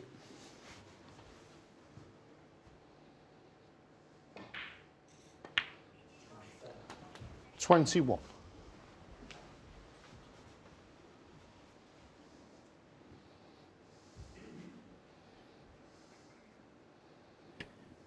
Again, I think the reason he stopped, he's tempted to go into the bunch here, I think. As long as he misses the red that's kind of above the black to the right, screws the cue ball to the right side. You think he's going to be on one. It's a risk he doesn't have to take, but he's got such a good angle in the black. He's tempted to do it. Yeah, he's played the shot. And again, I think it's the right shot. Similar to the last frame, closer to the side cushion than he would have liked. And he control his cue action this time, not overhit it.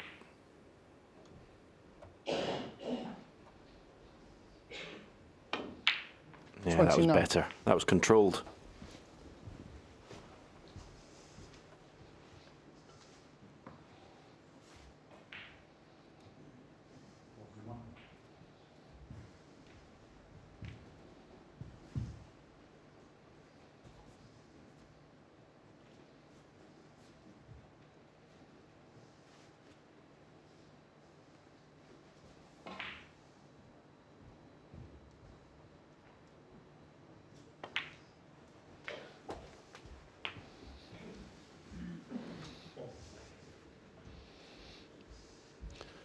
$36.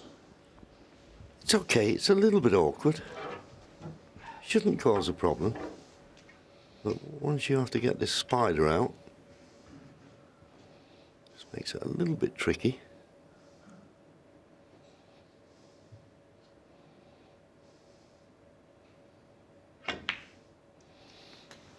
Cheers, Ali. Thank you.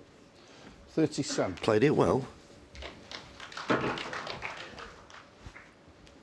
Probably a bit straighter on the black than is ideal. But there is the bottom red of that little cluster below the pink available into the opposite corner to this black. It's a case of judging the pace and running round the two cushions.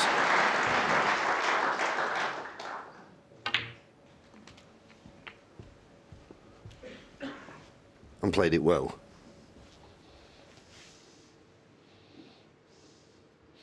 44.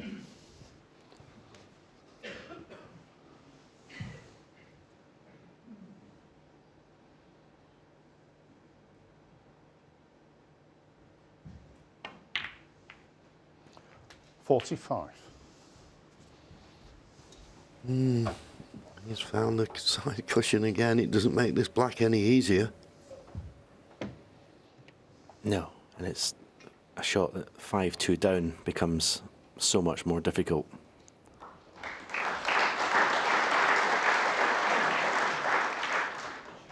Yeah, well played. Well played, R.O'Sullivan. That was not a nice shot to play, knowing that you're leaving the whole table on for your opponent.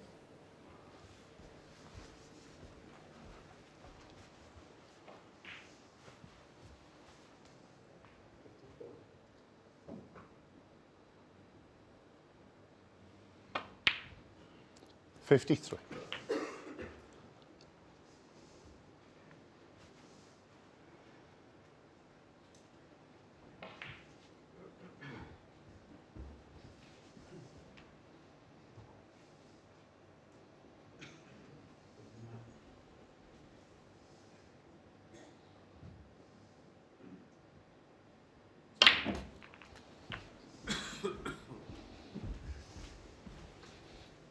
So 60 points the lead now. 60. Red, colour red. That's all that's required.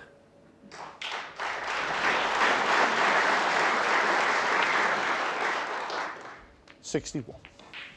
That cue ball hasn't run far enough. Misjudged the kiss off the second red. This is a lot thinner than it should have been. This black and one more red, all that's needed. Let's coat with the thin black first.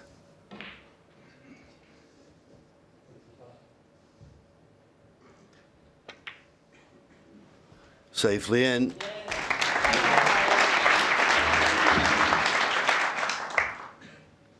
$68.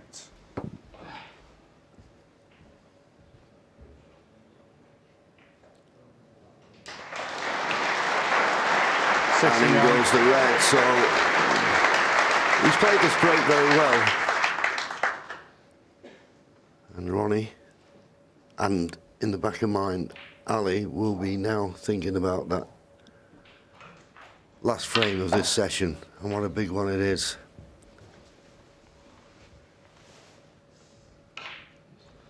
Will Ronnie have a 3-frame advantage or a 1-frame advantage? Ronnie O'Sullivan can't be behind, of course. So it's a big last frame coming up.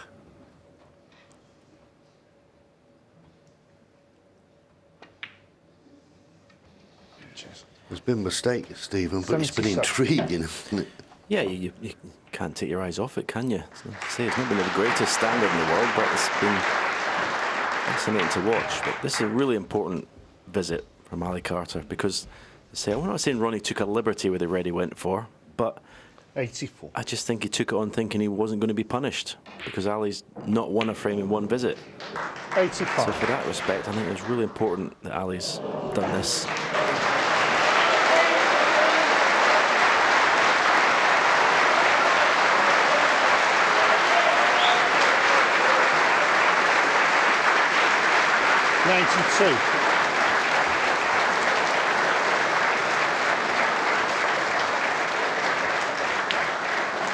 $93.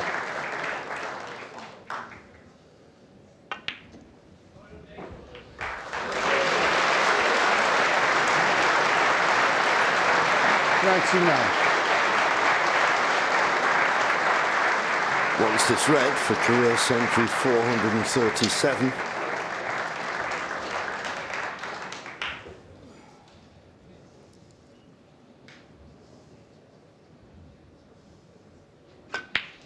Well played.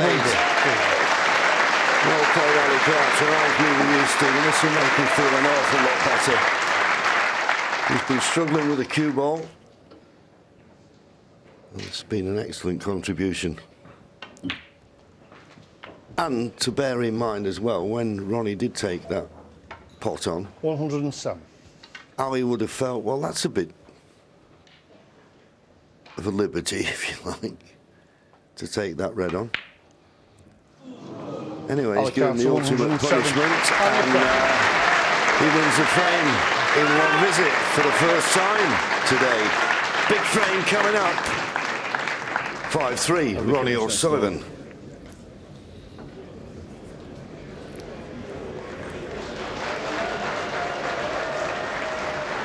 Both men leaving the arena. We talk about that long red, bit of a liberty potentially from Ronnie O'Sullivan, but make hay Ali Carter did, and how much confidence, I wonder, will that century break give him in the context of this match? Yeah, he'll have felt a lot better because after Ronnie had missed the red, he was jacking up in the air a bit. Maybe he didn't have any other alternatives, I'm not absolutely sure, but he left Ali with a potential miss. It wasn't the easiest of opening reds. He'd have been relieved to see that go in, and then he made a good break. So he'd be feeling a lot happier going out of the room just to sort of steel himself for the last. That was a long way out for Ronnie, but I think he is struggling for over distance. So Ali's going to get chances in this match, but he's got to sort of step up and start to score a bit, and that was what he did. Yeah, as John and Stephen were saying, obviously Ronnie can't be behind here, but if Ali can just nick this one, we might be in for a bit of a barnstorming second session tomorrow afternoon. I am reminded of that Masters final last year when Ali Carter led twice. In fact, I think it was 7-6 he was before being overhauled by Ronnie. They have produced some really classic, dramatic matches in their time, haven't they, these two? Yeah, and let's not forget, if it wasn't for Ronnie O'Sullivan, Ali Carter could have a world title on his CV. He's beaten him in 2 world finals. It shows what a fantastic match player that Ali Carter is. One thing's for sure, he's certainly not going to give up, but this is a huge frame for him, 5-4, 6-3. It's a huge difference going into tomorrow's session. Yeah, a lot of the headlines clearly about Ronnie, but when you look at this man Carter's career, former world number 2, twice a runner-up to Ronnie, twice a runner-up in the Masters. He's been in 4 big Triple Crown finals. It's a bit, I guess, like someone like Sergio Garcia before he managed to win the Masters. So many people willing him on to win one of these things. Still got the talent in your mind to do so, Steve? Yes, he has, but obviously, as the years go on, similar to Ding Junhui, as much as great players are not guaranteed to win the World Championship. It's only one event a year. There are sort of plenty of players winning majors, but that's a different sort of sport where you have multiple majors. But World Championship, it's a bit unfair on the players to have to sort of put all your eggs in that basket for how you're judged. But it does make it a special event, this one, doesn't it? It sure does. And when we look overall today, as these guys come back into this arena, what does it mean to have O'Sullivan back in the ring here once again for your sport, Karen? Yeah, it's huge, the attention he brings to the game, the way he plays the game. You know, it would be amazing to see him go on and win an 8th World Championship. And I think with everything that he's been through and he's spoken so openly about with his mental health issues, you know, first and foremost, it's just great to see him back competing.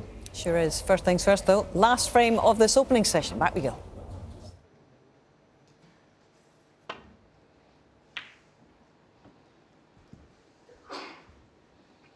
Decent break-off from R.O'Sullivan.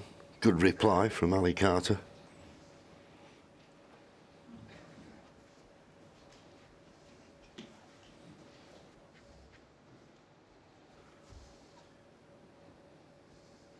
Playing this red in the open. He's only playing safe. He's not going for the pot. Well, he did go for the pot. And he's knocked it in!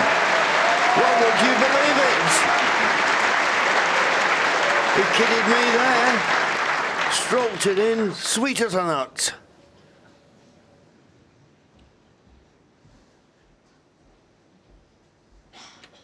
Yeah, he's persevered, hasn't he? With the long game, and got his reward there. Stunning, opening red. Not quite followed it up. 8. With a good positional shot from the black. Going round to see if there's a gap between the pack of reds and the black. He can get the cue ball round. A couple of cushions. Maybe go up for the blue.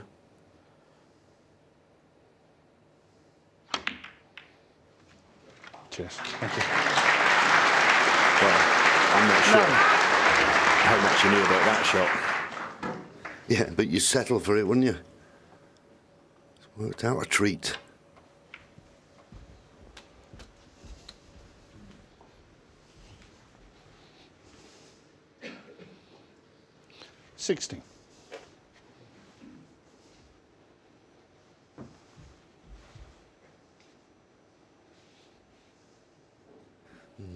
Just not straight enough to be able to run through for the black in the opposite corner, so bit of work to do with the cue ball here.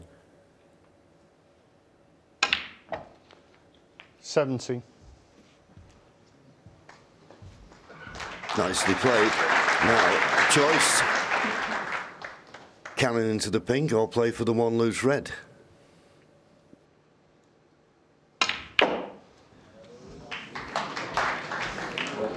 Where's the red going? Well, how many times do we see it happen? A.Carter 5. He couldn't have hit these better, but somehow a red went in the corner. End of break, and I think he may have left a path to this red to the left corner. We'll have a look. Well, it's tight. But I think he can just bend it with a tracer left-hand side on the cue ball. I think this is possible.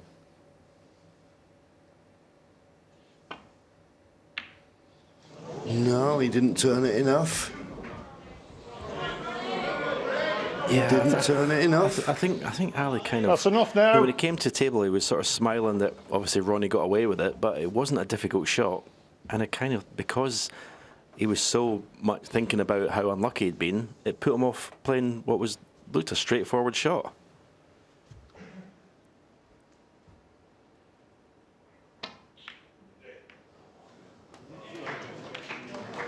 One.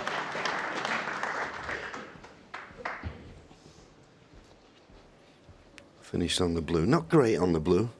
Having a look at the green.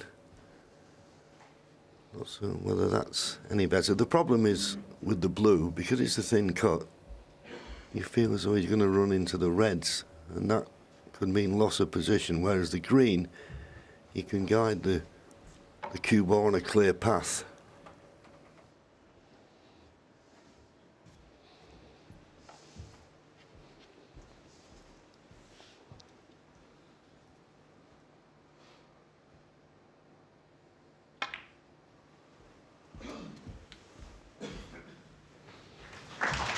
delightful. 6.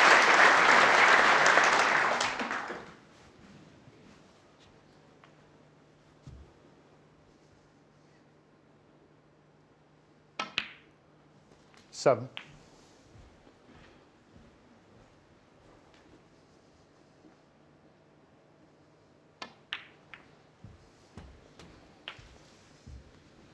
And another lovely little shot, just developing those 40. two reds.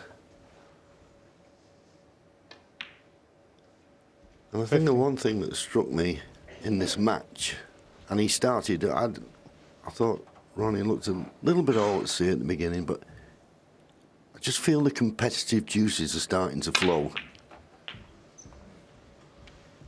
Oh, that's the thing for me is that I think is his temperament.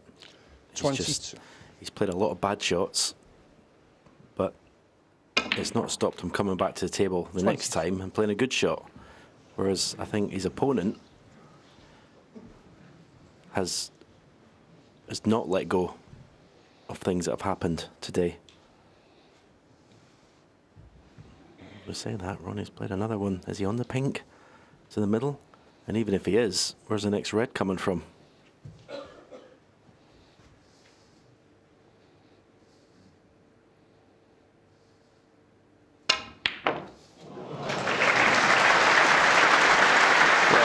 Incredible shot, and he's hit it too well.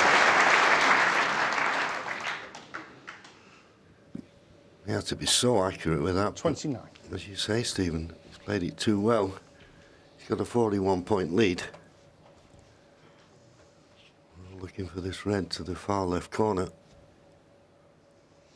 This will take some potting.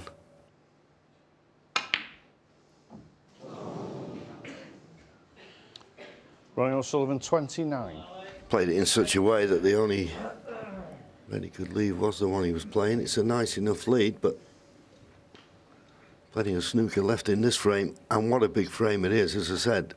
Can Ronnie get a 3-frame advantage, or can Ali cut it to just 1? Big, big difference.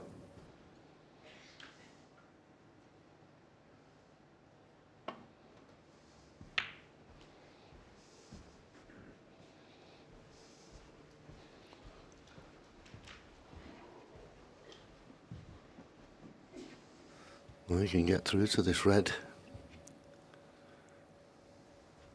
He'll need another good long pot. He's already potted one in this frame. But not this time. Has he been lucky? He has.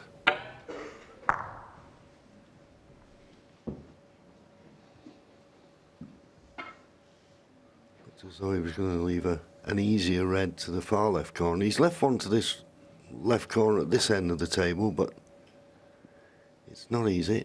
Ali just having a look at 3 reds in the middle of the table. The top one, well, the top one does go.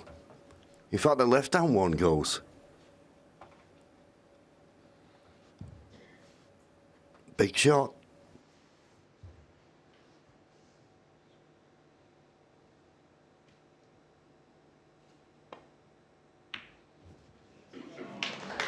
And played it well.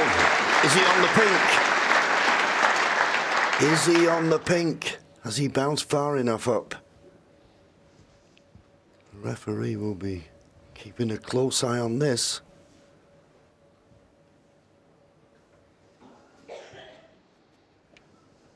Well, looks from our view that it pots, but we're not getting the exact down on the table view.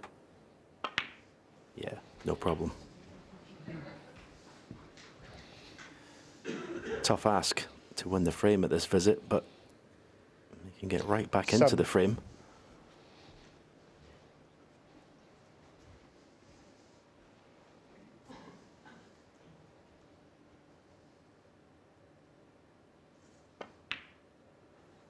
Eight. Well, that could have gone wrong. Didn't mean to flick the black, I'm sure. Yeah, it's a little bit reticent to play the black because I don't know where the black will go. If it goes in the pink spot, it might block up these 2 reds.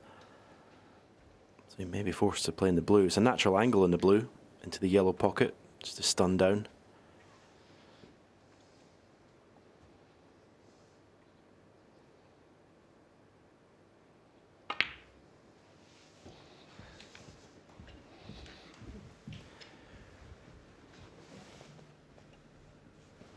Now the electricity, JV, in the Crucible. In a minute, you can feel it. Yeah, this is what the World Championship and the Crucible Theatre is all about.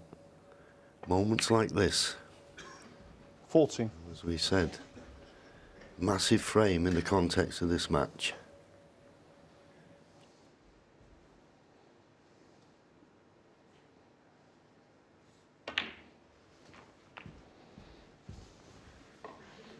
So this, the last of the open reds. 20. Now the hard work begins. Now it's imperative you get good angles. In this case, off the red, whatever colour he plays, get a nice angle to make it easy to get on the next red. 21. Maybe never had the angle in the red, but yellow would have been an ideal colour to play for there. Could have gotten the red on the baulk line, moved the other one out of the way.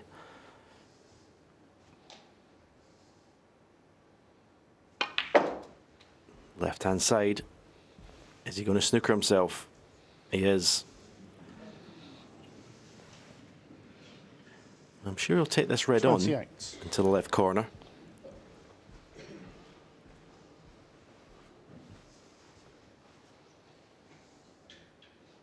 Nope.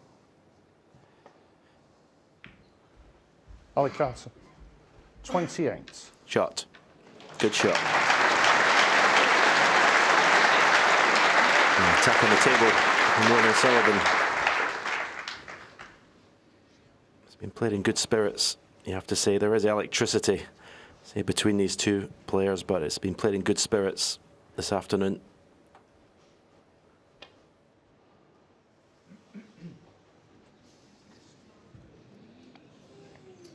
Foul and a miss. A.Carter. Short of pace, missed call won't be taken, that's for sure.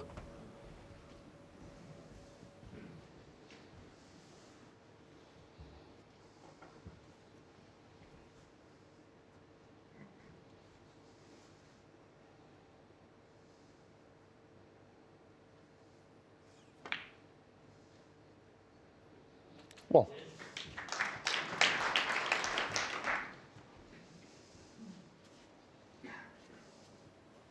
Not sure what angle he's got on the brown. Doesn't really want to be straight on the brown here.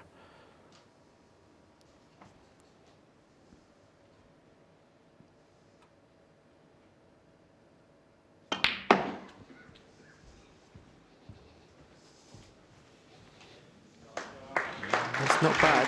Okay, he's going to have to get all the equipment out to get to this red, but just wonder if he can play it and screw the other red out off the cushion here. Say, not an easy shot when you're using the extension, the extended rest. Yeah, it's a good call, that, Stephen, but the problem is he's going to play then with a lot more pace, and you play it with pace and it makes the pot just that touch more difficult. Now he's just going to drop it in. Thank you.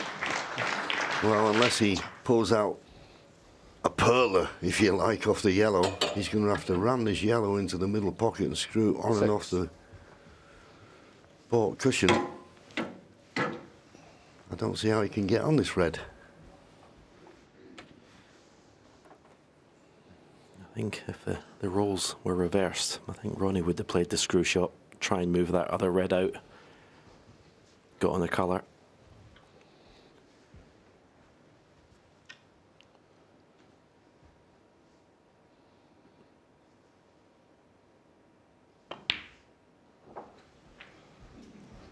So good safety shot now required.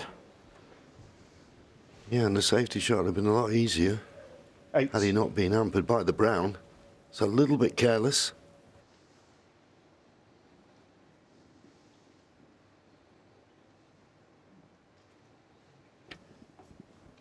Just 1 point in it. Fascinating end to this session. It's been a fascinating session, actually, but this is an incredible climax to it. Is that cue ball to run? I think it's just got there. He's got the snooker. Easy swerve. Can you keep it safe?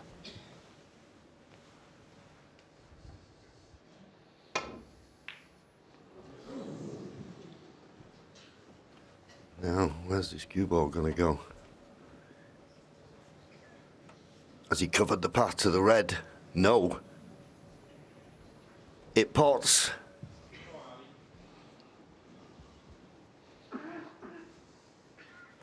Huge shot.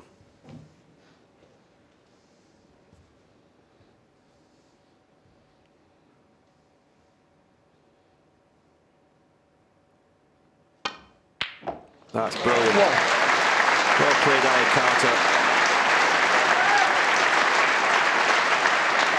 Arguably, with the chances he's had, he could be in front in this match. But that's a fantastic pot under pressure. Oh, he's not played that well, though. That was not a good strike. Should not have been using the rest here. Yellow, green, brown, and blue to get within 1 at the end of the first session.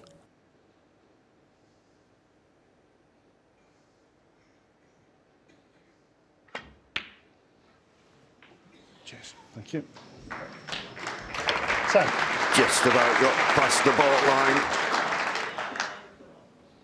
But a delicate green to get good position on the brown. But as I say, green, brown, blue, all that's required.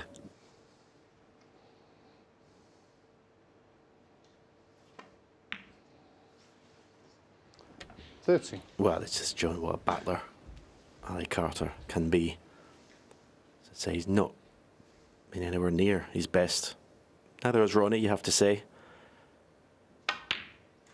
But 70. He'll be absolutely delighted, A.Carter, if he can get it here 5-4. He's played a fantastic frame since being let back in by Ronnie. 22.